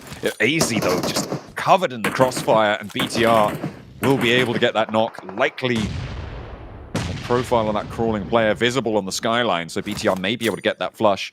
But Void Donkey ID, they've been trimmed down as well. 4MV trying to move plus D plus Kia. 3 players for them. As we're heading over to the southwest now, Stoned naded out on the approach in 77 with 3 players. Looking to try and go again. A back-to-back strong performance for them. Would be very, very good news for them. And they will be able to get rid of the players moving on in. However, Shifu lit up from that off angle. 4MV managed to take that south edge. I think Vampire's run's done, honestly. Don't get a single elimination on this next game either. Still sat at 2 points. What a horrendous result from this team. Really sad to see as well. Really falling from great heights. BTR trying to handle this northeast side. Elementrix with 6 elims. Major Pride, last player alive though. He's on this hillside as well, across the road from Team Liquid. Maybe, no, he is going to get spotted. And Team Liquid do take him down. That's Major Pride out, but 7 elims. Again, really strong game in terms of that tournament setting. They've got the value out of this game that they needed. Who's going to be able to go the distance, though? Because Void Donkey ID descended up to the edge of the hillside across the road with their 1 player. I think BTR are just going to put so much pressure on this from the north side. I feel like BTR, now's the time to try and step up. They started the game fairly low down on these tables. They're looking to push off that 13th place, get a big game under their belt, and gain some momentum. Yeah, it's the foothold to do it on as well. Finally been given a chance to start the circle. Really good control on that northeast edge. D+ lost a player in their process of trying to push 4MV out, so they did retreat back up towards that north side. You understand why they tried to go for it. 77 equally at 3 players, but 5 eliminations starting to really push their numbers up inside this lobby. Loxy went down slightly earlier. We'll get a huge amount of elimination points for his troubles. We'll get a huge amount of placement points, but at least 2 eliminations on the match, and they could potentially prop that up with a final match here on Miramar.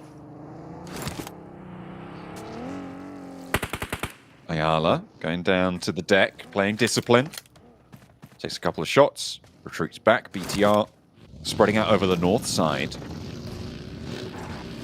Difficult couple of bridges sit ahead of them. They've got a lot of sightlines to contend with, so being aware of these surrounding angles is going to be all important, especially with the circle pushing D+ Kia back into their compound, with 77 going to have to sweep out some way or other. Yeah, it requires 77 to make a move here. Head over towards that north side, potentially take down Team Liquid, but they are as a 4 and have pretty good control, have had oversight for a lot of this game. 77, though, looking at 4MV, finding 2 shots. That's from Shifu. Damn good shots coming through from him so far. 4MV, they were trapped right up against the blue zone there. Very, very difficult, and now it's just Doc remaining. They tried to make the break for it, but Shifu had the angle. D+ Kia being the other side of this, it's just so tough. 6 elims now, 477, and a second good game for them is booked in. Top 6 teams now remain, but the south side remains as treacherous as ever as Doc falls next. We're up to 5. Yeah, D+ were able to seal away 2 of the eliminations onto Doc from Favium. 77 need to move up through one of the few areas you could call a forest here on Miramar. Was D+ who have that high ground, and they're going to make that wrap happen. I think they see over towards Team Liquid. They realize the amount of space that they've garnered, and their only real option is to try and face off versus D+. Initial good shots coming through, but D+ slowly been pushed back here. Having to hold on this south side, Nolbu launching the nades downhill. Limbo Boom evades. Second bounce on a tree, not so happy there. 77 may actually just be able to sneak around on the foothills, crash into the northeast side of this one. If D+ Kia put too much of a presence down to the southwest edge, this could be pretty cheeky, but they have flexed back out. Okay, they've maintained control. Northeast side getting investigated as well by Sitar from BTR. Meantime, Zeta, given a good fight there. Mythic goes down. And Team Liquid, do they lose more than 1? I think they just lose the 1 and the flush goes through as well. In the meantime, Limbo Boom and the rest of 77 make it up to the wall. Yeah, unfortunate versus Void Donkey. They lose a player off the back of that. The 77, I think that, you know, if they wanted to make that play, they had to make it happen a lot quicker. I think D+ were very aware of what's going on. By that point, they were able to set up some sightlines towards 77. I like the idea. I really did like the idea from 77. Just did not come to pass. 27 minutes in, heading in towards our final circle soon. And D+ and 77 have to move. But it's BTR versus Team Liquid. Ayala, big nade over towards BTR. A massive opening found with the MG3 in the back pocket too. This is one hell of a cannon to be contending with here for BTR. Lovely. The Molotov's there. And there's a second knock. Ayala splitting them wide open here. And BTR don't know what to do. Running for the hills on the southeast side. 77 still staying alive as 4 teams remain. D+ Kia still in their scrap, but BTR split 2 and 2. Lepar under pressure. Team Liquid keep the momentum going. The MG3 on the back lines, but it's up to the auto shotty in the front. Chief goes down. And with everyone on the southeast side getting swept aside, it's BTR on 2, Team Liquid on 2 on the north edge. And there's still the fight going on the south. D+ Kia still alive. Yeah, they pull out of this one. The question is whether they can get that third player back up in an action. The way this is going, BTR and Team Liquid, neither team is really finding an advantage. Tatar has to be watching out towards this western edge, though. This south edge, sorry, towards D+ Kia. That is an awesome nade. Goes a little bit long. Does a hell of amount of damage towards Ayala. What can D+ do here? They're back up to 3. They've got this ridge line, but the next zone closes central. That's Team Liquid territory. 2 players alive on the far side of the road. Utility looking sparse. Fabian with nothing to play with. Nolbu nothing either. And Chips as well. A third 0 count on all utility. It is pure gunfire, pure fighting. They've got 6 elims. They're guaranteed a 3rd place, so it's a good game either way. Nolbu gets the refresh as well from the loot crate. And the transition goes well over towards their west. Really cool bits of terrain here. We'll really force it down to the final moment inside this circle. D+ realizing they need to continue to work this western angle. They can take shots over towards Team Liquid, who should be exposed on this backline here. They just need a wide angle on this because they have this small divot. Good nade, pops high, will take down Ayala. Stops dead in that divot, and Team Liquid don't have the angles over towards Chips. There's a knock over to the backlines. That's from Fabian. Go to find Bigatron down to 1. Does get knocked in response, so it's a 1v1v2 now, Blank, with Cardozan in the middle. Has got the inside track. Lepar could put another nade in and ruin that. Chips is trapped, and it's Nolbu really who's the main factor here for D+ Kia, unless Chips finds a knock. If Lepar goes down to it, if he steps up a little bit too far, if Lepar is less than cautious, could be disastrous, but he's breaking out wide, playing disciplined. Gets cover, but spotted. Nice. Nolbu gets the shot. Cardozan now the last to go for it. The auto shotgun not going to work. And Nolbu up and close and personal. D+ Kia with a second chicken dinner. You'd love to see it from Nolbu, cleaning things out easily in that end game. Really fantastic plays from D+. 77 slightly slow on their push over towards D+ Kia, but I respected the choice, I respected the play, but D+ looking really good today. An excellent run from the South Korean team. They get that hold on the compound against 77, against anyone else who tried to move on in, and they roll out effectively, maintaining 3 players when it mattered the most. Man, I'm surprised D+ didn't fall asleep there in that compound, considering they were sitting there since like zone 2. Didn't have to move at all. Complete opposite of what we saw Shifu do, where he was driving around like a madman in the last Erangel. But with 2 victories now for D+, I mean, I'm going to say it. I don't think there's any chance they drop out of top 16, and they're going to make it to last chance. Yeah, them and RCB are looking really comfortable right now. Yeah, top 16. It seems like right now, Jason, they could have a horrible remaining 7 matches for those 2 teams. Yeah, we're just in. Like, we're just going to chill and make our way into the last chance. But D+ Kia, they had a good compound here, Hodrix, but so many teams were trying to get a piece of that compound. You had your 4MBs, you had your 77s, but the defense was on point. Yeah, so good. Nolbu finishing it up right there. Pa, pa, pa, pa. You know, with the high ground. So strong. And look at those eliminations. I do agree with you, Jason. I think these guys are pretty set in stone. The only concern I may have is just seeing how the next group performs, because if they pop off, then it could definitely be a little bit sketchy. But I mean, considering 2 chicken dinners, I mean, yeah, that should be more than enough to be able to at least secure you to the next stage. I mean, Jukes, you play 12 matches and that's it, right? If we look at some of these groups, after 12 matches, like some of these bottom teams had like 15, 20 points. I think it's, I mean, for me, I think they just show up the next group play and they're fine, right? I think, well, actually, what I don't know is there extra prize pool for where you place in survival? No. Because we don't have any, like, there's no reward unless there is a monetary value to be #1 in survival stage. There is. Okay, good. So you do get extra money for being first place. All right, so teams definitely keep grinding. I was kind of hoping maybe someday we get points translating into last chance. Because if you play really well across, the 4 day or the 2 days, you should kind of be rewarded for it. But maybe that's something we can think about for next year. But yeah, I mean, obviously, again, I think D+, I want to say get slightly lucky in this game in the sense of we had Team Liquid and BTR fighting towards the north side at the exact same time. 77 were fighting D+. And any one of those 4 teams, I feel like, could have won if they didn't have to fight at that moment because of third-party potential. Yeah, third parties were just the name of the game for this match. I have the impression, Jason. You had so many happening around the board. You can even see D+ at one point, I think Satar approaches the northern side of their compound with a car, and they instantly like, are we getting third party right now? And they just instantly start pushing back against 77 in fear of a possible third party. They want to try and wrap up the fight.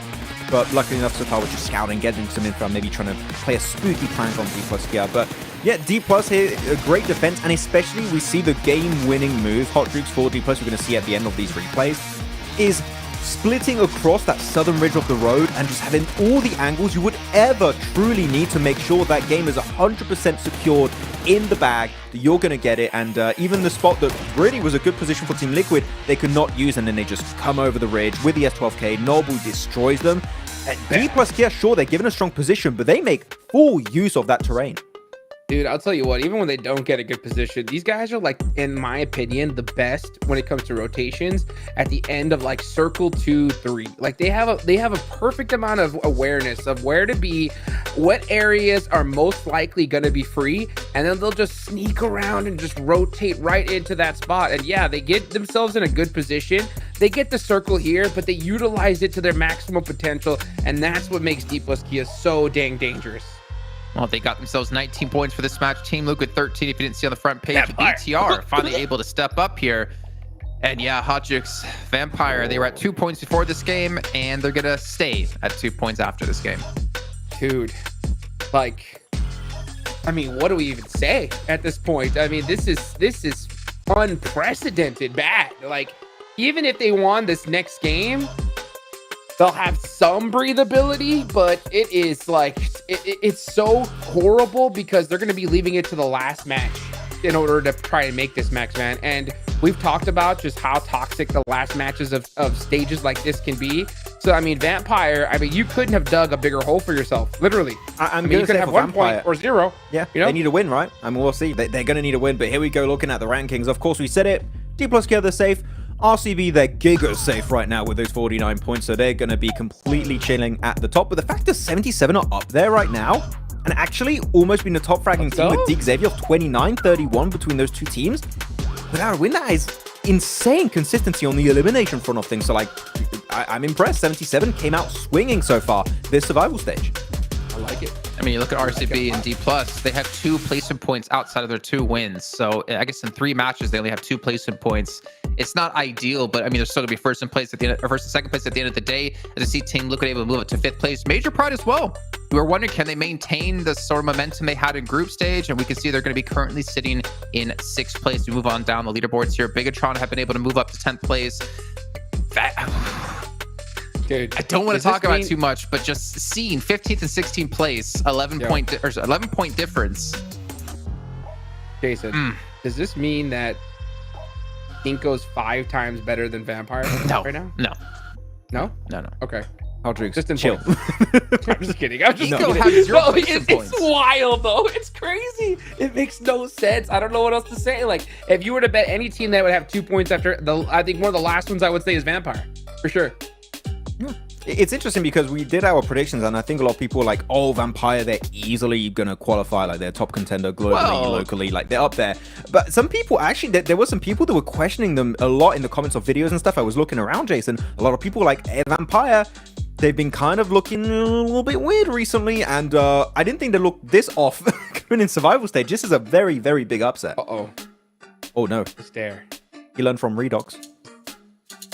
Oh, he smiled first. I don't know, Max. Reading some of the comments, if it's one of our videos, all I saw was Jonathan, to be frank with you. Also, yeah, I'm sorry. I saw those over at Pandemonium_News. But yeah, I don't know. I really, they finished 7th in their group, 162 points. They're like 3 points behind Xavier. They were like 30 points ahead of Zeus, who was in 8th place. It's definitely not looking like the Vampire that we saw before. I mean, again, luckily they do have the day off tomorrow and hopefully can come back more focused and ready to go into the last day of play. But to say goodbye to Vampire at this stage, it's looking very reminiscent, if I'm not mistaken, of last PMGC. It kind of is, unfortunately. It's not looking too good. History tends to repeat itself. And we've said it multiple times when looking at this PMGC this year, right? That making it through your group in the top 3 might be the easiest opportunity for you to reach the grand finals. And you know what? Vampire being in 7th position in their group, maybe they missed out on that one golden opportunity. And doing a comeback from 2 points out of 5 matches, with now 7 matches remaining, Hodgix, I mean, they have to get a win this match pretty much if they want to have even just a chance to feel comfortable heading in their second day of play for the survival stage. I mean, that's big facts. I mean, they really desperately, I can't stress enough how bad they need this win, because like the way I always think about this when it comes to these kind of stages, like if I was the coach or a player here, I would think that if I'm Vampire, man, we got 4 matches left, because the last 2 matches are just so unpredictable, because it is going to be the last chance for these players to survive this. This lobby is too dang strong. And, you know, when it comes to those last 2 matches, we're going to see teams play extra aggressive, half the lobby gone in circle 4 or 5, and it's going to make things so much more unpredictable. So, yeah, Vampire, especially in Miramar here, man, they got to pull out the, you know, they got to pretend that this is the World Cup. You know what I'm saying? Yeah, no, for sure. That's what they got to do. I kind of want to take us back 2 years ago. For those who remember Jakarta for the PMGC that happened 2 years ago, they were at the bottom of the rankings heading into the last day, and they had that infamous Jason, that infamous Sir Tanny pep talk in the hotel room going in their last day. And they jumped up to 6th place in a day's worth of play. I think they got 2 or 3 wins on a day. An insane comeback. So we know this roster has that potential to climb back up to the top after a really, and I mean a really bad start. They've done it previously in a PMGC Grand Finals, but the point average is 0.4 a game, so I'm now a little bit more scared than I was back then. I mean, the problem for them is they're going to be sitting like Group Green sitting at the end of day 2, where it's just coming down to fate. It comes down to things completely out of their own hands. And right now they have to hope that teams in Group Red also do not play well, so they don't have too far of a gap to close in on to break out of the bottom of the table. But we'll see. Maybe Vampire can step up here. Now it's very sunny on Miramar. I know Vampires hate the sun, but I know they do love themselves some chicken dinners. Let's see what's going to happen in our last match of the day with John Allen and Blake. Breaking out the factor 1000 here, necessary for the Vampires to withstand the beating heat of Miramar and all the other teams in the lobby as well. The playing path cuts straight through the middle though, Blank, so a little bit of an opening for a nice and fair start. Easily done over from the western side off towards the east. Pretty much no contest in terms of locations that can't be taken up here on this playing path in particular. Last match there was a bit of an interesting one, honestly, with a lot of curious positions around the map. Particularly that end game did open things up for D+, I would say. I think that was where D+ could make their way in. They had a lot of cover over towards that southeast side. It was well played, to be honest with you. Chips plays a very vital role up on the off angle, preventing Satar from getting up towards that location. Just Nolbu kind of kicked off with those last moments, so I didn't even really need him. Yeah, he was just chilling. He was like, you guys just vibe out over there. Is El Pozo the new Picardo? Is this what's happening? I think it might be. I don't know why we're battling for position in El Pozo in survival stage. It's definitely an interesting one for me. Really hope this isn't the thing that kills off Mirin Sejong's chance at a last chance. It would be kind of wild to be so hell-bent on going for it. I mean, in this lobby, La Correria is open. Certainly on this plane path that we have seen players break out there before, but you've got, I mean, you could even go to Trailer Park, right? It's not ideal, but you can still do it. You can scavenge loot around Trailer Park, around ruins, sweep through the northern side. It gives you some decent rotational options as well. You've got that whole west road, you've got that whole north road, a lot of access to the rest of the lobby, so committing to going for a hot drop in El Pozo at this stage, you're right, it could just be condemnatory. It's not good. It's not good, and I think that it's one thing that could absolutely ruin your chances. Looking over towards the rest of the map, southeast side is Vampires. 2 points. Very bad. Please do something. I'm poking Vampires with a stick right now, just trying to get anything out of them, just a sign of life, anything. It's weird. It's very, very weird. I mean, going down to Zeus on the western side as well just felt like a very big misplay from Vampires if they just weren't scouting. We know they're not a bad team either. We absolutely know that. It's just the signs of life just haven't been there. You almost wonder if to the point where it's a case of Vampires are struggling because of the mental game today. It's a hard position to be in. And they're coming off the back of a 2-week hiatus because of the group structure as well. Yada yada yada. So is everyone else. You know, it's not enough of an excuse. But Seven, who sent some strays their way during his last report, actually went and caught up with them during the break this time around to find out how it's feeling over in the Vampire camp. Let's take a listen. Welcome to a quick report with the 7WG. This one's going to be in regards to Vampire Esports. Today, they have started very, very slow. In regards to how they've been performing in Miramar matches, especially from group stages, they've been able to average about a 10th place finish. This last match, they ended up in 9th place. So they're currently hitting that same stride, but this team needs to be able to turn it up. I got a chance to talk with Sir Tanny. He told me that just timing is absolutely off. But the way they're currently performing, I don't know what they're going to be able to change that. They get a chance to talk to the players as well, and it said, don't worry, they're coming back. So they're still in high spirits. They're not really down on themselves, but with the way the score is currently at, I don't know if they'll be able to make it. Back to you guys. I mean, absolutely, right? It's good that they're keeping their heads up, that they're keeping their spirits high, certainly in their correspondence with our reporter, Seven. But in general, it has got to just feel crushing, right? There's always that weight, and you can outwardly show that you have a little bit of confidence, sure, but when it comes down to it, it's you in the game, right? It's not what you say, it's what you do, and that matters. And Vampire right now, they're not doing a whole lot of anything. So definitely need to tidy up that timing. If they can do that, that is great news. But at least, Blank, they haven't taken the 4MV route of being like, oh, well, we just didn't get circle. Yeah, we don't have those kind of excuses just yet, which would have been really bad to be experiencing. I think the fact that they're able to be like, look, we just don't have the timing down. That's a nice thing to be able to say. I respect that. Respect that in a big way. We will see what they can get done. I mean, we know, as Max was saying, these guys, they bounce back. They're like an elastic band. They pull towards these points, get 2 points, then might be able to bounce something back in a big way. But it's getting to the point where I feel like that elastic band just might snap before it does bounce. We'll see what they can get done. I think certainly this Miramar has to be a large one for them, though, if they want a chance going into tomorrow. They need a good 20 points, realistically, to set yourself back up towards that middle pack. It is 5.5 minutes into the game, and Bitin does not have a helmet or armor. Facing off against an active, he goes down immediately. Who's Shillen? Shillen on the top side. Nothing to be done. He didn't want to play that game anyway. Yeah, he was hiding. I don't know. I imagine to try and provide a anchor point for the rest of the team later on, but yeah, not meant to be. Not meant to be here. Stalwart currently on their rock out right now. You feel like with the game, they 15 elims to get themselves second place, so they've had almost 75% of their points off one match so far. Not ideal. Other than that, it hasn't really been a huge amount of points coming through for them.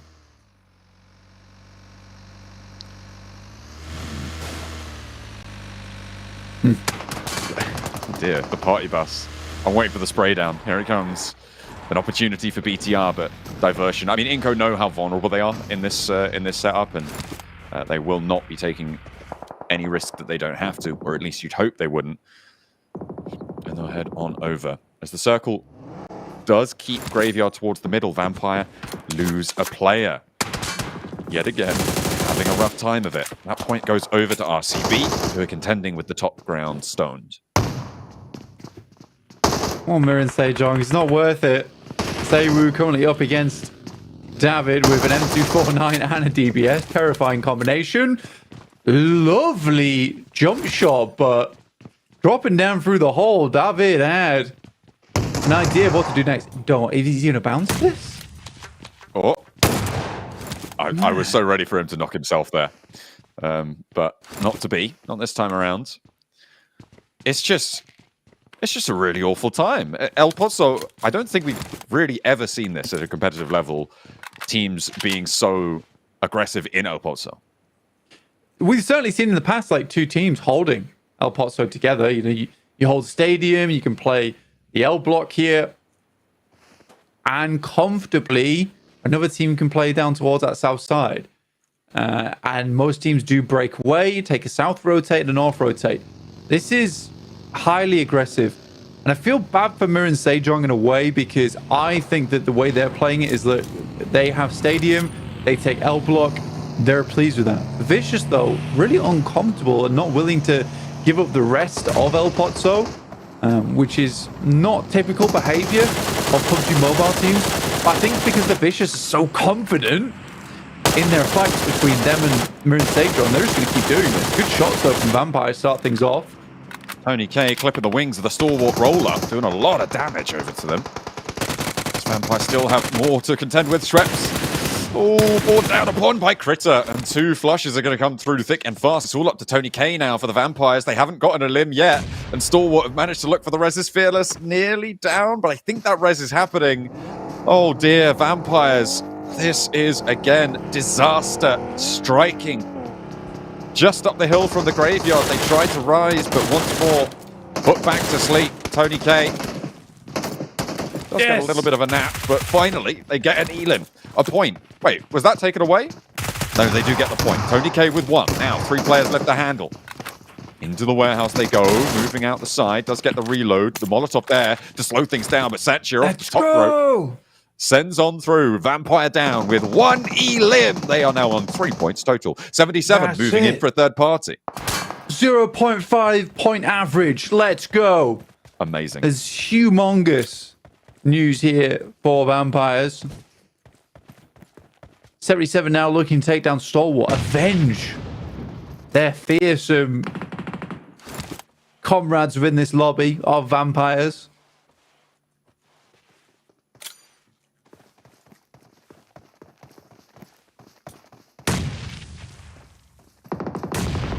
Shifu. Nade up top, needs to be careful. Isolated from 77. They want to cap off a good day with another strong result. Being over that 40-point mark is good news. If you can finish your day around there, you're happy. Right now, 4 teams have managed to make it up. RCB having a pretty treacherous crossing, though. They have made the 50 points today with that one elim that they found so far, but down on their luck slightly trying to make that crossing. Cardozen taking some shots. That's about it. Team Liquid, though, done pretty well. Up to 40 points. RCB. Oof, dear me. If they get a couple more points in that last game, they can hit 50. I think they'd be pleased with that, but it has not gone well for them. In comes 77, though, towards Stalwart. Well, down to 2. Good nade, though. Actually explodes the gas canister on the inside, which is the thing that ends up taking down Stalwart. Kind of fortunate that that's in there, but you'll use whatever you can get. Hey, you'll take it, you know? You'll take that. Doc. Uh-oh. No, Max. Stop. No, Max. Stop it. No. No. It's fine. It's fine for a V. They're doing okay. They're going to get him back up. I promise. I promise, Max. Xavier trying to ruin his day. He's so upset right now. He is so upset. Circle moves over towards the western side. It keeps Doc in, but can they pick him up? Apex is going for him. They may just get Doc back in the game. I told you, Max. Come on, please. Please don't give them too much trouble on the desk. The nade over the top. Is he back up?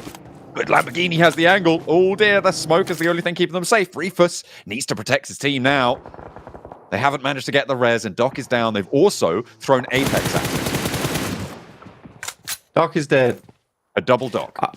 And once again, because Doc wide wraps and then demands a res, they go down to 2. Uh-huh. Doc's a liability.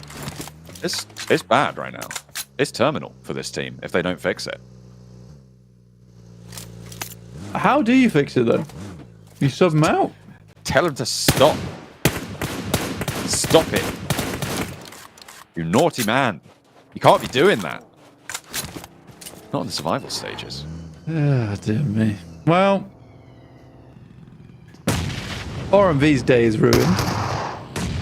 Again. By the usual antics. The Vicious rock up towards Mir and Sejong. Can they leave them alone, please? This is ridiculous now. Come on. Don't be so silly, but they will go in for round 2. They've left the Botso. They haven't left the grudge behind. Mir and Sejong, they are down to 3 already. After losing a player in that initial scrap, a nade goes up high onto the top floor. Not really connecting. Diminor goes very low. I think that might have been to their own nades. We've seen a lot of self-nading going on so far this tournament. The off angle for Mir and Sejong has got a nade being cooked up as well, so could be dangerous. There is the off angle from Zeus on the high ground too. So third party from that top rope. It's Jasuk trying to hold the inside with the pump action. On the edge angle, sees all 3 of them and steps back in for round 2. It's not going to go well. Gets his bell rung, the step out wide. As Brunozin gets that flush. 4 players still alive on the Vicious. It's final on the top floor now. The last to hold it. The pump action doesn't connect onto even one of them there. And now it's only 1 player for Mir and Sejong to stay. So one last alive here for Mir and Sejong to keep their dreams alive in this tournament. Hoxie finds one onto David. Looks for a little bit more, but that will be all that he's able to get there. 2 knocks. I actually thought that on the upstairs there would be a bit more of a fight coming through. It's unfortunate the first tag on the pump shotgun just really doesn't do too much. Zeus on the north side of water treatment on that angle. They do have a lot of high ground play around with, but a massive fight occurring down towards the south between 77, 4 and B, as well as DXavier. A big old scrap out for the west side of San Martin. Baron able to line up on Limbo Boom. Get the spray down. And 77's game may be running dry now. Only 1 player left standing. That's Magnum trying to move up towards DXavier. That could be a dangerous maneuver as well. And with only 1 player left. He's actually gone further. He's gone past Loops now. Trying to make his way through to the north side. In this circle blank, I'm looking at Major Pride. This is another potentially very strong game for them. They're central. They've got high ground. They've got oversight on all of the teams trying to move around them. I like it right now. E plus Kia, first place. The back of all this. Oh. 3 points total, which takes them ahead because of the chicken dinner. The 2. Breaking the tiebreaker there. DXavier looking over towards... I think it is. Oh, actually. No, RCB have 2, and D plus Kia have 2 as well, so it goes to placement points after that. There you have it. There you have it. Oh, so we do. Reefus holding his own versus DXavier. All on his own. Got Baron off far off towards the eastern side. There's a shot from DXavier over towards Rita. D plus actually been able to find this nice rotate in on the north side. Might be able to pick themselves up a third party onto this one between Team Liquid and Zeus. D plus Kia lighting up Team Liquid's backline there and moving on in. And that is that third party that you were on about there. They are doing a lot of work on this northeast side. They are now clear in that first place, breaking the tiebreaker with another Elim found. Mythic getting res by Ayala. Can he commit to it? No, I don't think he thinks he can. But Chief, with a big nade, could change the dynamics here. Maniac goes down. That's a Molotov. Darkin takes Maniac down. Okay, that was their own Molotov. And again, it's just this self-burn, self-nades that keep on happening in this survival stage. Is it panic? Is it nerves? What is going on with these players? You don't see this much in any other format. Unfortunate. Maniac does go down to a tiny bit of damage. We'll knock him out. IL now looking over towards Darkin and Aaron, but here comes D+ on the north side. Chief taking shots. Chips will finish off Retha. Some even more elims been stolen away. Team Liquid on 3 means that this should be a fairly comfortable fight now for D+ Kia as they get ahead of the situation. Yeah, getting to that ridge line to the southwest of it. Excellent for them on the north side. A little bit protected from Voindonkey as well. They are not moving up to the ridge that sits between Voindonkey ID and Major Pride, which is on the south side of the road, south of this engagement that they're on board with right now, which means that D+ Kia have a little bit more free reign to move around with. You can see the positioning here can be pretty dangerous. It's also the southwest high ground that could be a problem for them, but no one really stepping too far forwards. Everybody's sat in these valleys right now, Blank, and that's allowing D+ Kia to do what they're doing. Yeah, no one really actually been able to challenge them too much. Most teams more preoccupied with just maintaining a location inside the circle. Voindonkey over towards that northeast side. But Major Pride do have a strong spot, albeit being on the low ground. It really does depend where the circle shifts over towards. Because if it heads over towards the western side, obviously whichever team controls that compound on the top of that high ground is going to have a strong game off the back of this. So it's going to be interesting. It's more like stage 6, stage 7 when we can start to call this. Aaron will knock himself with the Molotov. Unfortunate stuff. That's another self-knock to Molotovs from Zeus in this engagement. That is going to spell disaster for them, but lining up in the corridor is good, as there's Osal on the off angle. Zeus are taken down by it as well. A big nade in from Mythic to find the final player there, but 5 elims for D+ Kia, and they could get a whole lot more with the roll-up as well. They know that this fight's concluded, and they do not have a lot of time to make this work for them, so they're going to go straight in. Fabian repositioning up to the high ground in the long off angle there, making sure that he's got oversight and can back up his team if he needs to. Mythic downstairs, looks for the fight. Nolbu low but not out. Wins the challenge, and 2 players remain. Yeah, good nade over towards the stairs. Dangerous, though, to be honest with you. But they do make it work. One final player left from Team Liquid on the upstairs, but 7 elims for D+. Wonderful game. The Vicious coming in. Always on these off angles. Fabian by himself is going to try and hold them off. Ooh, multi-angle threat here. The fact that Chips wins that fight is crucial. Fabian is down, but there is an answer. The ridgeline being suppressed. The Vicious can't really step too far forwards. There are off angles to worry about. Loops could also roll on in from the west side here. Osal breaks out. They're looking for this res. They can keep Fabian back up. Again, they can keep this favorable position. Ooh, nice. A brilliant spray down from Diminor, able to take him down on the rescue mission. And now there's 2 points right at their doorstep for the Vicious, and Loops do, in fact, sail on through. From that west side, they're looking to crunch, sweep this north edge clean. Yeah, Neil looks to take some shots over that way. Osal will go down. Nolbu opts to just send out of there, thinking that it's all over. With multiple angles coming through. Diminar's just fully on the off angle here. Chip should be able to get this shot, surely. The corner now in the blue zone, and manages to finally sneak the shot through at zone 5, so the blue zone is survivable but unresable. Meaning if Chips can get forwards, he does have a teammate to get back up, but Nolbu's position, we saw that send out, is so exposed to Major Pride, to Voindonkey ID. Chips essentially just has to look for another elim here. Bruno's in. Let's just try and confirm that over towards Diminor. Oh dear, this is tough now. Final player from D+. Either way, good game from them. 9 elims. It's a strong match. We are seeing these points distributed heavy elim style right now in this lobby. Teams are very willing to go for fights. The dynamic of the 16th place bubble really changing the pace of this as the shrink goes on. That high ground onto the west that 4MV currently hold, that DXavier desperately want to hold, is now a major factor here. But Major Pride as well on that low ground compound with a nice slice of it. Chips steps up for the fight. Brunozin wins out the challenge with the auto shotgun. And now on the north side, the Vicious up to 8 elims. It was so terribly close as well. Maybe if you didn't have the high ground, it would have been a different story if that initial nade actually hit on. It went a little bit far over the top there. Hooked a little bit too short. It's a weird circle because it has gone central so many times. It's really unconfirmed of where the best spot in the lobby is. Right now, Major Pride, though, do hold fantastic position.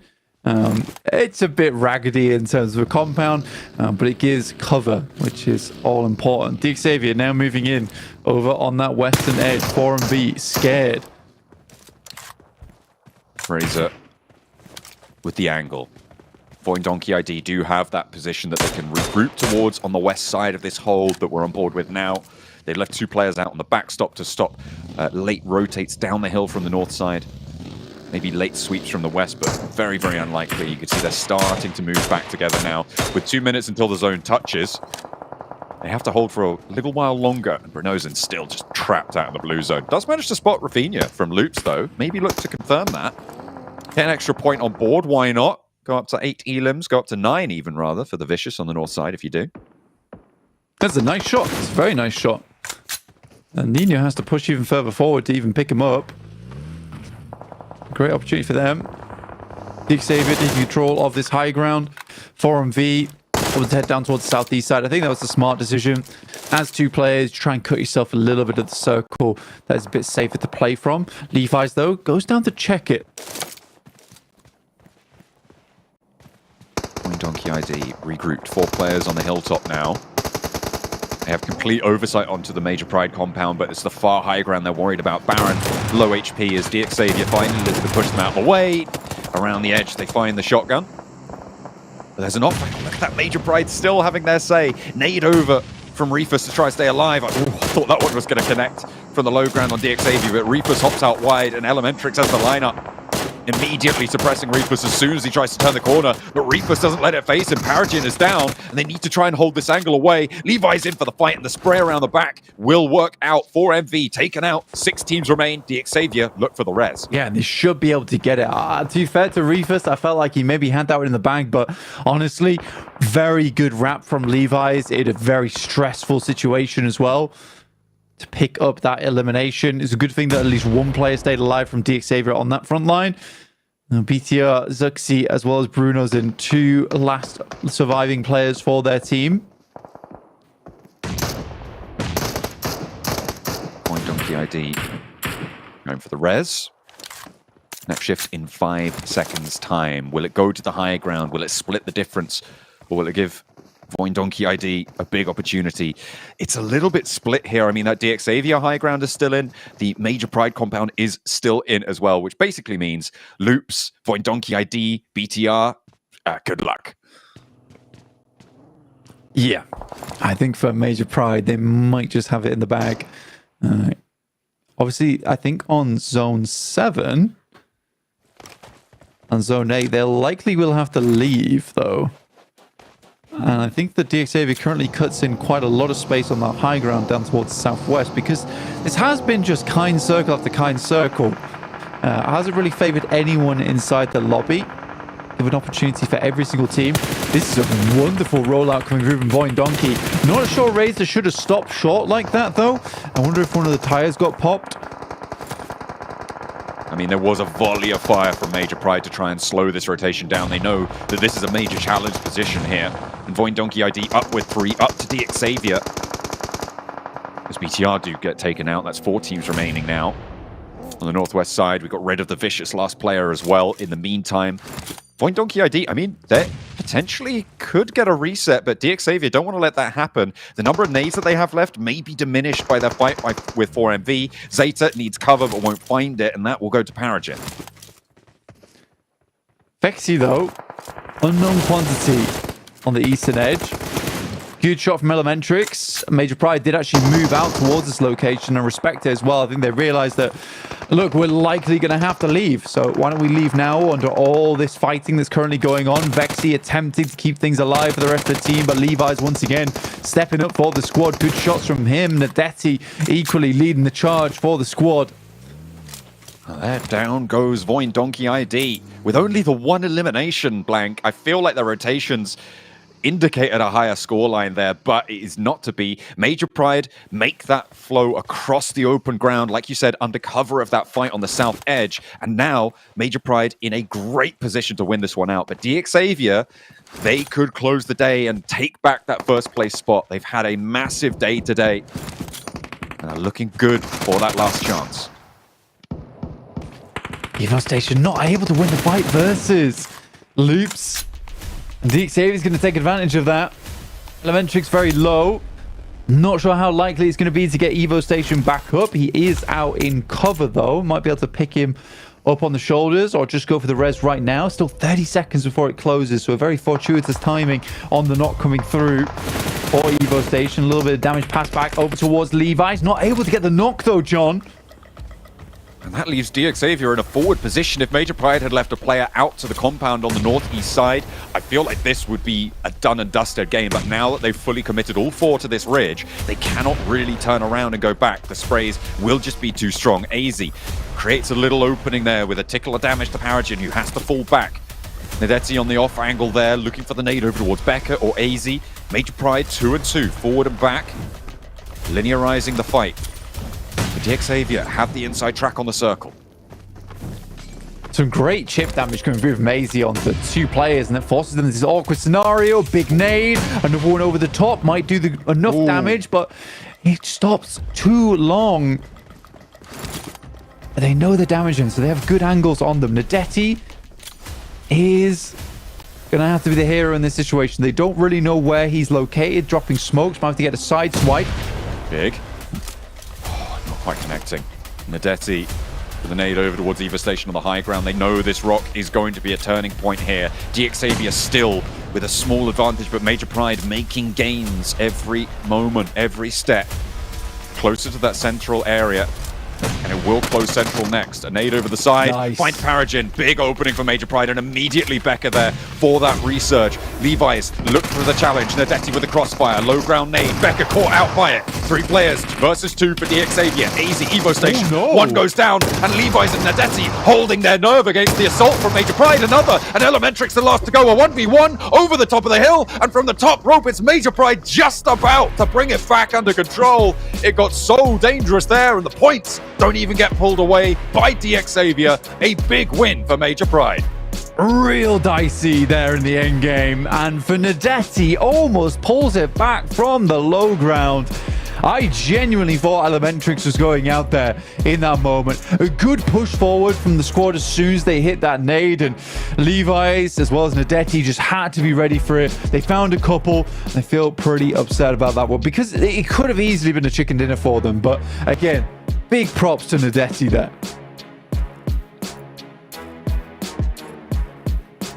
Well. Been asking about Major Pride stepping up, and they do it, picking up 2 chicken dinners on the day, proving to us, Hot Jukes and Max Spam, that they can have some consistency here, that group stage was not a fluke, that they're a team deserving of getting to the Grand Finals. They can hang. They can hang, dude. I love to see that for Major Pride right here towards the end. And this game could have gone the other way, I think, for Xavier. It was really, really close here. But once they gave out the high ground position, Major Pride just came in, used that utility. It still ended up being a 1v1, but a good, beautiful clutch to finish things out. Look how many smokes are there. They were just like, where the hell is Xavier? We have no information whatsoever. It was kind of tough because of the amount of utility that was just coming out of the side of Xavier. But the most important point of this game for Major Pride was mainly secured because of AZ. He was able to snatch away that rock high ground position away from Paragin. And the moment that Paragin just gave it away, high ground control over to Major Pride, they have utility, they have the information. It almost was thrown away in that 1v1 at the end, but Major Pride at high ground is just the position that allowed them to at least contest for that chicken dinner. Absolutely. Elementrix there with 3 eliminations. Good conversion rate as well. I mean, beautifully clutch from Major Pride. And, I'm just going to get it out the way, guys, right? Another sad game for Vampire. I mean, their next day. Jukes! It's too soon. Talk about the positives. Talk about good things. Okay. Magnum Karya did great. Magnum, just D plus Kia did great. Major Pride did great. I don't know. You know what? I'm going to bring up a topic right now, Hodrix, that I'm very confused by, and I would like to see that fixed, hopefully going in the other Miramars. And John and Blank were talking about it quite a bit during this match. Is what is happening with the vicious Miran Sejong in the replays that we're seeing in El Pozo? A lot. Like, you can share the city. They were talking about it too. Like, you can share El Pozo like Los Leones, like Yasnai Poliana, very, very easily. And yet, I feel like it's not even Miran Sejong. I think it's the Vicious that's so adamant, so willing to fight for some reason. And the thing is, in the process, it's wounding both teams. So, like, what's going on there? Yeah, that's kind of wild because, I mean, yeah, Foso's huge. It is by far one of the, like, highest loot areas inside of Miramar. So they don't really have an excuse to really engage so early on, especially with that circle. Like, it wasn't like it was, like, a hard circle on Foso and they wanted to control it, but it just makes no sense. But at the end of the day, they must have just seen a player that was out of position and just decided to capitalize on it. It doesn't make sense to me considering that there's still so few days left, you know, to be played. There's only one more for them. But at the end of the day, you know what? Sometimes you got to make that decision to pull the trigger, and when you do, you got to commit. Well, it wasn't only that time they met as well, because we saw them actually clash a little bit later on in the game. Yeah. I don't know what zone it was in particular, but just see them constantly fighting through each other. But one team I did want to talk about, actually, Max, that we were discussing while watching, was we had Zeus up against Team Liquid in a little bit of a skirmish, a little bit of a fight, where D+ end up sending players past the area they were fighting in towards the southwest of it to kind of gatekeep them. And D+ do get the nice cleanup, but Vicious, I'll give them credit. They had a great third party in there to take out D+.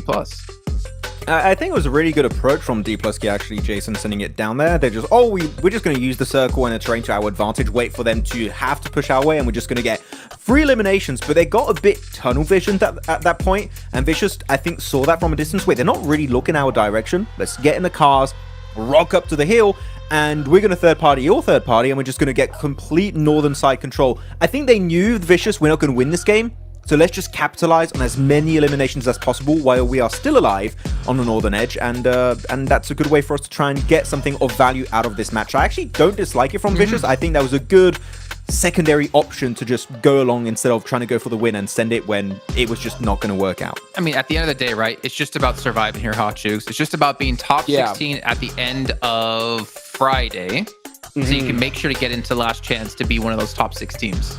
And you know what? I want to talk about another team that, you know, I'll talk about the positive, right? And that's Xavier. Can we just talk about how good this team was today? Like, just consistent points on the board. Because at the end of the day here, we only had 3 winners, right? We had D+ Kia won 2, Major Pride won 2, and Regnum Karia won 2. Xavier, they didn't get a chicken dinner under their belt, but they performed amazing. First place. Yeah, look at that. First place and didn't get a single chicken. That is insane.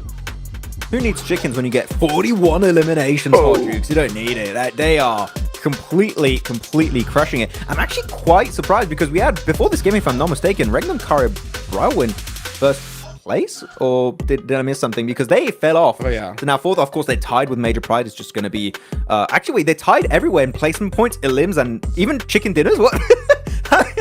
I hope we don't have this situation in like 6th and 7th at the last chance. How do you decide who goes? What? I think it goes to whoever got the eliminations first, or like the chicken dinners first, if I remember correctly. It comes down to like who did it first. But the thing is, that's an insane tie. Regnum Karia got their second before Major Pride, so it's probably not that tiebreaker. It's probably coming down to elims. I have to go and ask to make sure. Yeah, it's not our job to do that, admin. As you take a look here down the rest of the leaderboard, and I mean, Miran Sejong going to be in 9th place with 29 points, 28, 27, 25, 25. It was still extremely close between 9th and 13th place. And then we start to see a little bit of fall off by 10 points as we get down to 14. And then, of course, bigger fall off into 16th. We're going to need to see a Sertani interpretive dance in his hotel shoes, dude, or something. I don't know what's going to have to happen here because Vampire, they need a lot of cheering up. Well, MVP of the day, Nate's going to be coming through here. We'll put 8 average limbs, 516 average damage. I mean, again, survival time, we're not expecting to see to be super high considering, well, Xavier, they got a ton of their points based off eliminations, but average damage, I mean, that's 516. I think we did see Doc once have like 600 average damage in a day, but 500 is still insane, especially in a lobby like this. Yeah. Well, if you stick with your team, this is what you can achieve on a more consistent basis, Jason. So I have to, I love the guy, but I got to also be critical when some misplays are happening. But yeah, I knew it was going to be an MVP coming out from Xavier, Jason. It's just, with how many fights it was taking, it was just the obvious pick for today. And Nate T is going to be the one to claim that position with a 3k damage on the day. So definitely some good presence. And I feel like Xavier understood Hot Jukes with how the group stage went. We just missed out on the top 3. We're not missing out on a spot for the grand finals again. We are turning up the heat. We are just, if we see you, we're pushing you. And they have been so successful thanks to that kind of motto they've been following today. Yeah, just straight up, no hesitation, man. These guys are playing as an absolute unit, and it just goes to show, right? Like, yeah, they haven't gotten that, like, beautiful, perfect position that's just like an easy chicken dinner yet, and it's only a matter of time. Like, once they get that, they're only going to get even higher and higher. But with how they perform today, personally, I think that's definitely enough. I think this is definitely a team we're going to see make it on over to the next stage. You mean next stage last chance or next stage is right. the grand finals? No, last chance for sure, right? Last chance I think is already rock solid. So that's going to be big weight off their shoulders. And the great thing about you having such a performance like this at the start is this lobby is still so insane, right? So they can have a little bit more room to maybe even work on things on the next day to prepare for those grand finals while everybody else is just trying to strive just to try to make it. Looking at these top 4 gunslingers, by the way, we have to mention there's clearly a wave of new blood being poured in the EMEA scene. Of course, we mentioned Shifu many times for 77, right? But Eren, we mentioned him as an outlier player in the group stage, and he's doing it again. Like, my man is on point. He's looking for freedom right now, okay? He's breaching Wall Meria very soon, and he's going to be coming for you. So, yeah, Eren is a very scary player. He is. He's a scary guy. I'm trying to actually look back on some messages we had. I could have sworn we were informed what the cutoffs were last year in 16th place. I just can't seem to find it in the messages. I think it was around like 50 to 60 points, if I'm not mistaken, which is something to keep track of again while we're talking about some of these teams should be through at the moment. Well, we're talking a lot about Xavier. We're talking about one of our favorite players, Erangel. Well, we do have 7 on the stage. We can interview with him. I hope they're going to talk about how well Xavier's been playing today.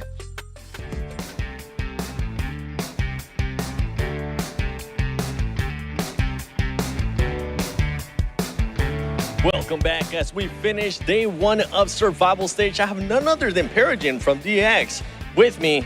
First of all, congratulations on the performance. You guys didn't really get a chance to play for a long time. I do want to know, you guys had a bit of up and downs, not only just in group stages, but I feel like here today as well. You started off hot in Sanhok, being able to get 13 eliminations, slow down, and then you were able to finish off in a great way. On day 3 of Survival Stage, what will you guys be doing to prevent a slowdown?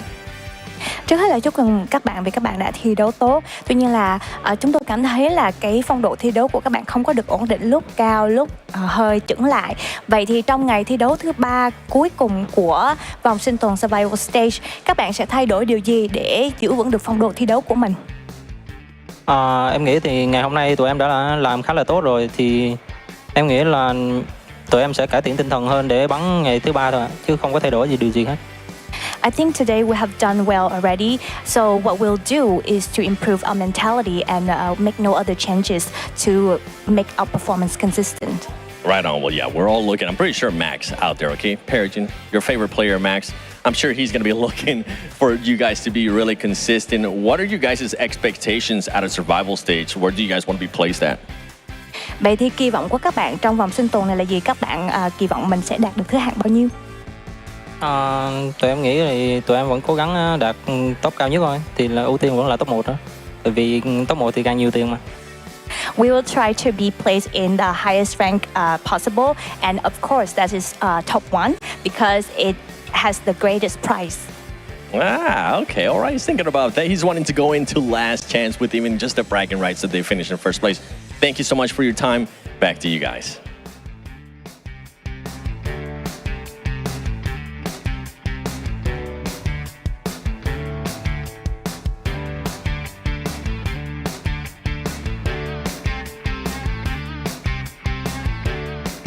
Let's be honest, that man's thinking about his Rolexes if he's thinking about the most money you can possibly earn here. Definitely wants to keep things going. And honestly, with the way they have been playing, I loved his answer saying they don't need to change anything in the way they've been playing. Just keep their mentality high, keep everything focused, because the end goal for them, of course, is lifting that trophy over in the UK.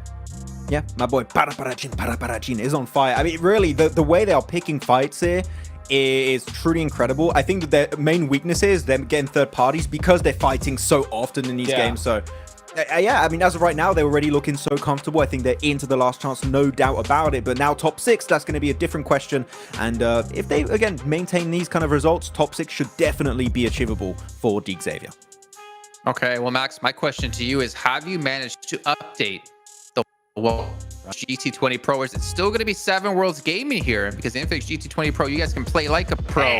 There you go. You pick one up for yourself with 120 FPS and 144 Hz AMOLED screen. It is the official device here at PMGC. And look at that. It makes Hot Juice look so handsome. There we go. I'll take that. I mean, it's all that FPS, baby. That's what it's all That's about. the closest you're going to get to that device. Damn, Jukes at 120 FPS, you're looking good. You can also look good as well if you join us over in PMGC Grand Finals in the UK, because we still have tickets available between the 6th and 8th of December. You can come enjoy the city, enjoy seeing all your favorite players from around the world, all going head-to-head to see who can be the best team in the world. Tons of activities for you guys to participate in, not to mention some freebies in there as well. But gentlemen, I mean, that's going to end off here our first day of our survival stage. Quickly, Jukes, give you a chance to talk about your quick recap on the day. I mean, it was crazy. I mean, Xavier did so good. No criticism. I mean, yeah, what else can you say? I mean, to have such a high placement with no chicken dinners is incredible. Regnum Karia, I think, came out swinging as well. Man, dude, this is truly the group of death. And tomorrow's going to be even more fun. How do you go even beyond the group of death in Last Chance? The group of death squared? Void. I don't know. All right, well, Max, what about you? Some final thoughts. You know what? We had so many teams do well, some big upsets here, but if there's one team I want to highlight, Jason, that has like proven us wrong here, Vampire. It has to be Major. I mean, kind of true. Also, no. I wanted to go on a positive. You know, no, Major Pride. No, I had some questions like, okay, good in the group stage. How is that going to continue going into the next stage of PMGC?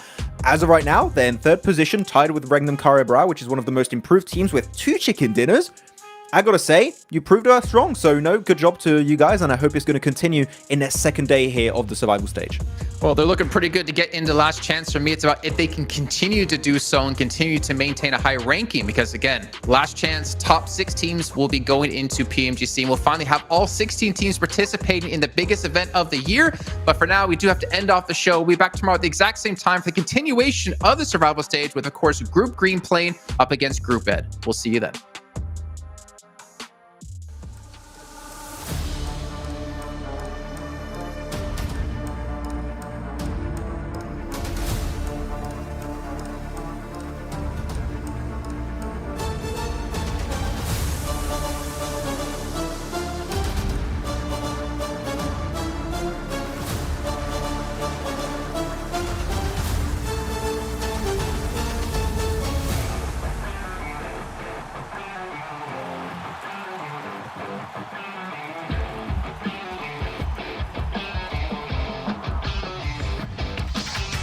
I saw a heap of airdrops down the lane, searching the field. We need a plan. I got a feeling something's gotta change. Chasing the wind, no matter what it takes. You be the one, I'll be the next. Where do we go? Clickety clack, firing up like wind blown. You don't wanna lose, neither do I. Hearing the siren that has never changed. Out in the world, grow from the low. I got your back, you're not alone. Flare up, even at the lowest depth, nothing's bending us down. Dance on, blaze brighter with every challenge we face. Ignite, let the glow of my roar overshadow the darkness of all glory. Never thought of giving up, it's never ending. Some of us got too lost to find the path. Some of us had way too much pain. I understand, but hopelessness goodbye. Warriors are meant to rise and shine again. You're stepping down, I'm moving up, put on a show. Clackety click, last minute countdown. Wanna survive, just stay alive. Rising up in the zone, champion is for the top. With my crew strong, facing the storm. Standing as one, we carry on. Flare up, even at the lowest depth, nothing's bending us down. Turns up, blaze brighter with every challenge we face. Ignite, let the glow of my roar overshadow the darkness of all glory.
click, last minute countdown. You wanna survive, just stay alive. Rising up in the zone, champion is for the top. With my crew strong, facing the storm, standing as one, we carry on. Flare up, even at the lowest depth, nothing's bending us down. Stand up, blaze brighter with every challenge we face. Ignite, let the glow of my fire overshadow the darkness of all glory. Never thought of giving up, it's never ending.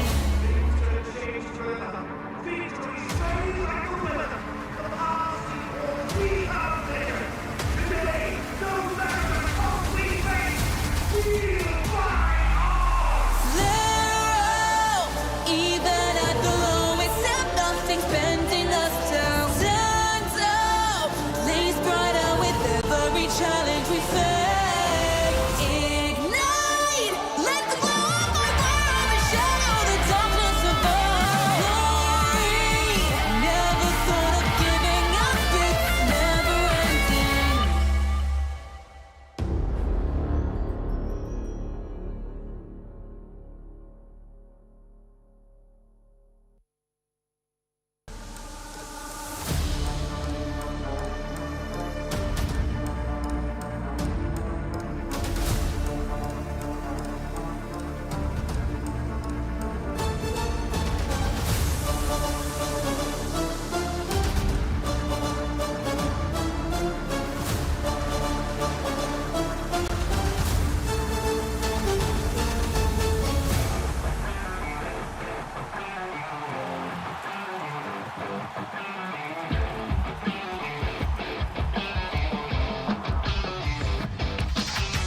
I saw a heap of airdrops down the lane, searching the field, we need a plan. I got a feeling something's gotta change, chasing the wind no matter what it takes. You be the one, I'll be the next, where do we go? Clickety clack, firing up like wind blown. You don't wanna lose, neither do I, hearing the siren that has never changed. Out in the world, grow from the low. I got your back, you're not alone. Flare up, even at the lowest step, nothing's bending us down. Stand up, blaze brighter with every challenge we face. Ignite, let the glow of my roar overshadow the darkness of our glory. Never thought of giving up, it's never ending. Some of us got too lost to find the path. Some of us had way too much pain. I understand, but hopelessness goodbye. Warriors are meant to rise and shine again. You're stepping down, I'm moving up, put on a show. Clackety click, last minute countdown. You wanna survive, just stay alive. Rising up in the zone, champion is for the top. With my crew strong, facing the storm, standing as one, we carry on. Flare up, even at the lowest step, nothing's bending us down. Stand up, blaze brighter with every challenge we face. Ignite, let the glow of my fire overshadow the darkness of all glory.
was all meant to rise and shine again.